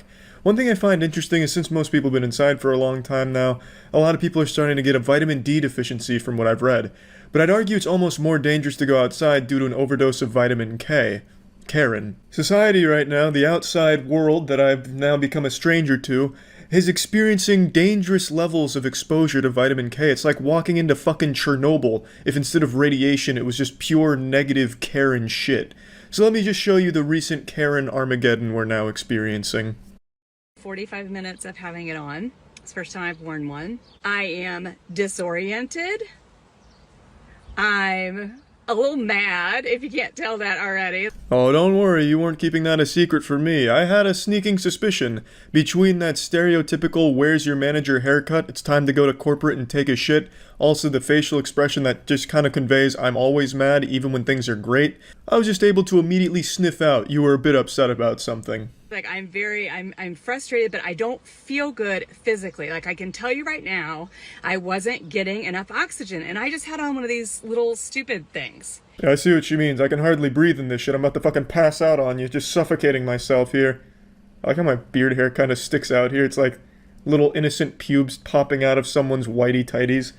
But anyway, this is something I see a lot from these kind of people. I can't breathe in it. It's impossible. I'm suffocating to death. I would have loved to see her in the store if she's trying that shit, like she's just like falling over herself and then like everyone's ripping the mask off to try and save her life. Jesus! What is this? A mask? She's killing herself for our safety. What a hero! She's wearing a mask and she's dying for it. As if there's anything easier in the world than just putting on a mask. Like how fucking spoiled and entitled and weak do you have to be to think that putting on a mask is some like giant sacrifice or something that's hard? I feel dizzy.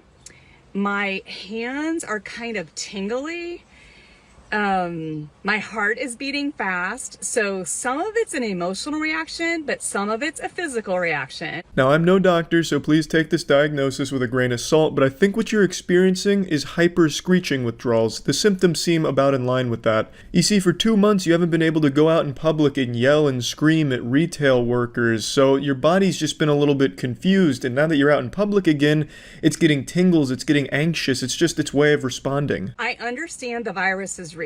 Okay, I understand the virus is real. Well, that's better than a lot of people on Facebook, so good for her there. But it's also extremely sad that there's actually people that don't think it's real, so you have to clarify that you believe in it, as if there's some type of fucking debate on whether or not it's real. Friends, look at the numbers and tell me why everybody's living in fear. Tell me why we're putting these things on and not being able to breathe. I just want to cry. Well, go ahead and cry. I'm not going to arrest you for it. Let it all out. And as for why people are putting masks on and not being able to breathe, I think that's a problem exclusive only to you. I mean, this may come as a shock, but doctors work like 12-hour days with a mask on the entire time. Nurses too, so they can clearly breathe. The design's fine. No one's suffocating wearing a mask. Just because you soldiered through a brave 45 minutes while getting your gluten-free food at the Whole Foods doesn't mean that you're some expert on masks now. I'm pretty sure you were breathing just fine. I don't know how the fuck you walk around breathing if you're struggling in a mask. Do you just, like, wide open mouth, just suck all the air in as big as possible? That's all I want to do is cry, because you can't see people's faces. You can't make human connection. We can't hug people. We can't hold their babies. That's kind of a weird thing to point out, right? You can't hold people's babies? Like, what does this woman do? Just go around, like, snatching babies, like, bringing them back to the stork or something? Like, that's not exactly common. You shouldn't be going up to strangers and asking to hold their babies in the first place. Now, if you're around your friends and shit, yeah, I guess not being able to hold their babies might be a common problem. I don't really know. I just feel like that's a strange one to point out. Like, you know, a lot of bad shit's come with the coronavirus, but one thing no one's really talking about, the worst thing is, we can't just hold people's babies anymore. It doesn't make sense. This doesn't make sense, and I'm not okay with it. Nothing about what we're doing is supported by the numbers that are out there. Those of you that know me, like, I am one of the most compassionate, caring people you will ever meet. Whenever someone says something like that, I immediately doubt it. No one that's actually compassionate and caring goes around wearing that like a badge of honor. I'm so humble. In fact, I'm one of the most humble people you'll ever get to know. In fact, I probably care more about all of you people than you people even care about yourselves. That's how good of a person I am, and you should know that. And I'm just letting you know that, just because I am such a good person. You know, that doesn't really rub me the right way. I just doubt that claim. But as she said, she's not okay with it, so I think it's time we cancel the coronavirus. Let's just get rid of the coronavirus now. This lady is clearly not having a good time because of it, and since she's not okay with it, well, we need to change everything.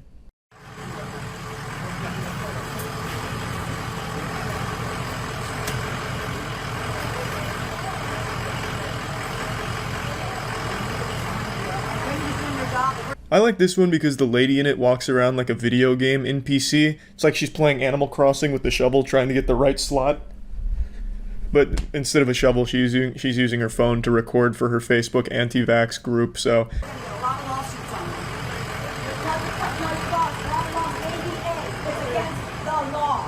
So it's against the law? It's against the law to make you wear a mask. It's against the law. Well, if you say so. I mean, I'm not going to question her. She seems like the law. She's like the embodiment of the law. So whatever she says, yeah, you know, I'm just going to agree with. The ADA tells them that you cannot make people wear a mask. It's not our laws at all. This is just made up by Bill Gates and them, and by you wearing that. Seriously, think about it. You're breathing out your toxic air, and you're breathing in the same air. You're making your lungs, you're killing your antibodies. It's always just impressive how people can get to this point and be like this. To blame Bill Gates, of all people you could have chosen. You could have done something a little cooler, like going after Elon Musk, since he's doing some like weird shit on Twitter. Why not target him? But to go after Bill Gates just seems, I don't know, underwhelming. To make him like this giant Thanos behind the coronavirus. I would have preferred if they chose a different path for their supervillain, but it is what it is. For some reason they've chosen him. And I think the most impressive thing about this one in particular is the lady filming. She was filming, because she so firmly believes that she's in the right and doesn't look crazy. And I always think that's just the wildest part. How people can be so disconnected from reality that they think that they're right and justified with their behavior that they'll go so far as to film it for their friends in their little Facebook echo chambers. I just think that's just sad and pretty wild. If there's a cold that comes around in November, you're getting sick. You're making yourself sick. You're making... Breathe. Yeah, you're spitting out too. No, baby, that's not what's going to make you sick. You're alive. Go look on the package, and it will tell you. It will not protect you from COVID-19. You are hurting yourself. Don't stop being lied to. They want to kill all the Mexicans. Do you believe in the COVID? They want to kill all the black people. They want to kill everybody. Watch out what you're being told. You're being lied to. It's actually really hard to keep up with the exposition here. I really don't understand at all what she's talking about or where she's going. But god damn it, she's confident in it and really fucking obnoxious. Do you believe in it? Do I believe with the COVID? I believe there's a virus, but it's not what they say. It's like any other virus. They have 99% cure. 99% cure. So what kind of a virus is that? We all had viruses. We all get colds. You're being lied to. Please do your due diligence.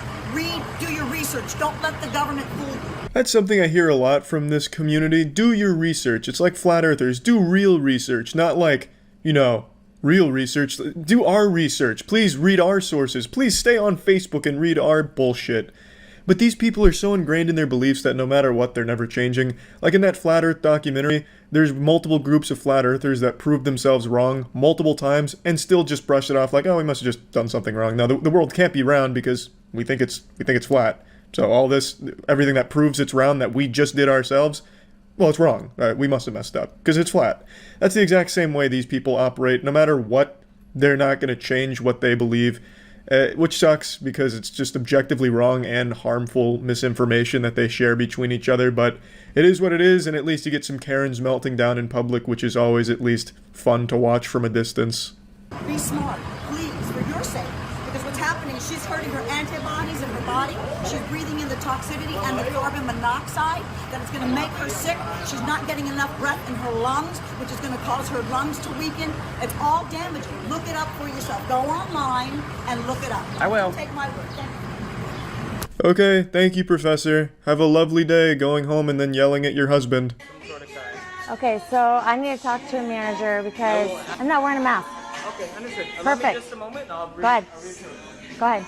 It's always refreshing to hear that signature catchphrase, I need to speak to a manager.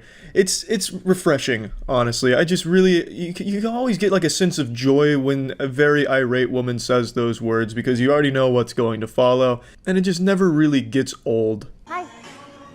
Hi, I have a medical condition that I'm not allowed to wear a mask, and I'm not required by HIPAA rules and regulations to disclose that. Being a loudmouthed asshole is not a medical condition that prevents a mask. In fact, it should be encouraged so that way you're not just fucking screeching. At least the mask will act like a little muffler, like a fucking silencer on James Bond's gun for your fucking yelling at the retail workers. I also decided to look into it because she publicly talks about herself in this video and puts herself out there, so I looked into it. The medical condition she has does not prevent her from wearing a mask in any way. And just for the sake of playing by her rules, I won't disclose what the medical condition is, but she talks about it constantly and just has it plastered all over her website. She's also an avid flat earther and considers herself a general truther in all things, as most of these people do.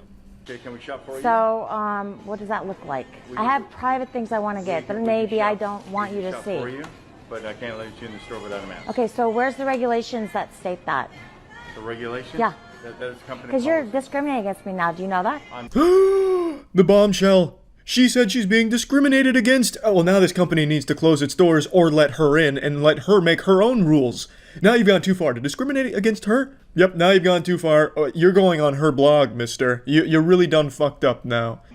You're discriminating against that me. we can help you. No, because I have private stuff that I don't want you to see. What kind of private stuff could you possibly be buying at a grocery store? What, are you scraping bacon grease off the grills in the back and are embarrassed about it? Are you smuggling plutonium in there or something? What could possibly be a big secret at a grocery store that would be embarrassing? All they fucking carry for the most part is food and vitamins. What, do you want people to not know that you take fish oil pills or something? I don't really get it. It's a lame fucking excuse. These people just look for reasons to stay angry, even when people are offering alternatives to kind of fit into what they're comfortable with in their lunacy. This man's going above and beyond, saying, we can shop for you, we can do this for you, do that for you, and she just comes up with the most outlandish excuses to not use that and stay angry. It's wild to me. You can call corporate office, but I can't help you. Okay, well, you guys can get a lawsuit because you can't discriminate. I'm trying to help you, but I'm No, not going to you can't. How's that helping when you're gonna do shopping for me? I'm gonna give you my bank information. doing the best I can How do I? Huge kudos to this guy for staying so calm during a Category 5 Karen hurricane, because this shit is so fucking annoying. I don't know how he was able to maintain his cool. Miss, call corporate office. I'm sorry. Okay, I need a card. Do you have a card for them? I sure can. That'd be great. If anybody wants to shop here, you have to have a mask, and here is the policies. I edited out the part where she talks about who she is and also where she is, just for the sake of not having people go harass her. But she talks about the policies, which a company is absolutely entitled to have, and pretty much everywhere requires you to wear a mask. But for some reason, these whiny children just can't put a mask on, which takes literally less than a second. It's genuinely one of the easiest things a human being can possibly do. It takes no effort, it takes no time, and it's not that big of a fucking deal. Just some fucking misbehaving children. You can't tell me what to do. I don't want to do this. I'm gonna throw a fucking temper tantrum and I'm gonna throw my Legos on that side of the room and you can't stop me. Fuck you. I'm putting this on Facebook. But you're pretty chipper. You're pretty chipper.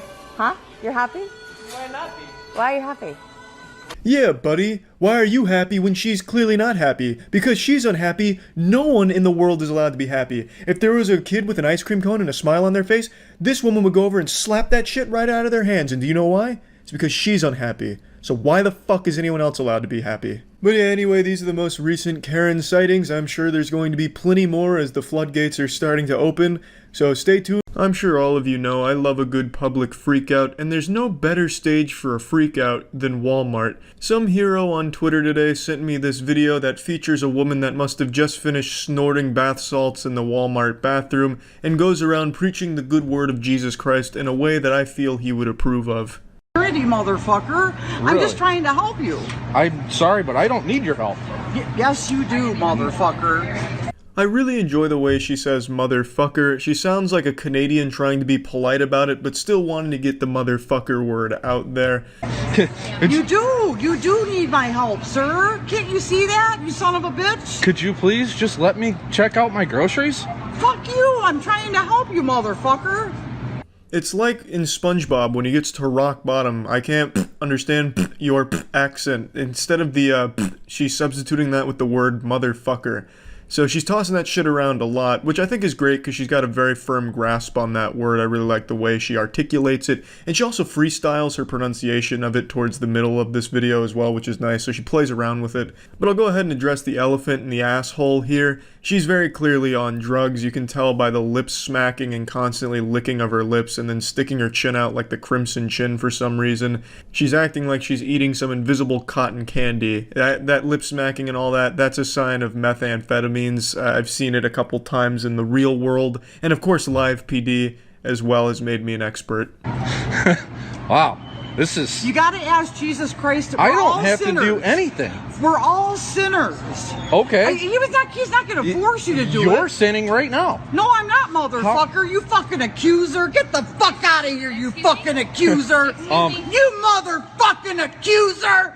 God, just look at that face right there. That's the face of a warrior, a god warrior. She's about to challenge his ass to a duel, and the loser's gonna be shopping at the Walmart in the Shadow Realm. Now, I'll be honest, I haven't read the Bible in a long time, so I don't know if doing meth in a Walmart bathroom is technically a sin. I don't think meth was invented back in Jesus' time, so it's not expressly in the Ten Commandments nor the Bible, I would wager a guess. So, taking that into consideration, I could see why she would think our protagonist with the camera here was being a bit accusatory. And I'm really glad that he's pointing some fucking fingers, because that sends her into an ultra mega meltdown. Get the fuck out of here! Wow. You motherfucking accuser! Accuser of the fucking brethren, you motherfucker! Excuse me. Yes, ma'am. Did you see that shift from 100 to 0 like that. She turns that switch off, going from screaming and shouting and queefing about the brethren and calling this man an accuser, talking about wizards at Hogwarts or some shit, to, yes ma'am, did you need something? Well, what's the problem? I'm pissed because he won't repent.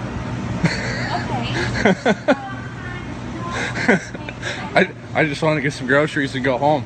Because his religious views don't match yours, you're mad at him? I don't give a fuck because it's gonna burn in hell.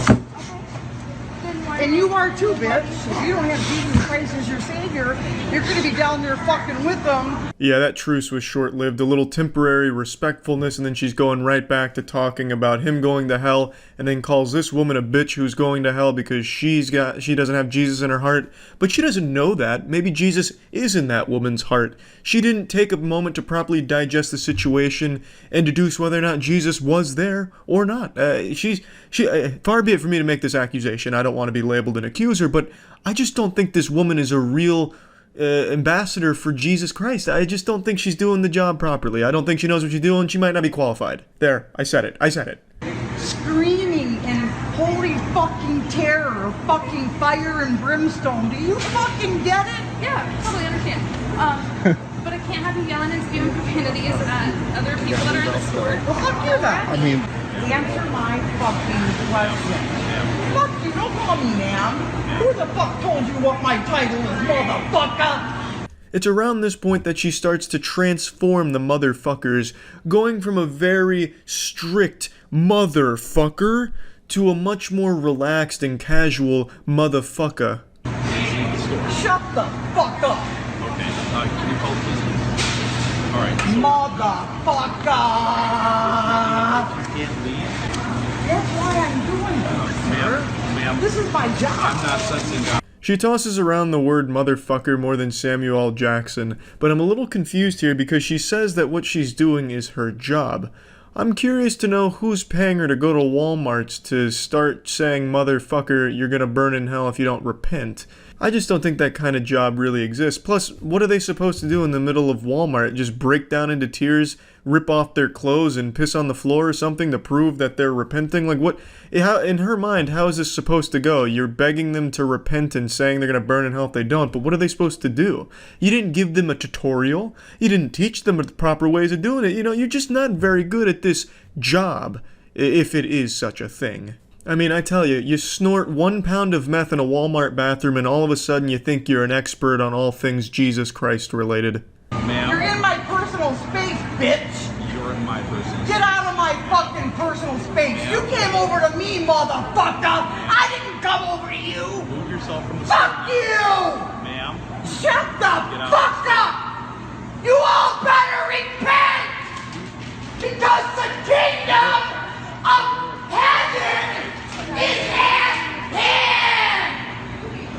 Now she's sounding like Rita from Power Rangers right before supersizing the villain. To be fair, I think she's got a great voice if she wanted to get into like some death metal screaming and such. I think she could have a career there, but I just don't think this position she's working with is going to pan out too well for her. Fuck you! I never brushed my fucking teeth! Don't you fucking know that? Don't you know that by now? Aha, the truth comes out. I knew it from the get-go. I said this sounds like a woman that doesn't brush her teeth, and she admitted to it right in front of all of Walmart and God. But I don't know why she doesn't brush her teeth. I don't see what the fuck the point of that is. It's not like it's unholy or against the Bible to brush your teeth. You know, you can still have Jesus Christ in your heart and have some clean teeth, some good dental hygiene. Get the fuck out of here, I told you! I don't give a shit! They're gonna fucking... I don't give a shit! You can lock me up in a fucking prison, life without fucking parole, and I'll be better off than any one of you motherfuckers! Amen, sister. That was the most powerful fucking thing I've ever seen in a Walmart. Sounded like Chris Farley from that SNL skit, living in a van down by the river. Just honestly, such a heartwarming and moving speech she delivered, all while shaking around and moving like she just got hit by a taser. Shut the fuck up! Fuck you, sir! Shut the fuck! Are you that fucking dumb? These people are going to hell. Stand down. And the crowd goes fucking wild. That's where this story ends, but man oh man, what a bold and effective crusade it was for this woman, I would say. Just one of those... Rich Karen thinks she's above the law by Police Insider. Through traffic, and then when you pulled in here, you hit the curb here in front of Publix because you're trying to avoid me. I don't know. No, that's not true. There was a banana peel in the middle of the road, and it spun out. Trying to go home. Okay, but it's 40 miles an hour, and I was doing 40, and you blew past me. I have 50 employees. At her house. She has to go see them. Where is that at? Next door to Cooperstock Winery. Go to the winery, conduct an investigation, and then we'll determine that here. If everything. Did she mention she owns a business yet? So right now, I just need you not communicating. I'm sorry. You're fine, you're fine. Sometimes it's a little very overwhelming. intimidating for people. Was that a cry attempt? Because no part of her face moved. She just made, like, panting noises like a dog after it's run around a lot. Does she know how to cry? I own... You own the blow dry bar. Okay, cool. I own my business. I manipulate 30 employees. Cool choice of words. Property in South Tampa for 30 years now. South Tampa? Wait, was this in Tampa? My God. I may have seen her at some point. I've been a South Tampa. I've owned property here for the past 12 years, but regardless how I've been treated today. I've been here longer than that. Have we ever crossed paths, you think? It's just my business, but that's, you know. So it's something that doesn't have to do with... I mean... Imagine you see me in this fucking footage as I, like, come over here. Maybe I drove by this at some point. Right? I have 30 employees that manipulate me every day. And you have... A lot of manipulation going on at the bar. People that manipulate you. I don't have kids. I can't have kids. Oh, that's sad. I'm sorry to hear that. That's rough. She's a lot of trauma dumping. And she's not making it in my car. So I'm not asking. Let's see if I recognize this area. That looks like some kind of Hilton. Yes. No fucking clue where that is. That could be fucking anywhere. Yeah. You're asking? Oh, I'm telling you.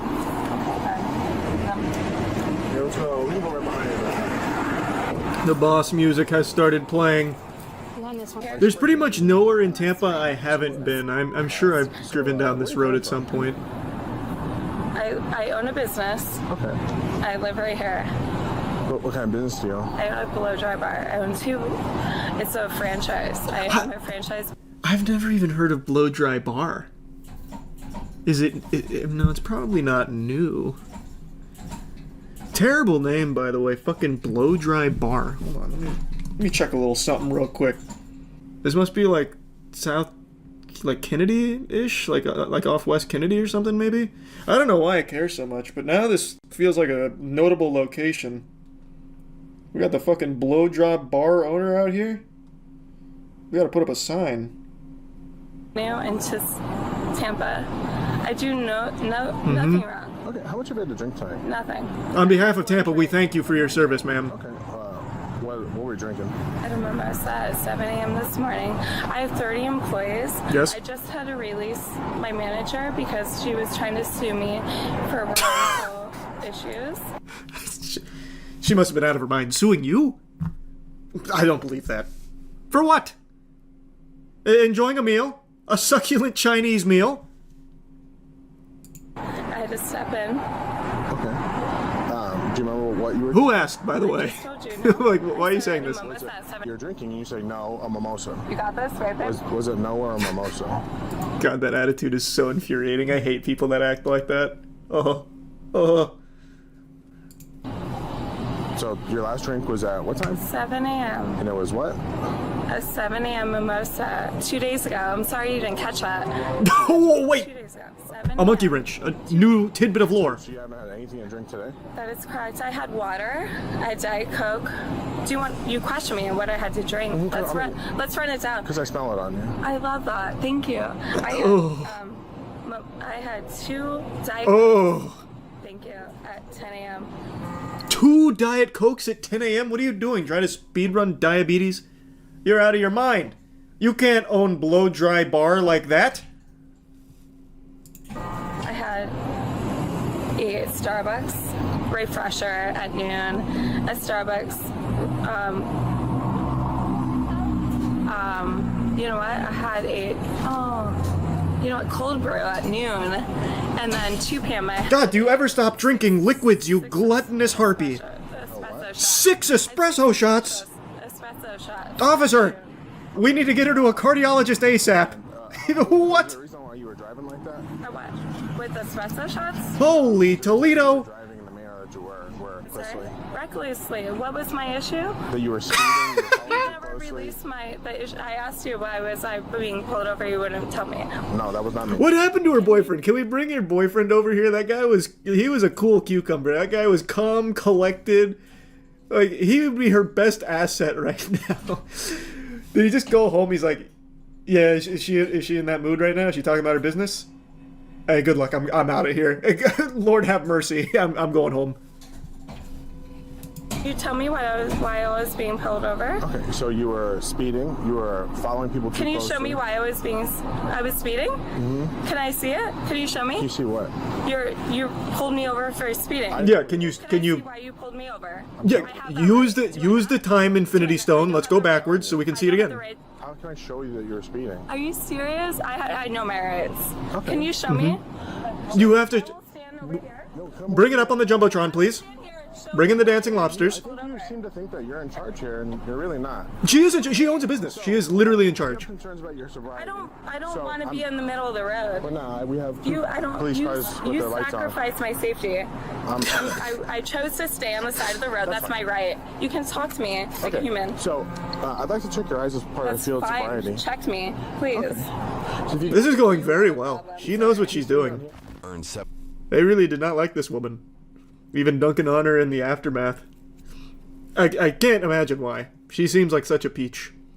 She does seem to be a little off on that that wacky wizard wax here, though. She is not lucid. Do you wear glasses or contacts? How about you decide? Don't you have to judge? I don't know if you. What? You should know. No. Okay. Sorry, sir. Just analyzing your eyes here. Of course, I'm an optometrist. I can tell that you wear glasses based on the dents on your nose and, of course, your cataracts. You must wear glasses. That's what police officers are best known for. Being able to deduce whether someone wears glasses normally. No, I click conditions. Medical conditions. Are you going to write them down or no? No. So I'm not going to tell you them. You taking a prescription medication? Absolutely. Which thing? You're going to write them down? No. Then no, I'm not going to tell you. You want me to write them down? Without your consent, I'm not going to consent to your... Okay. Haven't been diagnosed? You're not writing them down. I haven't... Checkmate. Have you ever been diagnosed with diabetes? Yes. Okay, do you take insulin? Absolutely. When's the last time you took insulin? 2 weeks ago. What? Inbound. What's that? The inbound. Inbound diabetes. Yeah, type 2. Okay. So is that why I'm being pulled over? I don't... Maybe I'm not familiar enough. Diabetes. No. When's, continue with your factual. Thank you. Go ahead. Have you been diagnosed with epilepsy? Yeah. Okay. When's the last time you had a seizure? Right now. Oh, imagine she just drops to the ground. Oh my god, that would have been so good. That would have been fucking cinema. She had such a big opportunity right there. You blew it. You absolutely blew it. What is inbound diabetes? Is that a real thing, or is she just spouting gobbledygook? No, it's just made up. Okay. That sounds about right. Can we search it up? Yeah, you know what, fine. I'll look up inbound diabetes. I see pre-diabetes on the rise, but it can be reversed. Not what we were looking for, but that's good news. Hey, a little surprise good news. Diabetes inbound. Oh yeah, maybe she was calling it in like a kill streak. I didn't even stop to consider that. You're so right. 30 employees. 2 of them are diagnosed with epilepsy. And she... Oh, okay. I am not. You just said you were. I am not. Well, she's epileptic through osmosis by being in proximity to those with epilepsy. Alright. Your disabilities, I don't know why you're being so difficult. Oh, she's about to jump scare. Alright. Do you see the tip on my... I have concerns about your sobriety, so I'm asking if I can check your eyes. I'm denying it. Okay, so here's what I'll tell you. Is that... Well, hang on, we're... The exercise... Now that the drink had finally kicked in, she was about to show her true self. Exercise or vomit? Oh no, the mask is coming off. Of course, You're telling me she's not a sweet lady? Smell my suspicion. You see the tip of my pen? Absolutely. What color is it? Red. So what I want you to do One for is one. move it back and forth several times. I want you to follow it with your eyes without moving your head. Okay? Okay. You've got this. So pathetic. Left. Center. Oh man, she's been in the Kovacs aim lab. Left. Come on, man. She's even doing call-outs? Ma'am, please be on your way. We're sorry. I'm trying to do the right thing here. I fired 2 people just because of based off of performance. Well, whose fault? I'm on your team, bro. Okay, so then I'm on your team. Like, literally. I support you guys, true. Okay. Like, I am on your team. I'm sorry. All right, fist bump. We'll seal it with a fist bump. Coming through. Okay, so we're gonna use this one right here. That's on your left, my right. Okay. Oh, she's going for the crane kick. Watch out, Jesus! Busting out the kung fu. Okay. Good lord. Sure, my guy's on. There's like 5 cameras on you right now. I know. Okay. I love this. Hey, this is gonna make me so much money. Hey, baby, got this? Oh god, her boyfriend's still there. He's probably really embarrassed. For me, but hey, they gonna do it for me. Okay, so let's do it. I want you to put your left foot on this line. This one. All right, I'm. She's gonna make so much. Blow dry bar's about to have a new renaissance with how much she's gonna get paid from this. I want you to put your left foot on this line. Like that? Pointed or what? See, Flat or pointed? Because I will do both. I'm demonstrating it for you. Oh my god, this is my money maker. This is the one. Thank you so much for making. This is the big time. Okay, and then your right foot in front of your left foot touching heel to toe. Hands by your side touching your thighs. Not like that. Very good. How I'm doing. Excellent. I'm sorry. Just like that. Okay. All right. I don't want you to move or begin until I tell you to start. Yes, sir. Okay. My God, the things her boyfriend must go through every day. I mean, hey, narrator's not wrong. To do a yellow line like you. That fucking guy, he must be really just so embarrassed. Okay. So you did it. I have my state attorney. My best friend is Andrew Warren. Okay. Andrew, what? The Andrew Warren? First of all, you can't walk a straight Whoa. line, so neither can I. Okay. Who? God, this has to be so annoying. Like, this is a condensed version of this stop. Oh, this has got to be such a fucking headache. Can he, like, is there no other protocol where it's so blatantly obvious she is plastered? Like, what about just, like, a breathalyzer? Do they have to do the FST when someone is this just belligerent? Manhole. No, On the manhole. that's the beginning of the yellow line. Sure. All right. So I want you to go back. Yeah, do some of those. Do some of this. This is not a joke. Sir. Okay. My life, you're mimicking my life. So, I make $700,000 a year. You're mimicking my life. Don't touch me. You again. Watch that. Okay. Wow. Don't touch me. That got really aggressive. Are you gonna participate in this exercise? 1,000%. Okay. Then put your left To on get this this line. away from me. Then put. It was daytime when they started. I don't know what they mean. Yeah. Get her away from me. That's so. She's doing lunges just like you asked her. Thank you. What's wrong? Hands by your side, touching your thighs. Can she get away? You're interrupting the feng shui here, please. You need to move. You're ruining her chakra alignment. Oh, come on. I wanted to see it in real time. We've come so far.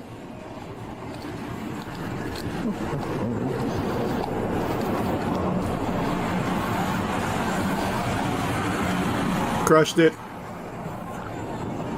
That's flawless. You catching this, babe? The money machine was about to take a thrashing from the officer. That was big bucks right there for sure. Will this affect the Pokemon card market? It already did. In the time she was doing the field sobriety tests, over 15 scalpers weren't able to make it to the Pokemon vending machine. Call him. Call Hector. Like Cherry, you're not complying. You're just because I'm white. Okay. There's no race. Now you care. Top it all off, Ah. she did something inside the police car that the officer least expected. No, she done pooped her pants. I can't breathe. I can't breathe. I can't breathe. I can't breathe. Wait, is it? They trapped her in a goddamn vacuum! A The car's vacuum sealed, help! Man, she was so calm and collected moments ago. I can't breathe. I have suffocation issues. I can't breathe. I can't breathe. No, I'm not a doctor, ma'am. Everybody has suffocation issues. If someone's being suffocated, they got a big fucking issue. That's not a unique condition. You're so oh my god. She's got you now. Hey! Oh, that's gross. Hey! Pervert. Oh, hey, why is she ulting now? Because you have a small Hey! Come on. so sweet. How does it feel to never be important in your life? Loser. You fat. You At least they put the air back in the car. I swear to God, give me air. Give me Stop hogging all the air! YouTube thinks you'll love the video on screen. Click to watch now. Cool finale. Well, what about the blow-dry bar? Stocks through the roof, or what's up with that? I'm sure it's doing just fine under her crackshot leadership. Yeah, we'll fill out the March Madness bracket. That was more interesting than I thought it'd be. I think I just got personally invested because she's a Tampa native. Like me. I'm here for you, Carly. That was awesome.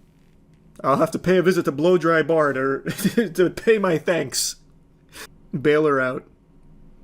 Bitch, why would I be bailing her out? She was talking about how she makes $700K a year. She in her own words, she manipulates 30 employees. Fires them sometimes. Last year, I made a lot of videos about Karens, those wild and wacky women that would go out in public and cause a big ruckus over nothing. While most of those women were postmenopausal, I was able to latch on to their titties and milk them a little bit for some content, but unfortunately that well began to run dry. Not that the Karens became an endangered species or self-aware enough to stop doing their stupid shit in public, it's just I lost interest in it. Every single meltdown from these women just became the exact same thing every time. Oh, what's this? Another video of Great Aunt Gertrude screaming about microchips in the gas station hot dogs? Seen fucking 50 of these this week. It just became the same thing. Like, they were all saying and doing the same shit. It reminds me of like in a Madden video game where if you look into the stands, you just see the same fucking NPC spectators looking on and cheering. That's what it felt like watching Karen videos. Just a whole bunch of clones doing the same shit. It was weird. So I stopped doing Karen content, but I'm happy to say a Karen video has surfaced today that is actually pretty interesting and unique. This happened at an airport. He threw me to the ground! My name is Terry Ann Blues! I'm the manager of the fucking airport here! That's not I'm joking! This lady is fuming. She's so mad she just did a full scat, man. Just hit him with a skibbity-dee-dee-poo-bada-bop. Like, I don't know what the fuck she was saying. Who's got hobinin'? It's like some gibberish Adam Sandler would have said in SNL back in the 90s as a joke. But she just couldn't get the words out because she's so fucking angry and heated over something that happened off camera. You'll learn about what happened here in a minute, but I also love the way she announces herself like it's a WWE entrance. My name's Terry Ann Woos, and I'm here at SmackDown vs. Raw 25 to let fucking Hulkmania run wild, brother, at this airport. Let's fucking go. Who saw him choke me to the ground? Who saw me? I saw you run through the door when you weren't supposed to. He And I saw him me push to the you out ground! again. You deserve I'm pretty sure you're mistaken. Boo-hoo. Boo-hoo. Boo-hoo! You fuck off! Not helping. Excuse me? I want the manager of the airport here! There really is a lot to unpack here. This is the most stereotypical Karen I think you could possibly envision, from the outfit to the statements she makes. She wants the manager of the airport. What are you expecting? Fucking JJ the jet plane to come in here and troubleshoot for you and, ask what's going on? Who do you think the manager of the airport is? It's not fucking Starbucks, you know? Like, you're not gonna be able to strong-arm your way to speaking to the airport manager. The delusion of these kind of Karens where they think they're always in the right and no matter what, they'll go from, like, victim to absolute evil supervillain in a second. She tries to, like, rally the people behind her. Who saw Hooba-Gooba-Da-Hooba-Da? Who saw him push me to the ground? Who saw it? Let's rise up, gamers! Who saw it? And then the crowd's just like, it was your fucking fault. You charged into a restricted area and got tackled for it. You brought this upon you. And then people get mad at her like, you deserve it. Fuck you. Boo-hoo. And then she's like, oh, god damn it. No, fuck all of you. You know, who saw it? We saw it, and it's your fault. No, shut up, you didn't see anything. It's extremely hard to root for the TSA under any circumstances. I don't think in the entire history of the TSA they've ever been viewed positively by anybody. But in this video, they're the clear good guys here. They did that airport a justice by getting her away. So, fuck yeah, I guess. This isn't a very long video or anything, but I did want to talk about it because it just felt good to be home. I've seen it all from Karens until now. This is something different. This is a little more unique. It's goofy. It's wacky. It has everything you would expect from a Karen adventure. And I hadn't seen something like this before. So it was just nice and refreshing to see that the Karens are still out there and they can still surprise us. So that's... My hair makes me look like a crazy person right now. And allow me to explain, because I have been engaging in only the purest, most concentrated form of lunacy. Twitter. I've been connecting dots that weren't meant to be connected. I've stumbled upon a web woven in lies, manipulation, and demonology. This is the kind of rabbit hole that will have you condemned to Arkham Asylum, and I'm gonna share it with you now. And it all has to do with that big plane freakout video from about 2 days ago now. I'm sure a lot of you have seen it. There was a lady on a plane who got a little rambunctious, so she stormed off saying that the person she was sitting next to wasn't real and it scared her. Ordinarily, like 5 or 6 years ago, this would have been viewed as just like a goofy haha moment from silly lady. But now, in the current climate of our world, people accept even the most outrageous shit as legitimate. So they're using this as evidence that the government is putting fake people on our flights or that reptilians exist. And apparently now you're asinine if you write off a situation like this as just a drunk lady being rambunctious. I've also been keeping up with this. I'm sure all of you have seen this video already. I'll just in case you haven't here. This was the other day. I'm telling you, I'm getting the fuck off, and there's a reason why I'm getting the fuck off, and everyone can either believe it or they cannot believe it.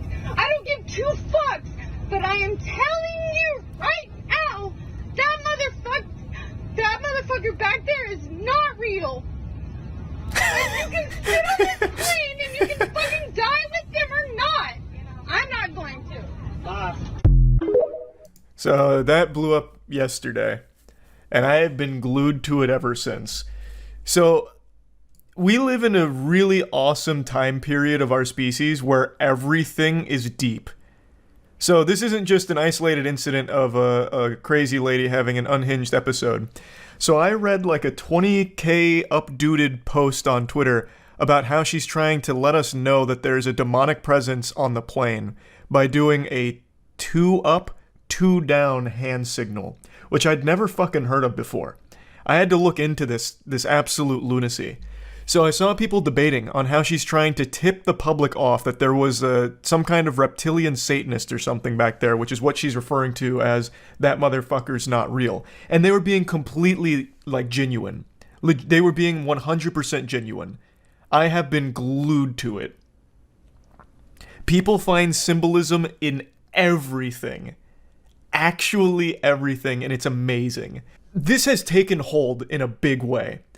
Everything somehow ties into some kind of big Illuminati, deep state plan, reptilian, hollow earth theory.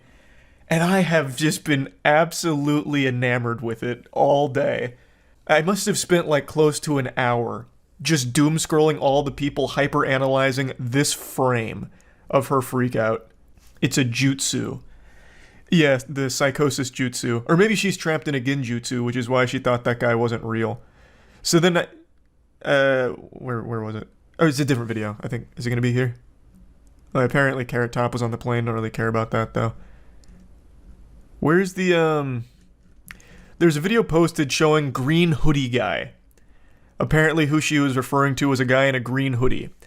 And there's a video that's showing him, and it's like, this is the proof. This guy is actually not real. And then they're coming up with theories on what it is. Because he's just sitting there, like doing nothing. He was literally just sitting still, and that's it. And then someone, take with a grain of salt, because it's TikTok. So the guy himself is probably less than human, just a fucking clout zombie. But a guy was claiming that he sat next to her, and that the guy in the green hoodie was ignoring her. And, like, it was really awkward and weird, and that he was starting to believe that the guy wasn't real too, or something. It's such a rabbit hole of nonsense I can't help but enjoy. Unsurprisingly, there's been a flood of people claiming not only to be on the plane, but also to be the green hoodie guy. There was a very popular TikTok video that's come out now from a guy claiming to be the green hoodie guy, and it's all baloney. As far as I've been able to find, the woman in the video hasn't come forward with any additional information, nor anyone actually associated with her or around her on the flight or anything like that. All these videos popping up of people pretending that they were a passenger on the plane and giving their insight into the situation, or the people claiming to be the subject that she's speaking on, are all just lying for the sake of some internet updoots. Those are the fake people. Those are like actually fake people. They're not real motherfuckers at all. They are just clout-obsessed, attention-fucking desperate people that are just trying to capitalize off the viral sensation of this story. I'd love to hear more from her, though. I'm surprised that she hasn't given, like, an interview or something to explain her position. Because she had the whole crowd, the whole plane as a captivated audience here. The entire crowd turned around to look. Like, this is straight out of a movie. Not real. And you can. Everyone fucking turns around to see who she's pointing at. This man's standing up here like, what, me? I'm catching a stray back here? It's just like a perfect disaster. Oh, everyone, yeah, I don't blame him. I'd turn around too. Everyone did. For good reason. You telling me someone's not real on this plane? I want to check it out. I'm expecting to turn around and see a fucking android or something. Some kind of mannequin. Or like that guy from Men in Black, the cockroach guy. Need sugar water. People in the comments were saying she was drunk and meant the flight attendant wasn't a real flight attendant, accusing him of stealing her AirPods. I saw that, but I mean, there's no evidence to back that up, and that doesn't make me laugh nearly as hard as all the people talking about how she's going on about, like, some kind of demon on the plane.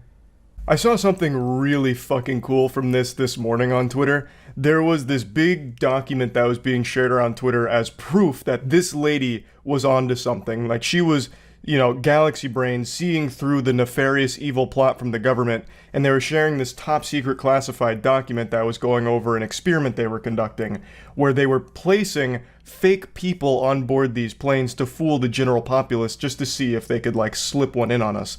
So it was this document that was typed up, and it was, you know, subject, imaginary man, location, flight, whatever, plane to Orlando. And then it went into detail on what was going to go on.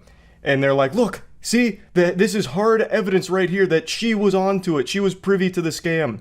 It was the government, the puppet master the whole time. And then an hour later, the guy who initially posted that it began circulating from, came forward and said that he felt really bad because he made it himself, because he thought it was fun as a creative writing piece for, like, SCP, basically. He wrote just SCP fanfic around this, and a lot of people went wild, assuming that it was real, because they don't do any level of research on their own or have any level of rational thought. It's just this desperate desire to feel special and smarter than everyone else, so they'll just accept the most impossible reality imaginable and just live in fantasy world and run with that narrative.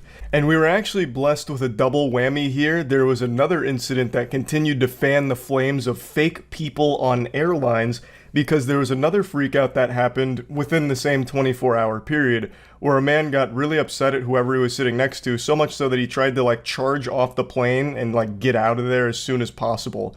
Now, this one, from everything I've read, the guy was actually on drugs. Like, he came from, I think it was a music festival or something. And when you watch the video, it's pretty clear that he is not in his right mind. He's fucking tweaking hard. And yet people still, legitimately, still are claiming, like, look, it's happening all over the world. You can't explain this. Why are so many people getting so upset at random passengers on their flights? It must be fake motherfuckers or reptilians. Clearly, these are the only two options. Mate, just get out. Hey, mate, everyone is, come on, please. Go! Marco and Tony, we're out in short time. Look at everyone filming, man. What's wrong? Yo! The passengers were actually very quick to stop this. He was charging the door to try and open it during takeoff, and they dogpiled on this man like they were trying to recover a fumble in the Super Bowl. So, fast action from the other passengers on board the flight. But yeah, people are once again claiming that this is further evidence that something real evil is happening aboard these flights with passengers that aren't actually humans. And like I've said, it's been extremely entertaining watching all of these outrageous theories unfold so far, so I'm excited to continue reading. Crazy week for clowns making absolute fools of themselves at sporting events in the stands.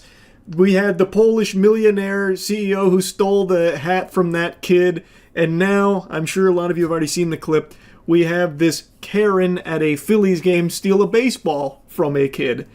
Now, I haven't used the word Karen in a while. It's been many moons since that's left my lips. It's nomenclature I've retired. It became too oversaturated and started losing its meaning. But come on, look at her. It's like she was made in a lab to be a Karen. It's like if Meat Canyon made a caricature of a Karen. She just epitomizes the meaning behind the insult. Like, it is hard not to refer to her as a Karen.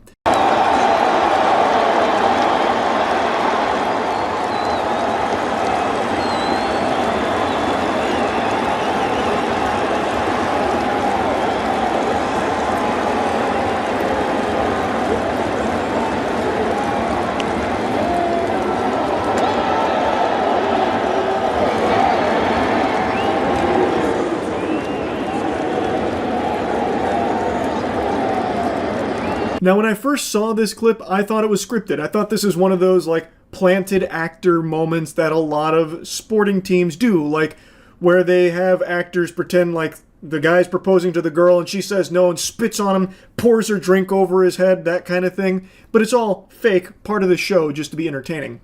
This is just, like, so perfect that I thought it was probably just make-believe, just for the sake of, like, a viral clip. It's apparently real.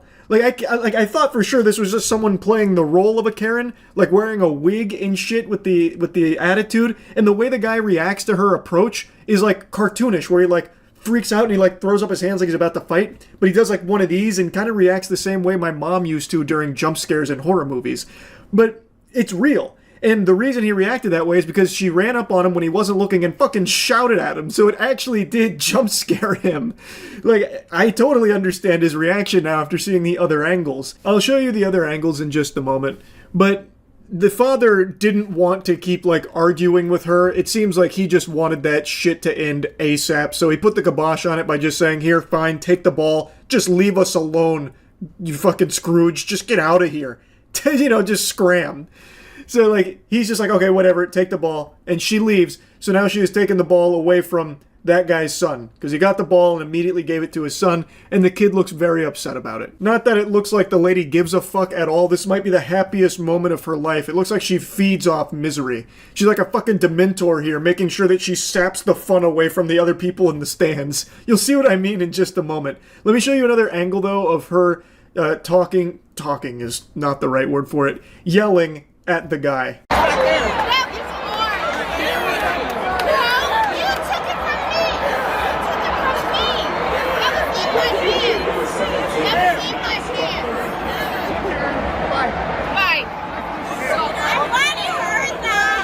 God, the voice of a banshee. She is screeching at him about how he took it from her. So she is claiming that when the ball was hit into the stands, she had her hands on it first and he ripped it out of her paws. I decided to break out my monocle and cosplay as a detective here, seeing if I could find evidence to support her claim that she had it first and he took it from her hands. So I decided to walk it through state-of-the-art technology and put it into slow motion here, so that way I could try and analyze the footage to see if I could find any proof of the claim. But unfortunately there are no conclusive results because the individual in the green shirt in front there blocks it, which kind of like censors what happens. But trying to activate my mind's eye here and like try x-ray vision, it looks like she and the guy next to her do actually like get close to the ball.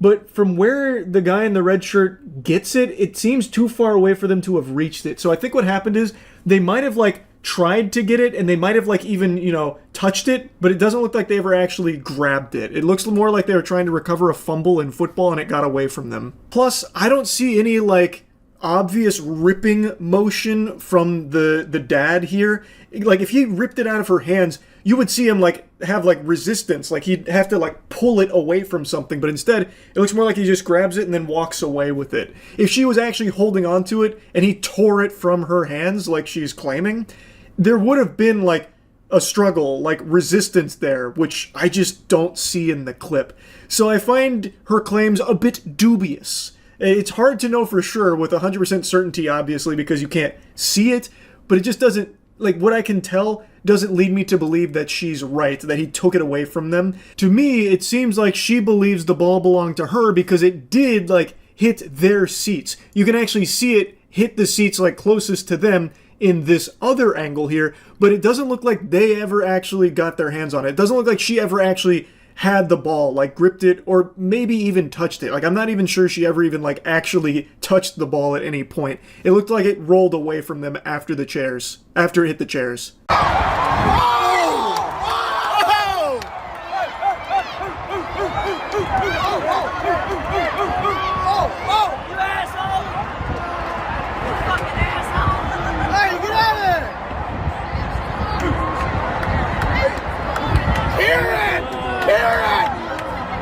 You see what I mean? I don't think she ever actually had the ball. I think there's a bunch of barnacles that she's trying to pull here, and then like attacking the guy to get the ball back to her. It's hers, it's her precious, and then he just decides to stop all this, you know, hoopla. Which actually ended up being a really good decision because his son got more than just a baseball. The kid actually did get to go get a signed bat from one of the Phillies players. So it ended up working out really well there. And now this lady just has a ball that's got a lot of like fucking cursed energy on it now from this absolute fucking diabolical display that she put on. Now, I would like to show you though that she doesn't just take out her wrath on this father here. All the people around them were making fun of her for it, so she went like up into some other guy's face yelling at him.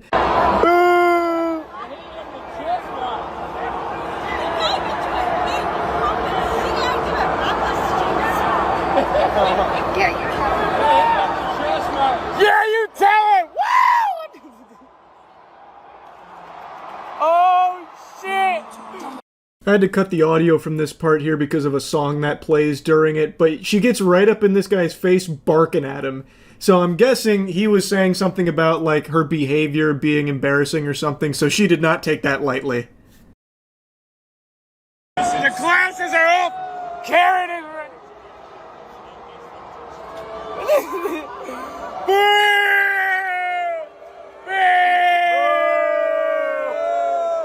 Yeah! Wow! Put your glasses on! The guy filming this had me giggling when he went full Adam Sandler there at the end. Jeremy! Doing one of those.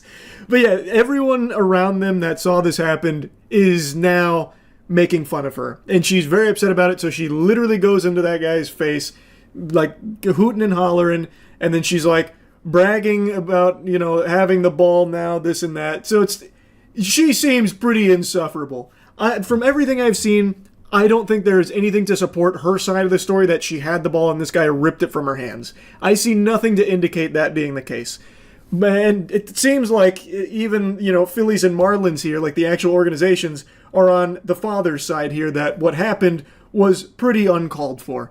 Anyway, though, wanted to talk about this a bit because everyone is dunking on her right now. This is once again blown up to the same levels as, like, the Polish CEO. It's pretty crazy how... Jesus Christ, it really is her again. Huh? Does she get 72 fucking dicks in her mouth? Whoa, that's a lot of penis. No mouth can hold 72 wieners, lady. Do you know what date it is? Month? Listen. You're not gonna beat the Alpha Kais. Just leave, lady. Hand off me, motherfucker! Ooh, her catchphrase. Guys, come this way. She's not gonna follow us. See what happens to you. I fucking dare you to fucking touch me. One fucking Give her a wet willy. She will melt down. She'll short circuit. Charles, don't. Ooh, that's a strong name, Charles. You're born for greatness.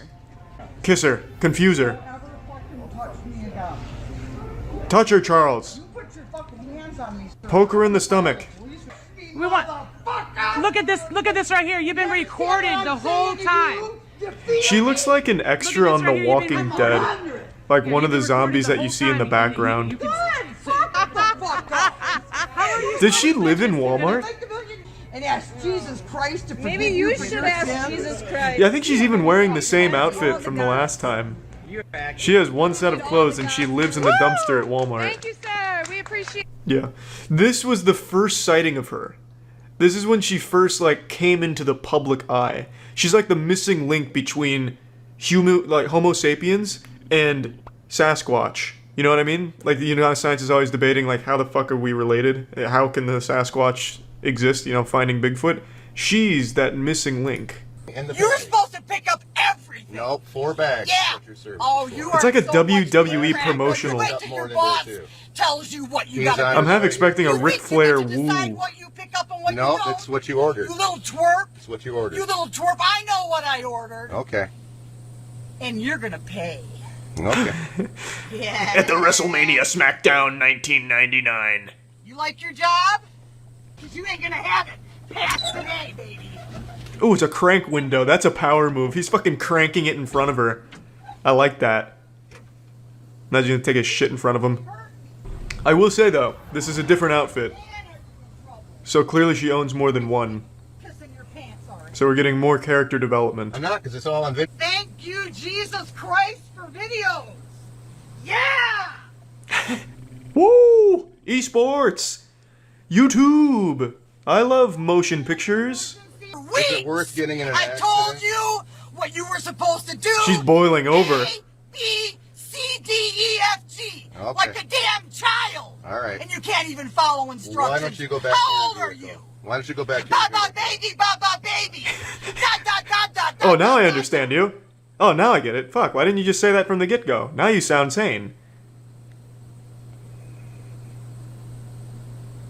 She's gonna start, like, doing the worm or something. Jump in front of this car. Hell won't accept her. Yeah, like Constantine, heaven doesn't want her, hell won't accept her.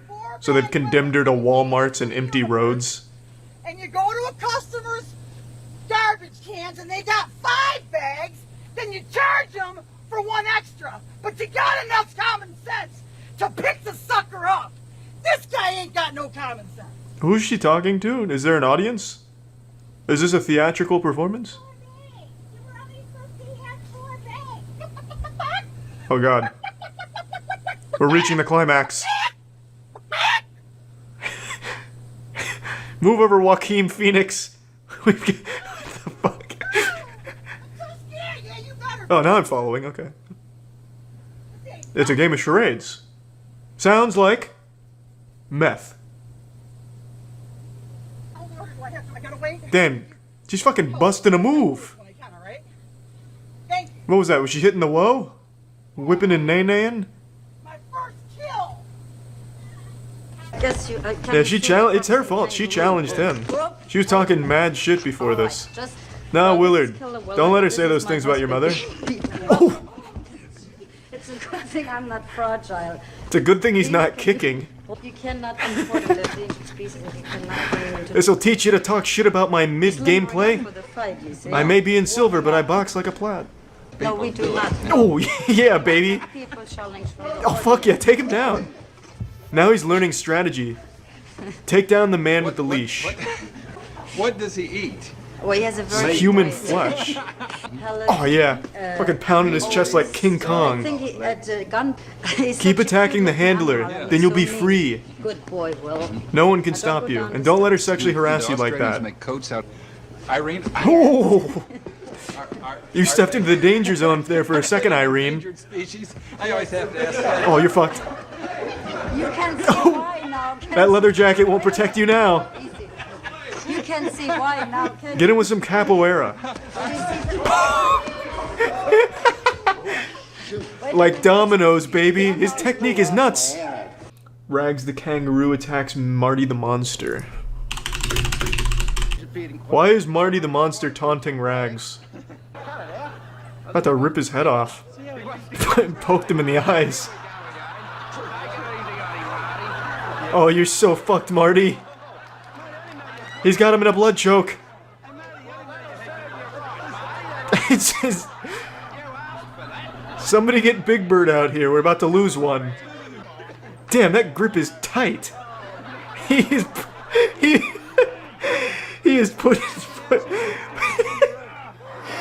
he is putting him to bed. God damn. Look at those biceps. You're not getting him off easily. They have to try and like bribe him out of there. Hold him for ransom.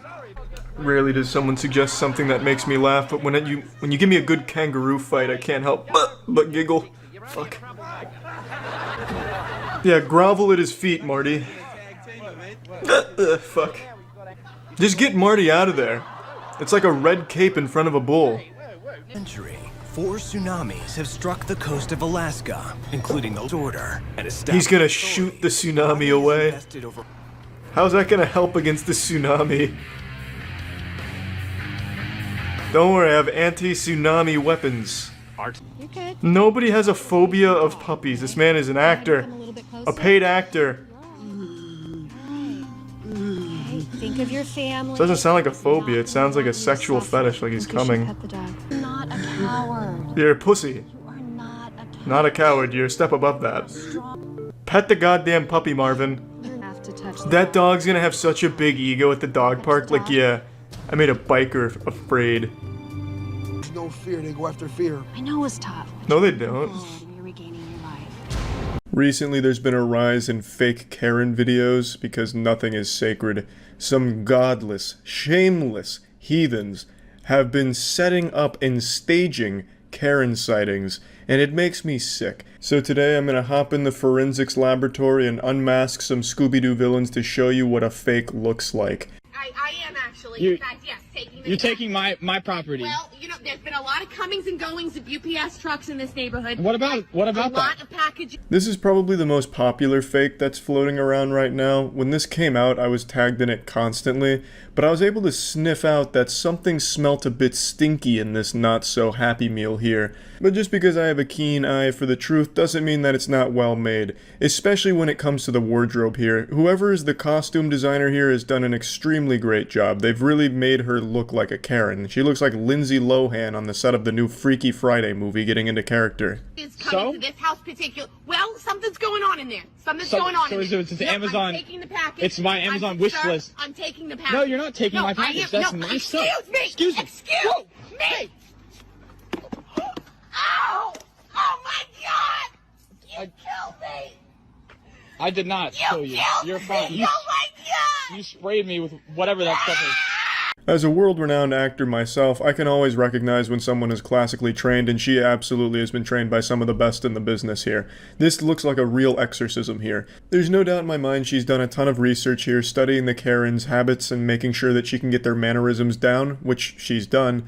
I do say her voice is a bit off though, it doesn't sound like she's chain-smoked enough cigarettes yet, but I think that's just something she can work towards. I'm excited to see where she'll be in the year for the sequel to this video, but as I'm sure most of you can probably pick up on, it's not real. It's fake. They made it up. A fabrication. Nope. It's not real. To be honest, I'm actually surprised that anyone believed it was real. It's very clearly supposed to be poking fun at Karens. I think it's a parody that's done pretty well, where it blurred the lines between reality, fiction, and nightmares. I don't think I need to come in here with a scalpel and a butt plug and dissect this. I think you can pretty clearly see that it's fake. At least I would hope most of you can. So we'll just move on to the one that I think is a little more confusing for people. This is a pizza delivery Karen encounter. Now, this one is a little more believable because this has happened quite a few times where Karens have like spit on pizza delivery guys, refused to let them enter their apartment buildings, and just been general assholes to them. So this next one is loosely based on a true story, kind of like The Disaster Artist. He's out here looking like an anime version of a Karen, like if a Karen was in the ReZero universe. So one of the first things that should be a dead giveaway that it's all fake is like the captions around the video. Whenever there's the things that like, you won't believe what happened here. How could this happen? What this lady does is disgusting. What? All of that shit on the screen should immediately tip you off that it's fake. I don't think I've ever seen a video that was real that had that shit on it. Another thing that I think most people don't take notice of when watching a fake Karen video is the fact that no bad words are said. Words that might demonetize them or get it hidden on TikTok as sensitive content. It's like the squeakiest, cleanest argument of all time between adults. It's like an argument you'd hear between children at after-school fucking church camp. They don't say anything that might get them into trouble with the platform they post it on because they want it to be fully monetized. Whereas in a genuine encounter, you've got fucks and shits and titties flying all over the place because it's real and it's raw. But these, it seems so staged, right? Like it should be pretty obvious, like from the get-go here, that something's a bit fishy. Alright, I will say I really appreciate the waddle here, like the little penguin waddle as she's trying to catch up to the car. It looks like something out of a Pixar movie where one of the moms gets mad and runs around. Obviously, all still fake, but I at least respect her really committing. Like, I can't imagine she really runs like this. She was putting on the old Karen jog here. So she's working to sell it, and you'll be shocked at what she does next. It sounds like a Darman video title. Clearly, at this point, if you're not starting to pick up on the bullshit smells, then you need to just reevaluate and stop being so goddamn gullible, you fucking pussy fool. You coward. Now, is it possible that somebody re-uploaded this with these awful captions on it? Absolutely, and that is something to consider when looking at Karen videos going further. However, in this case, this wasn't a re-upload. I believe this was the original poster. It's the earliest documentation I can find of this video on the internet. But either way, even setting aside the captions, you can clearly see that the content itself is suspect. Very sketchy. For example, if you follow along with the dialogue here, if you're paying attention to the lore and the narrative, she tells him to leave, which she says he's going to do, and then as he's leaving, she's still chasing, saying, I told you to leave. So that doesn't really add up, but of course Karen behavior is unpredictable. Sometimes they'll just drop to the fucking floor screaming, wailing, putting fingers in their own butthole, like it gets wild, of course. But another thing that doesn't add up is he then says that he needs to deliver those pizzas, even though he just said that he was just gonna leave. He also said he was there to deliver 3 orders. However, if you look at the pizza bag, it's extremely flimsy. It doesn't seem like there's any actual pizza in that bag. It seems more like a prop that they found to pretend to be a pizza guy. This is a little more of like a tinfoil hat thing because you can't tell completely, but it doesn't seem like there's enough pizza in that bag with how flimsy it is, just like flopping around, for there to actually be 3 orders worth of pizza in it. If you didn't believe me before, I'm sure you do now. So you mean to tell me that this Karen, for some reason, has orange soda within walking distance at all times? Like she just has like a fucking caddy, but instead of golf clubs, they just have orange soda nearby? Because if you remember in the beginning of the video, she was getting out of her car that she just walked to at the other side of this community. Keep in mind, he drove quite a distance away from that she was chasing. And then somehow she's able to magically just pull orange soda out of her fucking asshole while the camera's off, and she comes walking from the entire other direction with orange soda, so it's not like she ran all the way back to her apartment. Now, is it possible that she was at a dick appointment and was leaving that appointment in the community? Yes, I suppose. It could have been someone else's house she was at, and she was getting in her car when this whole thing happened, but she actually lives much closer to where she found the orange soda. I suppose that's possible, though highly unlikely. Is it possible she went to a vending machine just to buy orange soda for the purpose of throwing it on his car? No, and you're a fucking idiot if you think that's what happened here. No vending machines sell 2-liter bottles of orange soda, at least none that I've ever seen. I don't know what kind of community vending machine they have here. Maybe they just have giant fucking 10-gallon bottles of orange soda that you can purchase from a machine. I'm not really sure entirely, but it seems unlikely. This is clearly supposed to be a staged viral video. Like, how can we make this Karen really wacky and wild? Oh, she engages in a foot chase with a car. Okay, that's easy. But then how can we really amp it up? What if she throws something random on the car, like orange soda? Doesn't actually damage anything, easy to clean off, and it's goofy. Genius. I think that's absolutely what happened here. Unfortunately, the security guard, I think, really makes it all fall apart. His acting is the worst of the group here, unfortunately. Plus, they have him dressed up way out of character here. It looks like they just went to, like, Party City and found everything with the word security on it and put him in it. I wouldn't be surprised if he dropped his pants and there's just security written across the penis of it. There's just so many holes you can poke into this condom. Like, the plot doesn't make any sense. He's also not delivering his lines very well, so I think it's pretty clear at this point. There's just so many things you can point out, like, why is the security guard even here in the first place? In the experience I've had at apartments and, like, community security, they don't just wander the grounds aimlessly. They usually have, like, a centralized office where you call in a complaint, and they usually would patrol, like, the outside perimeter at night, but this is the middle of the day, and I don't think the guy in the car somehow called 911 and they transferred his call to this guy's cell phone, so the security guy sprinted over and solved the problem. It just doesn't make any sense at all. And also, the pizza delivery guy says that he has 3 orders of pizza still, but we just saw him get out of his car to supposedly go deliver one of those pizzas, or all of those pizzas, so shouldn't he have no more pizzas left? You know, there's a lot here that I think make it clear that it's not real. And just because it's staged doesn't mean you can't have fun with the video. I'm not coming in here just to ruin Christmas, but I get sent a lot of these videos that are fake from people that think that they're real. And it makes me a little sad to see that a lot of people believe these things are genuine, like, Charlie, this is shocking, you have to see this. And then it turns out to be a video like this. So just trying to give you the tools to identify some fake videos going forward. You can still enjoy them, of course, but corporations, the most evil word in the English language, second most evil being cockroaches, obviously. When it comes to corporations, how many are as big as Target? Not many. That little fucking mom and pop joint down the street that sells used toys and condoms, not nearly as big as Target. So what better place to go to rally the people than Target? Going right into the heart of big business and try and make a dent in it so the man can hear you say loud and clear, enough is enough. What you're about to see is a family of warriors bravely march through a Target spouting some hateful bullshit. There's nothing you can do about cockroaches. Cockroaches are infesting the world. They're pretty much impervious to all weapons as is. We're trying to harvest them for nutrients and super milk, but I guarantee in the end we'll end up being the ones hostages and milked by the cockroaches. But there is something you do about corporations. You can fight them. You can, march through Target with a Bible in one hand and a dick full of dreams in the other. And that's exactly what this family does. Check this out. Attention Target customers! Do not be deceived. Target would have you believe with their Mother's Day displays that they love mothers and children. This is a deception. Nothing makes me believe in a cause quite like a large woman walking around being a public nuisance shouting while wearing a giant tablecloth around her like a fucking toga. This is not love, and they've proven it by opening their bathrooms to perverted men. I've gotta cut her off here. You gotta love how she drags her entire fucking family into this public shaming. These kids will never live this down. If their classmates saw this, they'd be laughingstocks, and the mom would have a legacy across the school as a goddamn psychopath to run away from, because she'd steal your juice box and preach to you about why God frowns on it. So I don't like that. If you're gonna be a nutcase, don't drag your family into it. And you can see the son up in front kind of cover his face because he's embarrassed. Obviously, he would be. Now, I have to say, her big complaint here is Target allowing perverted men into their bathrooms. What the fuck do you expect them to do? Have like a bouncer or a TSA lineup there, making sure everyone that goes in isn't a pervert? They like show them porn, skeletal scan them, and if they get hard during the porn, they get kicked out, exiled from Target, and blacklisted from all Targets across the nation? Like, what the fuck do you expect them to do? No bathrooms have high-tech security. No one's getting retinal scanned before using the shitter to make sure that they're not a pervert.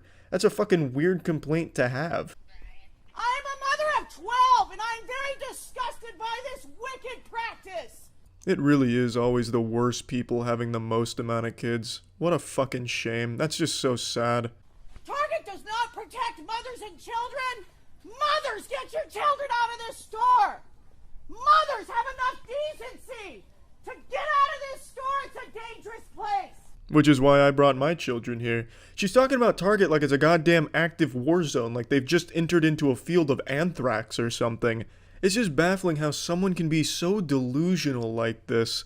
And I don't know what happened in the bathrooms that's caused this traumatic experience for her. Maybe she was cheating on her husband there, the husband found out, so now she really has to double down on the lie that it was Target's fault.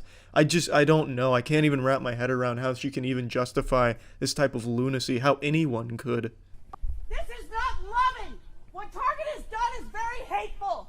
It's hateful towards families. It's hateful towards mothers.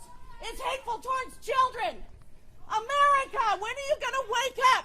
Every Target I've been into, and trust me, I've been in a lot, that's where I do a lot of my shopping, they all have like background music, but this one's dead silent. I could hear a bumblebee piss into a corner. I don't know if they just got lucky or if they deployed an EMP device before going on this fucking crusade. Because there's just no background noise, so all of these poor customers here are just getting this full experience in full IMAX surround sound. There's no one even talking in the background. It is pure silence like a sensory deprivation tank. When are you gonna stand up for the right things, America? Are you gonna let the devil rape your children, America? It's time to stand up and have a voice.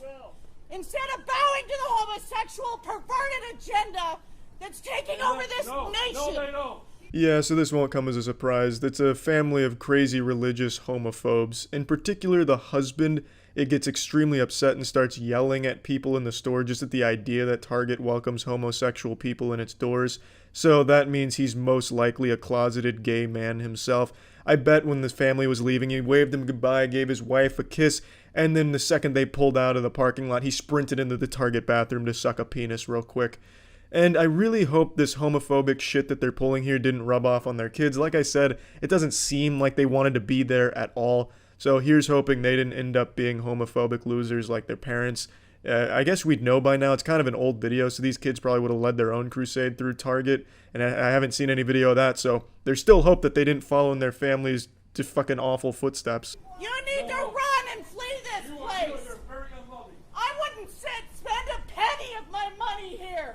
This is wicked! This is confusion! This is twisted! She's treating it like it's a fucking bomb threat that got called into Target. Everyone needs to get the fuck out of here quick! The longer you stay, the more likely you are to become homosexual. As if homosexuality was contagious and Target's the one spreading it. This is abominable in the sight of God! Repent! Wicked Target! God's power and wrath is evil! Repent! The judgment of God is coming on this nation and Target! That line is one of the best lines I've ever heard, ever delivered out in the wild off script. In fact, you probably couldn't even script something like this. The judgment of God is coming on this nation and Target. That's fucking profound. Paul Blart here doesn't even look like he knows how to spell judgment, and yet he just delivered something Shakespearean without even trying. As per usual, the goddamn Arkham Asylum dwelling family here is the one that uploaded the video. I can never understand why people think it's a good idea to upload something like this when they are clearly the worst players in the video doing the stupidest shit, the dumbest shit, and they think that it's a good idea to post it on their anti-vax Facebook page. But here you go, just another example of it. There's also no doubt in my mind this entire group of people got into their giant van at the end of this stunt here, or maybe even right outside the Target, started high-fiving each other. Yeah, good work out there, guys. Yeah, excellent shit. The Lord's definitely smiling upon us now. We just took down Target. Target has been defeated. And if it's in Alabama, then the dad started kissing his kids and making out with his sister. It's just, I'll never understand this mentality. It's just so fucking stupid. It's unbelievably stupid. I really will never be able to wrap my head around like a family like this and shit. It's just nuts. Absolutely nuts. Hateful, garbage, bigotry, bullshit, going through a Target in the middle of nowhere doing fuck all but being a public nuisance. And it's time I introduce you to the most powerful organization on the planet. More powerful than any government that currently exists, more aggressive than Scientology, more secretive than the Men in Black. I'm talking of the Freedom to Breathe Agency. The FTBA has existed for as long as humans have, subtly guiding our history and shaping human evolution. Kind of like Area 51, they've been nothing but a myth, a legend, talked about in hushed whispers behind dumpsters, and never really understanding the full scope of the power the FTBA OTPHJ holds until recently. The Freedom to Breathe Agency has gone into the public eye, rising to the surface to be at the forefront of justice with one simple mission: refuse to wear a mask and sue anyone that politely asks you to. The Freedom to Breathe Agency is obviously started by those brain-rotted Karens that think if you put anything over your face, it's going to suffocate and kill you. So with the same mentality as children who think the Easter Bunny is leaving Easter eggs around their house, these Karens believe that our God-given right to breathe air is being stepped on. So let's go ahead and see how they're combating this. That you guys been challenging people on these subjects. Okay, so we are with FTBA, the Freedom to Breathe Agency. We are We the People organization, making sure that people's constitutional rights, civil and federal laws are not broken. Okay, and so you personally need to take this to your manager because you personally can be sued for this. This is a rare sighting of one of the elites of the Freedom to Breathe Agency here. This woman who looks like a methed out Paris Hilton is issuing this employee a citation letting her know that she is personally liable to be sued should she ever ask someone to wear a mask again. God forbid the FTBA be within earshot of a mask request because they will pounce on you. They will fuck you in the mouth and the ass at the same time. Because the FTBA, they don't play around. When it comes to the right to breathe air, nobody enforces it better. They're like the air mafia. Air may have started as God's creation in their eyes, but now the FTBA has become more powerful than God himself.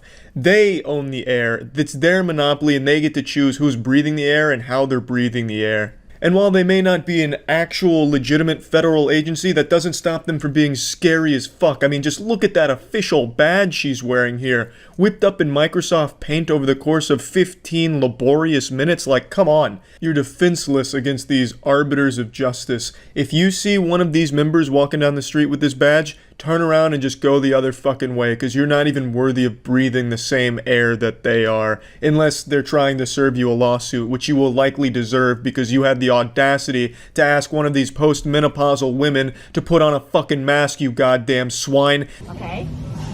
I'm just following the store policy. I'm telling you, you are probably paid $15 an hour or $12 an hour, okay? But you are putting yourself into a major legal liability. It always just blows me away how these miserable, dusty, crusty old harpies just can't resist the urge to be an asshole at every possible opportunity, throwing this woman's wage in her face for no reason other than to condescend to her, even though this lady's likely never had a job and just mooches off of her husband's successful career, which is why she has so much free time to make shitty badges and bullshit lawsuits out of fucking nowhere, and yet she still feels entitled enough to shit on someone who is working for a living.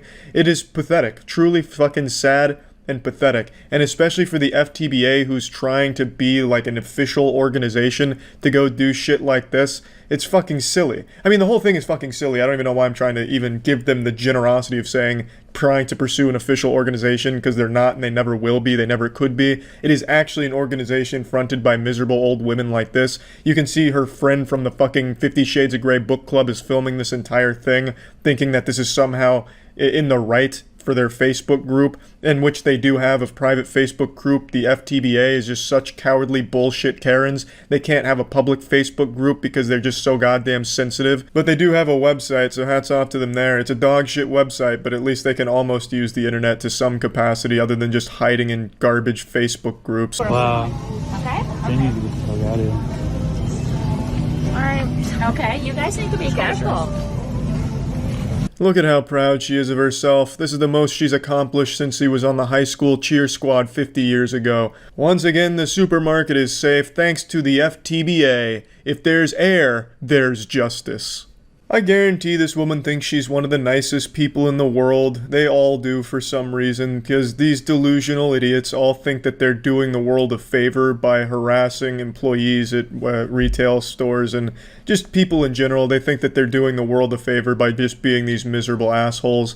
And they just genuinely think they're in the right no matter what you say to them, no matter what you could possibly prove to them, you'll never convince them that they're anything more than just a miserable piece of shit.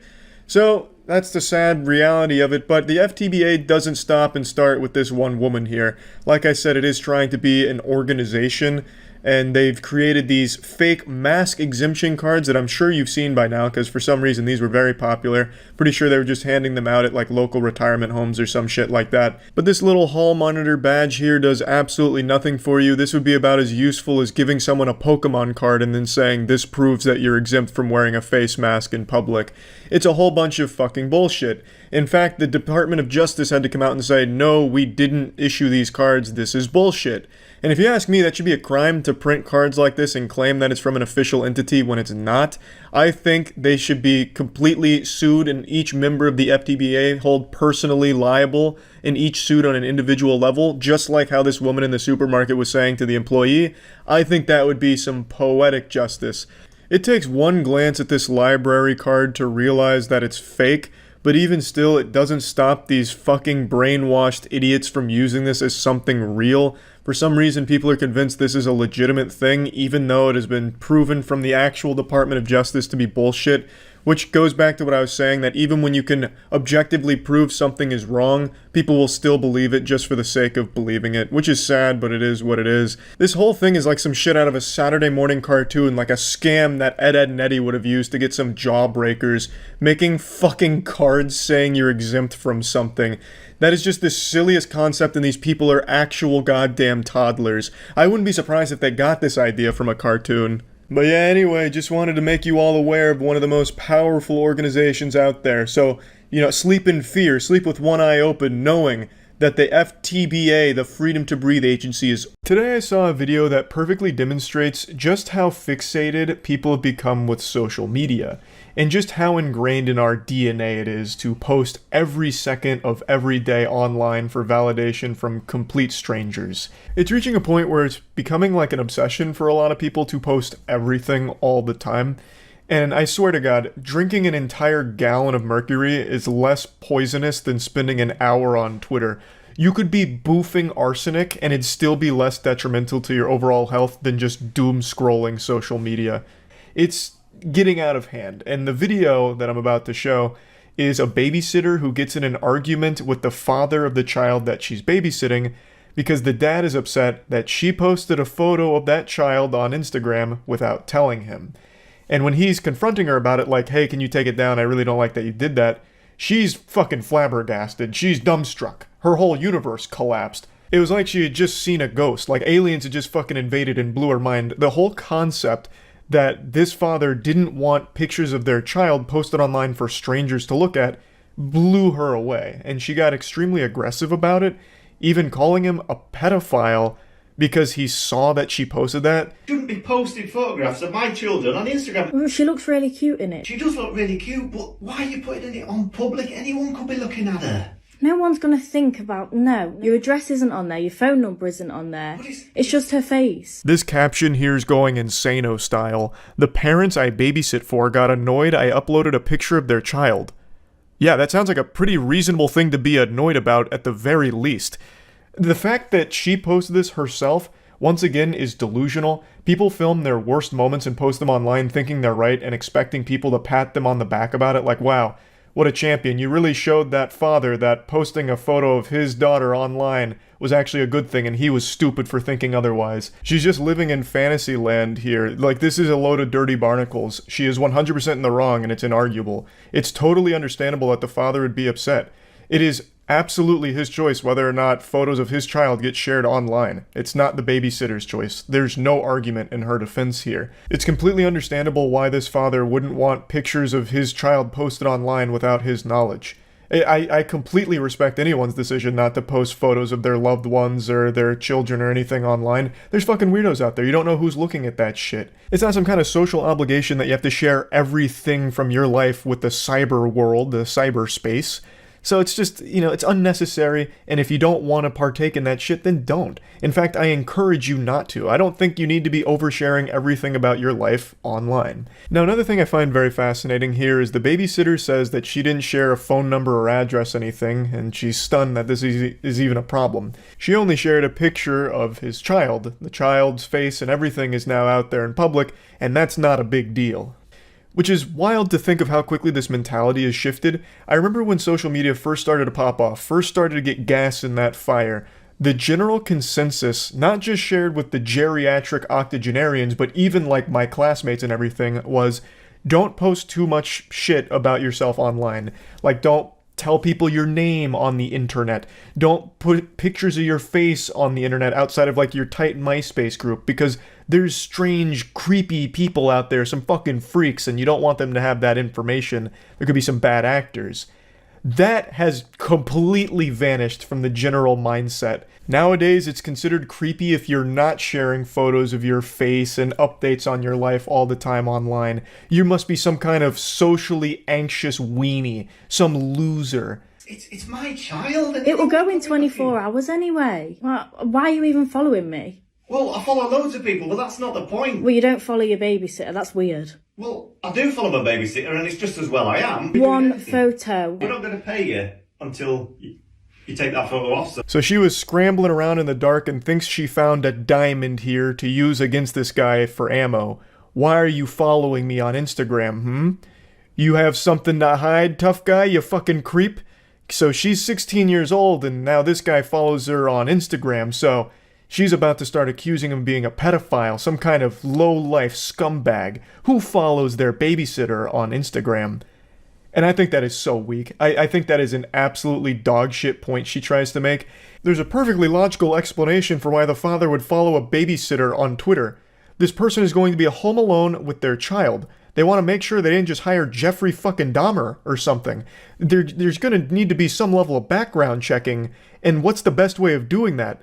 Going to their social media, where they share absolutely everything. It's a good way of gauging if this person is even safe to be around your kid and can be trusted. Now, if this father was commenting on all of her Instagram posts and leaving weird emojis, obviously then we'd have a problem here. Then we'd have ourselves an EDP situation. But from everything in this video, that's not the case. He just follows her on Instagram and saw that she posted this photo of his child. Well, I'll just stay here until you pay me then. What are you going to do about it? Give me that phone now. I'm not giving you my phone. There's all sorts of freaks. Loads of my friends do it that babysit. Well, they shouldn't be doing it. Why? It's literally just a photo. Look, the north is full of stop posting. Well, yeah, you being one. Why are you following me? I'm a 16-year-old. I'm not like that. So give me trash. Complete trash. To say the father is a pedophile because now you're getting offended that he's upset at something you did wrong is beyond stupid. It's so fucking dumb. Now, him threatening to not pay her till she deletes the photo, I think is totally reasonable. I don't think there's anything wrong with that. You have done something very much against what you were hired to do, and you won't be compensated until you just do the bare minimum of deleting the photo. It's a super simple request. You shouldn't have taken the photo or posted the photo without talking to the father first, so the least you can do is take it down and then receive your payment for this and wash your hands of the situation. It's just so easy, but she's making a big fuss about it, making a whole song and dance out of it. That phone. Well, why have you got Instagram in the first place? How old are you? You shouldn't be even babysitting. You haven't got a DBS. You hired me. Didn't realize there was an age limit on Instagram. Well, like, she's just so lost in this sauce now. Oh, you're so weird. You have an Instagram. How old are you? Goofball, huh? You ancient fossil, stupid goober. You have an Instagram? You're going to jail. Hope you like going to the slammer, you fucking pedophile. Wait until I call up the police and tell them that a 45-year-old man has an Instagram, huh? Yeah, they might just come over here and execute you on the spot via firing squad for your pedophile crimes against humanity. Signing up for Instagram when you're 40-something years old. Despicable. Are you joking? I'm 16 years old. I'm still in school. So you could be doing anything. Well, you know me. I'm not like that. I'm shocked. We're going to have to tell everyone that you're a bad babysitter. I can't believe I'm hearing Well, I'll this. tell everyone that you follow me on Instagram, a 16-year-old girl. How's that going to work out for you? Threatening to just call this guy a pedophile to society? because he's refusing to pay you for something you did wrong. He's just very simply asking you to remove the photo. He's not even being like over the top aggressive or mean about the situation. Like, his only threat so far is, we're gonna have to call you a bad babysitter. Like, that's something you say to your dog when you're disciplining them after they pee on the floor, like, bad dog, please don't do that again. I don't like cleaning up pee, please. You know, just don't do it again. It's easy. You know, like, he's not even being like an asshole here. He's 100% in the right. He is completely justified in being annoyed and frustrated with her, and yet he's still going to pay her, assuming, of course, that she just takes down the photo, which is super easy. It's super simple. Like, everything she's doing is so over the top and downright criminal. To falsely accuse this guy of being a pedophile. I don't know what to say. I'm shocked for words. All I want to do is, will you please just take that photograph off Instagram and we can move on from this. You could get your money. You could go home. Isabel can be safe. Is that it then? Just take the photo down and that's it? You give me my money and I go? Yeah. I mean, I don't know what else to say. Well, yeah, that's fine then. Finally, a happy ending, a great, satisfying conclusion here. She gets paid for the babysitting job and they both go their separate ways. End of story. Until she posted it all online. For TikTok clout, I guess. She should have been feeling overwhelming embarrassment from this whole situation, and yet she felt pride that she'd be getting a lot of internet likes for it because she stood her ground against an unreasonable father or something, I guess. I don't even know what angle she was trying to go with here. She just looks really fucking awful here. She looks downright evil. To just blatantly, like, go on this tangent about how this guy's a pedophile because he followed her on Instagram is so crazy to me. The whole thing is just so wild. And I'm about to make a really obscure reference that I feel like a lot of people aren't going to pick up on or appreciate, but the father in this video really sounds like the Duck brothers from Courage the Cowardly Dog. They were only in like 1 or 2 episodes, but they're the ones that are like, stop laying eggs, we're Duck brothers. Those guys, he sounds just like them. So I don't know if he's done voice acting in his past, but he is like extremely close to their voices. Has nothing to do with anything, I just wanted to get that out there before I forgot to mention it. But yeah, I think this is just a perfect demonstration for how distorted people's perception of reality has become. There is nothing wrong with not wanting your child's picture online, or your picture online, or anyone's picture online, or information about themselves. Privacy is still a good thing. Privacy is still a great thing. I don't know why privacy has been vilified all of a sudden. I think it's great. Keep things to yourself. Hey, what's going on? It's me again, the mad scientist of menopause. Today we're looking at another really angry woman out in public, but this time, she's equipped for war. Fucking say it to your face, you fucking ugly packy. Fuck, get out of my town. And what are you? And what are I you? am your wife, you motherfucker. If you blink, you might miss her. She's like a lightning bolt going across the screen. She's riding around on her mobility scooter, fucking drifting around the turns like Dominic Toretto and spewing some racist shit. You get the fuck out of my town. Fucking racist bitch. Yes, I am. Who the fuck you talking to? You fucking racist bitch. Fuck you. Fucking racist. So she hits him with some drive-by racism and then takes off into the sunset on her trusty steed. It looks like some shit out of Twisted Metal, like a DLC character. Nothing to me. You're fucking stinky fuck. Look who's talking. Look at your feet, you crusty woman. Look at my feet. Yeah, you know what? I'm a witch. We're supposed to be drowned, you dumb fuck. You know nothing about witches. You want to fuck with me? You'll see what happens. She looks like a goofy skin for Urgot from League of Legends. There's a lot to unpack here. So after spectators pointed out that she's barefoot, which makes her gross, she claimed that it's because she's a witch. Now, I'm no expert on the occult or witchcraft, but I have to imagine there's no reason for witches to be barefoot. You know, at least if TikTok's taught me anything, you can be a witch if you just have 3 eggs that you slam together and you can claim that you're a witch or a warlock or something. Really, I just feel like that's a big lie. Like, how do I know she's not a hobbit, which is why she's barefoot? And her explanation of needing to be grounded doesn't make any sense unless she's an electrical outlet in somebody's home. You know, you don't need to be barefoot to be grounded. And she's not even on the ground. She's on a scooter. Not even a broom. So there's just plenty of ways to poke holes in this condom of witchcraft that she's trying to claim. It's ridiculous. No, just fucking curry all over my parts. The spices, disgusting. In the fucking language, disgusting. Yep, that's fucking right. I'm the Canadian here. I'll fucking speak my languages, but fuck you and yours. Ruth is out here riding dirty. I love the little skull sticker on the back of her mobility scooter. She treats it like it's a Harley Davidson motorcycle and she's part of the Hells Angels. I've tried so fucking hard to read that sticker, going like full CSI on it, trying to enhance beyond human capabilities, and I just can't figure out what it says. I think it says sock goop, but that doesn't make any sense unless that's the name of her scooter gang she belongs to at the retirement home. It's actually quite entertaining. No, not goodbye. You goodbye. I don't have to goodbye. You didn't pay for shit yet. You don't even live here. So fuck you. You're so lucky you have my child, and you're older. Otherwise, you're wrong. Oh yeah? You fucking, are you scared me? Are you fucking scared me? You fucking scared me? Kids all I don't care. They don't We're even in a park. understand English. You fucking scared me. She's got to be careful out here. That bad boy's going to run out of juice any minute now. The battery life on those things isn't great, and she's going to get herself stranded here and need life alert. She's talking mighty big for someone in such a vulnerable position. One slash tire, and she's stuck there for the rest of her fucking life. She'll starve to death because she won't be able to waddle around and get any nutrients. Like, she's going to need AAA services if someone even sticks their foot out and causes, like, a small flat tire. Chill out. Don't swear in front of my daughter. I have my daughter in my house. You know what? Don't fucking talk your language in front of me then, and I won't. She's I don't speaking even know my my language. Otherwise, fuck you. Those fingers are rated E for everyone. She's been tossing these out left and right, giving them away like candy on Halloween to trick-or-treaters. Why are you freaking out? You're in a public place right now. You know how embarrassing you are? Exactly. You're embarrassing yourself. Are you fucking serious? Or seriously, fuck? Go. Look at everybody around you. Doesn't matter what color you are, what race you are. This lady looks and sounds like a cartoon character. Just look at her face right here. She looks like the sad Pepe Twitch emote. How many colored people are around you right now? Like, just go home. Wow.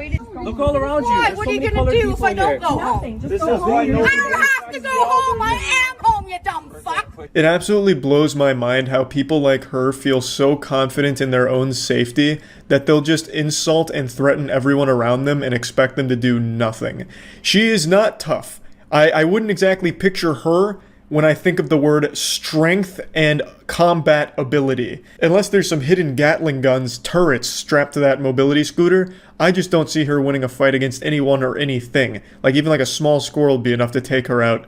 And yet she's so confident that she's inviting people to fight her. What are you going to do about it? Those are fighting words. And she's very lucky nobody lifted even a finger to challenge her. That's not nice. Everybody who knows you. Get off of me, you fucking... Get off of me! Get off of me! Another one. You're not supposed to touch me! Did I say nobody challenged her? I fucking lied to you. Whoops. Old Grandpappy had enough of sitting in the front row witnessing this nonsense, this tomfoolery. So he steps up to the plate and he's just gonna he was trying to push the accelerator to just like blast her out of there, which she thwarted the attempt of, but she made a crucial miscalculation that nearly cost her her life. She struck this man. This guy looks like he's been through 15 wars. It looks like Ric Flair out here. And he reacted instinctually. He brought up a fist. He threw up a set. You know, he brought up the grandpa fist, and then he stopped himself. He's like, oh my god, I can't do this. He stopped himself. He had self-control. But for a brief moment, I bet that put the fear of God in that lady. And then she resorted right back to being the cowardly pussy that all of these people are. She starts threatening to call the cops, even though she's the one that's been causing this whole disturbance, encouraging fighting and violence. And then the second somebody actually kind of challenges her, it's the police, you're going too far, oh my god, oh Jesus, good lord, Jiminy Cricket, get the fuck away, I'm calling the cops. Don't make me arrest you. I do too. I am a police officer. Ma'am. You are not. Why are you causing a scene? You are. Go home. This is a total embarrassment. You're causing a scene in front of all these young children for nothing. For nothing. You do it to yourself. You do it to yourself. Aw, she's so quirky with her little dance. I really respect everyone around her being able to keep their cool for the most part and keep a level head. I don't know how they do it. That level of self-control always shocks me. Because I feel like if you see this in public, you're just gonna be throwing tomatoes at him. Like, that's like the natural human instinct. Like, it's a bad performance at a talent show. You just start throwing tomatoes, like, get the fuck out of here. You know, I don't know how people are able to just stand there calmly and let this kind of racist nonsense continue. She's a giant piece of shit. But yeah, anyway, I thought I had an itch, and the only way to scratch it was to find a nice new public freakout. This one's a little special. It comes from one of those gate attendants that work the gates at those high-class areas where a guard comes out and say, hey, who you see in here? Who do you know? Do you want to buy crack? Okay, and then they let you through. Yeah, this lady here you're about to see has that position, and she's going on like a fucking power trip. She's going full-on Paul Blart, looking to dispense some justice, and the only way she knows how, through bad acting and whining on a telephone. Guy in a car, and now he's videotaping me. Because this is unlawful. Ma'am, he's running me over. No, I'm not. Ma'am, hurry, please hurry. Yeah, she's a real thespian, and I have to commend her for her method acting. She even pretends to run away from the vehicle, even though the 911 operator can't see that. She starts backing away from the car, looking all panicked, and then she gets into like a defensive position, like she's trying to stop a fast break in basketball. She really gets into the performance to sell the narrative, even though she didn't need to. She could have just voice acted the performance, but she takes it the extra mile.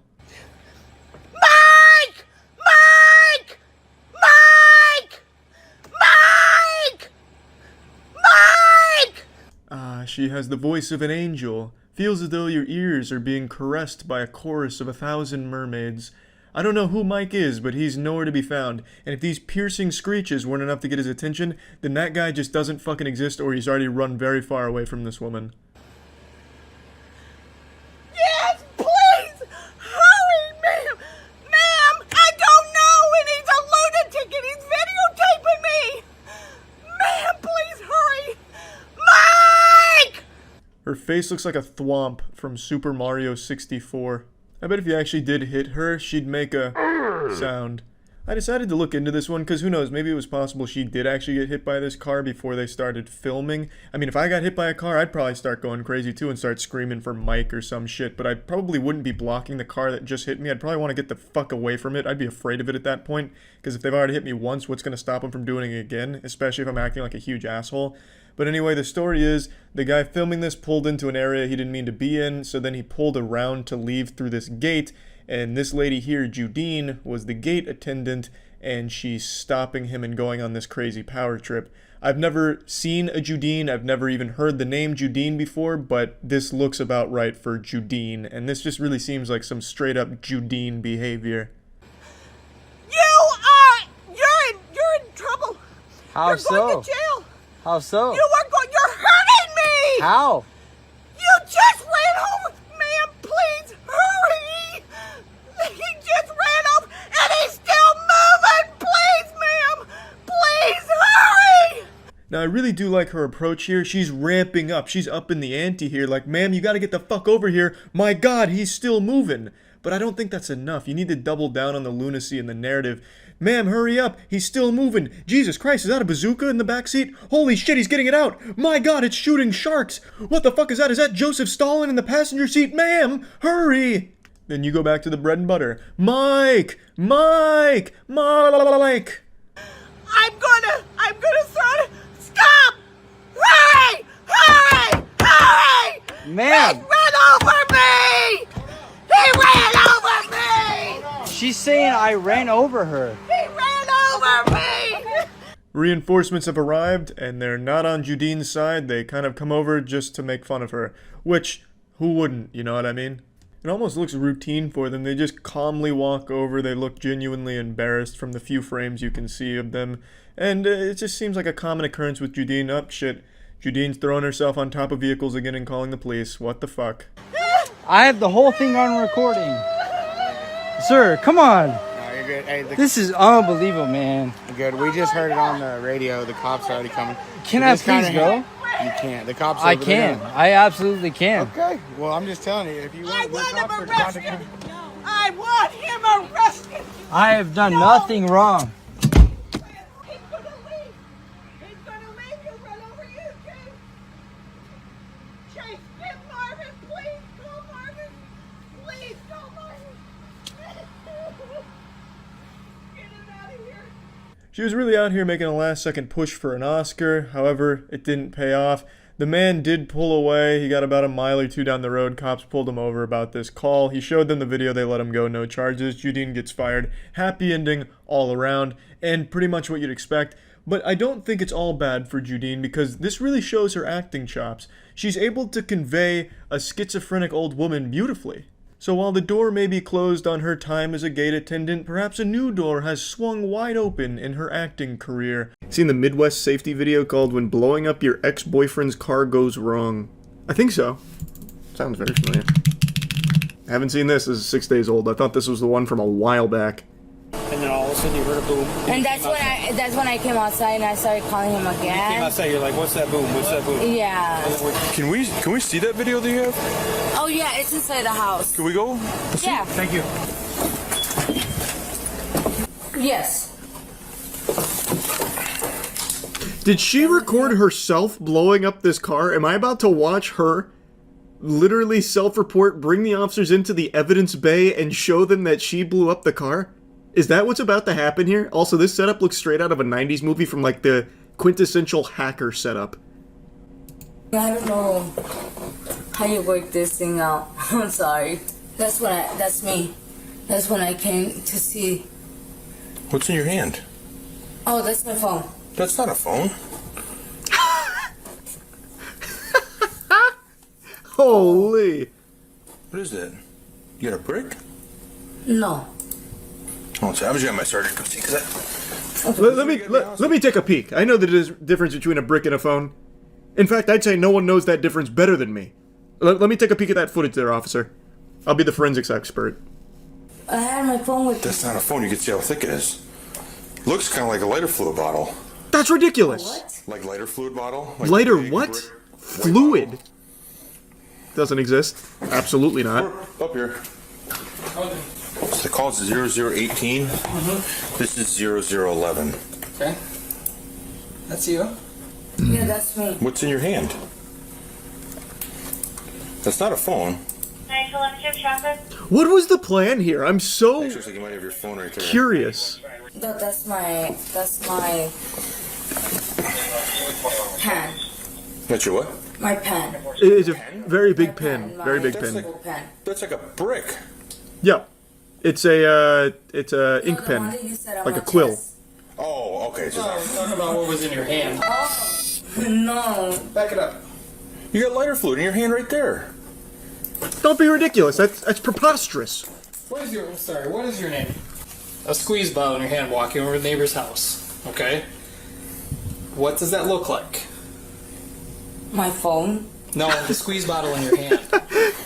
It's what are you talking about? It's Mike's special stuff. You ever seen Space Jam? Brother, it's nothing. You're making a mountain out of a molehill. I invited you in here to show you this. You think I'd be so stupid as to show you this where I'm incriminating myself with the lighter fluid? Are you stupid? No, it's clearly my brick or my pen. Okay. Okay, so what happened? I was just mad. No, what? So you were mad and what happened? Did you light his car on fire? No. Okay, then what? She was just mad, walking around with her I phone. just put a little bit thing, but I didn't light his car on fire. I don't. Okay, Jasmine, we're past that point. Okay? No, she put some fluid on it and then lightning struck Look at all this it. that's going on there. Nobody got hurt, okay? I just was upset because he came to my house and we just had a little argument, and that's when I started calling. Seems like a big argument. I would imagine to go You got blow up mad? his car. Okay. All right, Jasmine, we're gonna go out here real quick. Come on. I'd like to see the footage for myself. I want to see what that looks like. Just walk with me. What seems to be the issue here, officer? This way. This way. Me? Yeah, put your hands right back. Why? Because you're being placed under arrest, okay? Why? Arrest for what? What is the charge? Enjoying surveillance footage? Succulent surveillance footage? Hands and handcuffs, okay? Oh, This is Democracy Manifest. So what's the point? Ouch. We'll go right back to the door. It looks like we got the wrong person. You're right. You're totally innocent. The dude down the street just admitted to doing it. You were angry with him? Yeah. Okay, who is that to you? Who is he? He's a friend. I don't even know his name. What's his name? I really don't know either. Okay. I just basically we met like a few weeks ago, and I forgot his name already, but I blew up his car. What was the I argument? don't know. He's a weirdo. That guy's weird. one of his cousins. You guys get in an argument, then what happens? We just he just called me some He names. tipped his hat and said, I did "See you later, something toots." and That was that. I did what I did. Okay. Okay. So what was the bottle that was in your hand? It was Kerosene. what's that called? I mean, Roundup. Like it could. So it was lighter fluid? Yes. Okay. I thought you was gonna try and think of a different spray. Windex. Just like on the tires. On the tires? And you Yeah. threw it at the tire and then it caught on fire? Yeah, and I was trying to turn it off, but I couldn't. You tried to put it out? How did you try to put it out? Water. With water? Where's that bottle at now? What's even the point of like throwing that in there? That is so just blatantly obvious a lie, and it doesn't help anything either. I was trying to turn off the fire, but fuck, it was just raging out of control. It was beyond. It's like God wanted that car to blow up. Like I was powerless against it. Him calling me names. Oh, he called you names too? Yeah. Oh, okay. Yeah. Oh, well, now it makes sense that we blow up his car. Okay, it was, and that's when I was trying to get like water out the house and try to turn it off, and that's when I was trying to get the people out too, and that's when I call you guys. Okay, so so after you did it, you had some remorse for doing it, and that's why you called 911? Okay. I know it was my fault. I know. Yeah. Go ahead and play this back and let it play That's so fascinating. So she went over, knowing full well all of this is on camera. She goes over, blows up the car. Let's assume she's being honest. Felt bad, so she started like, I don't know, spritzing water on it, and then trying to like evacuate the house. Like, get the fuck out! I can't believe it. Some madman just set a car on fire out here. It's raging. Run, run, run! And then she calls 911 and invites the officers into her house to watch the footage with her. And that's just an unbelievable plan. That is so big brain. Like, that is the last thing you would expect. I almost think she's innocent. It's too obvious. Like, it's too on the nose, you know what I mean? What if she's been framed? Did it poof up? Like the flame get real big real Thanks quick? for the zoom in here so I can get some good quality. Forever. And that's when I went back inside the house. So was that that's after you had started the fire and you're going back to the house? Just keep recording. Because it only records motion, right? What was it again? Motion. You got gasoline too? Yes. Yeah, that's a little more than lighter fluid. Gasoline as well? Yes. Okay. So was that after the lighter fluid? Did you pour gasoline on it first or the lighter fluid? Gas, and then I pulled. She made multiple trips. Lighter fluid? Yes. Okay, so you did the gasoline first, then you came back and did lighter fluid? Yeah, it's like painting. You have to do 2 coats. No, she understands her arson. Yes. Okay. Did you pour the gas on the tires, or did you pour it on the roof, the hood, or where did? All right. Okay. What is absolutely crazy is if she just didn't invite the officers in, probably just wouldn't have even been caught. I mean, I'm sure maybe the guy would have like an inkling of a suspicion that we just had an argument with this girl. Now my car's on fire and the house has been burned. Probably a correlation. Like, he'd connect dots, but he wouldn't have any, like, hard proof. She openly just invites the officers in without... I don't even think they talked to the guy at all. She just kind of came out of nowhere like an NPC, like with a side quest. Like, officer, you want to come check out this video? Yeah, no, it's right here on video. With all of the evidence. Borrowed into something way more suspicious. That's so crazy. What a fascinating crime. Is this an AI image? Because this was not in the video at all. I feel like this might just be AI. Because if they had this surveillance camera as well, then they probably wouldn't have even bothered with the other one. Since when does Midwest Safety start using AI thumbnails? The other video used the same image. Which one? This is just a re-upload of this. These are all just a re-upload here. They're just taking everything. These aren't like actual organizations or anything. Oh wait, you're right, this one did come first, huh? But that's probably because this was a members video first, if I remember correctly. What Midwest Safety does is they start it as a members video and then upload it publicly. So I'm assuming they did the same thing here, where it was members only to start, and then they made it public. Yesterday, one brave nurse stepped forward in front of upwards of 4 people and told the world the dark truth we didn't want to hear. She opened our third eye, dragged us kicking and screaming into the light, to the danger of the COVID vaccine. She showed us that it magnetizes the human body, and her science is irrefutable. And to be honest, it really makes sense. I'm vaccinated, and ever since getting the vaccine, I've noticed when I go in the kitchen, my knives start to shake a little bit. So now that I know the truth, I'm gonna have to switch to like ceramic knives or something like that, so that way I don't go down there and just get like fucking, you know, impaled by 10 different knives like I was attacked by Magneto.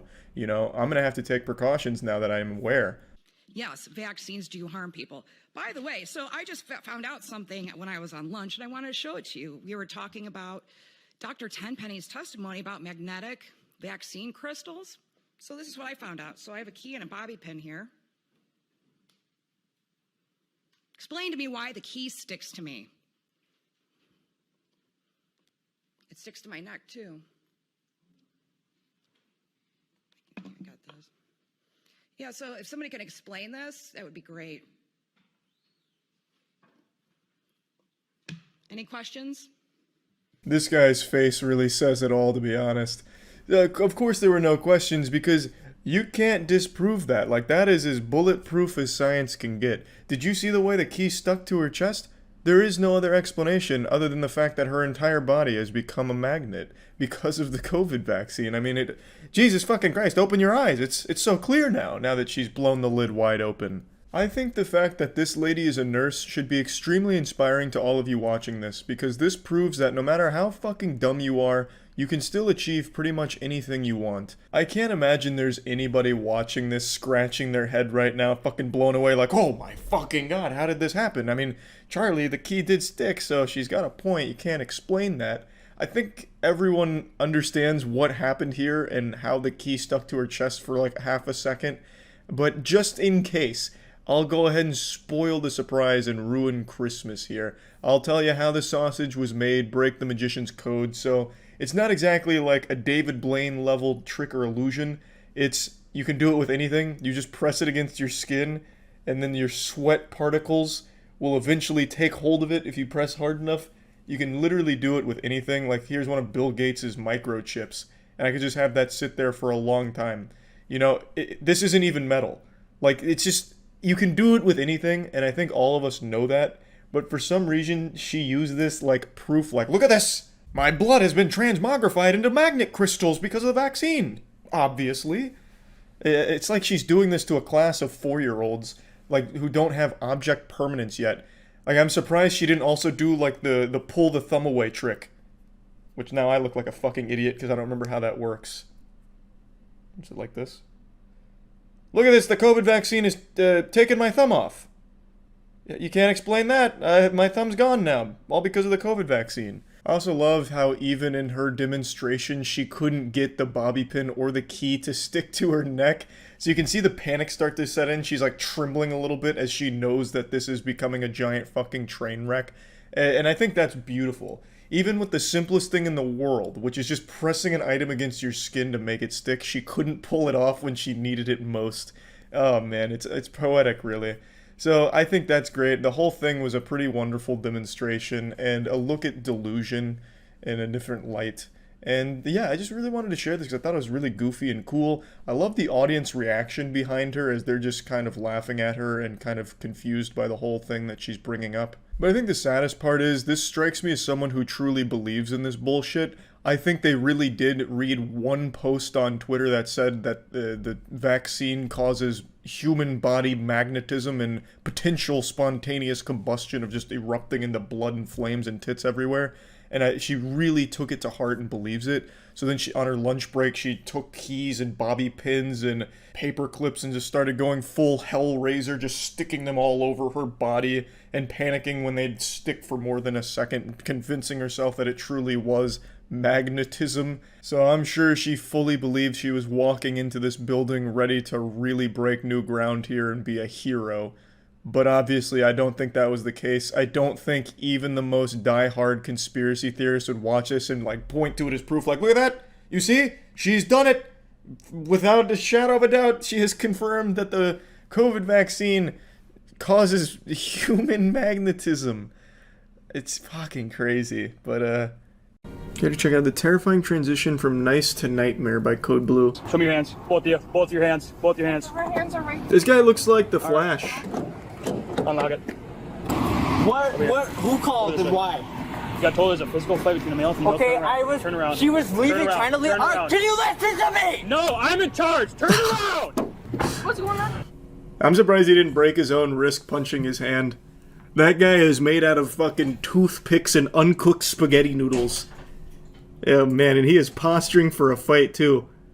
Look at that shit. That looks like the dancing skeleton from the old Steamboat Willie. No, I'm in charge. Come on, man. Have some respect. What's going on? Have some self-awareness. I am calm. I'm calm. You just yelled at me. Okay? All right, I'm sorry. All right, I'm sorry. I'm sorry. Settle down. Sorry. So we just got a call that there was a physical fight. He's clapping in between each word like rock bottom with spitting. No, nothing like that, sir. I'm all, sir. I'm all. All I was trying to do is hold her because she's drunk. That's all I was trying to do.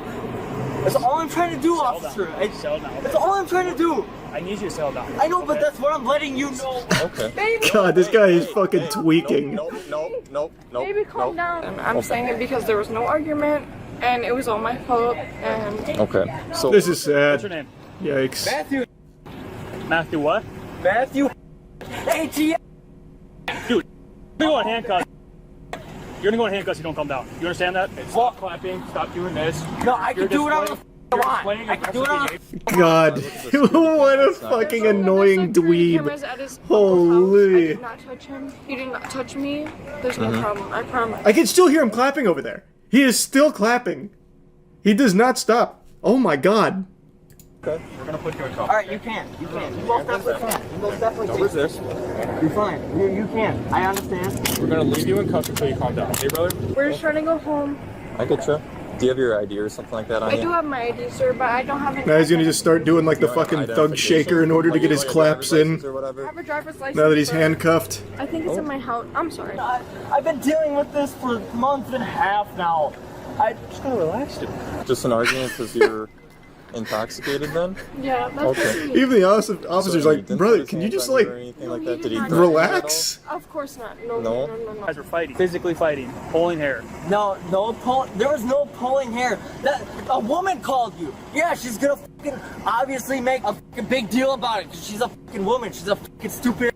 Can we have a conversation without you staring at me? Do you understand how women are though? Do you understand how women are, or do you not have a girlfriend? I'm just gonna try to get him out of this situation, and then.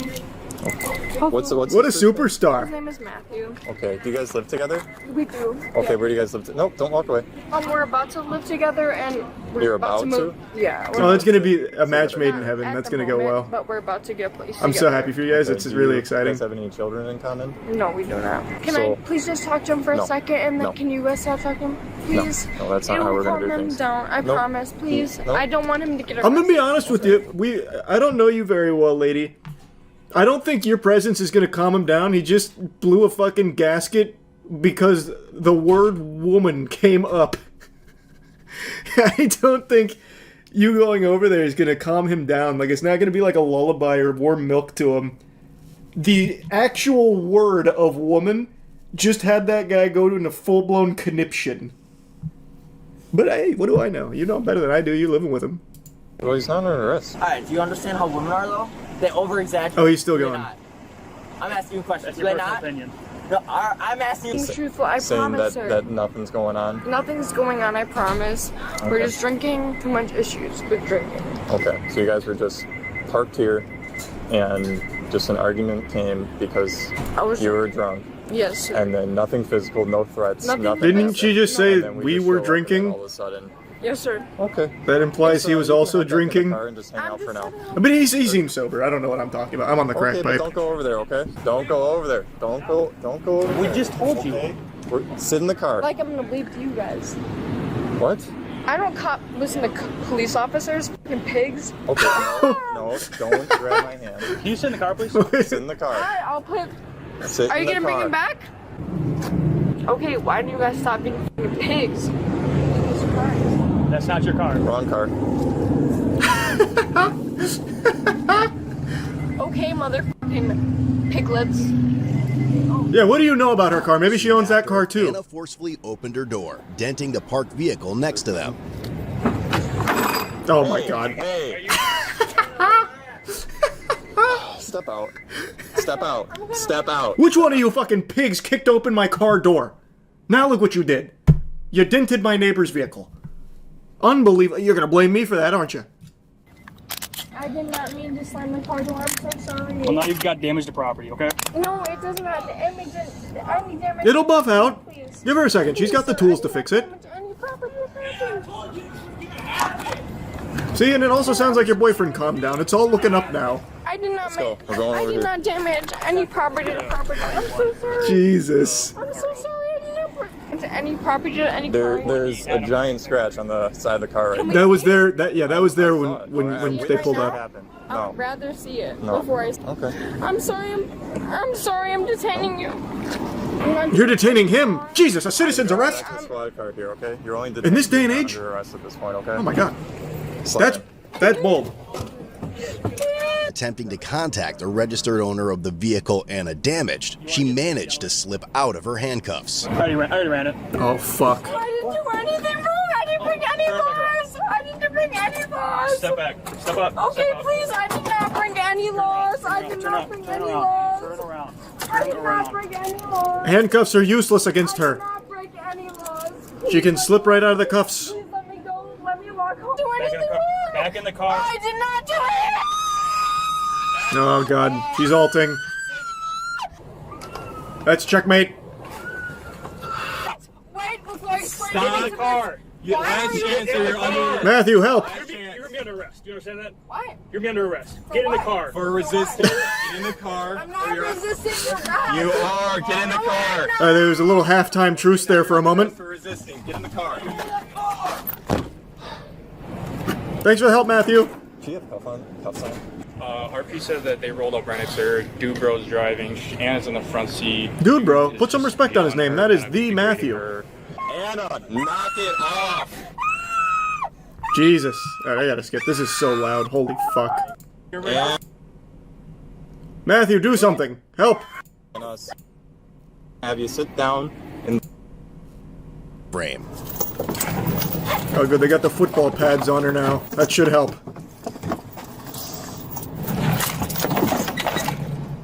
They got her like a hockey goalie in here. I'm gonna tell you one time you just kicked my hand. Okay, then. Jesus Christ. Cooperative behavior. just jailed it. She is rather... What happened to Matthew? Oh my god. Jesus. Did she just cause such a commotion that Matthew got to despawn? Dude just left and they forgot about him? What did I do wrong? That's what I'm wondering. What are the charges? Anna was charged with felony counts of battery, threat to an officer, bail jumping, misdemeanor counts of resisting, obstructing, also a repeater. Ultimately, Anna and Matthew were released on a $5,000 and $150 signature bond. Lesson learned then. Surely that won't happen again.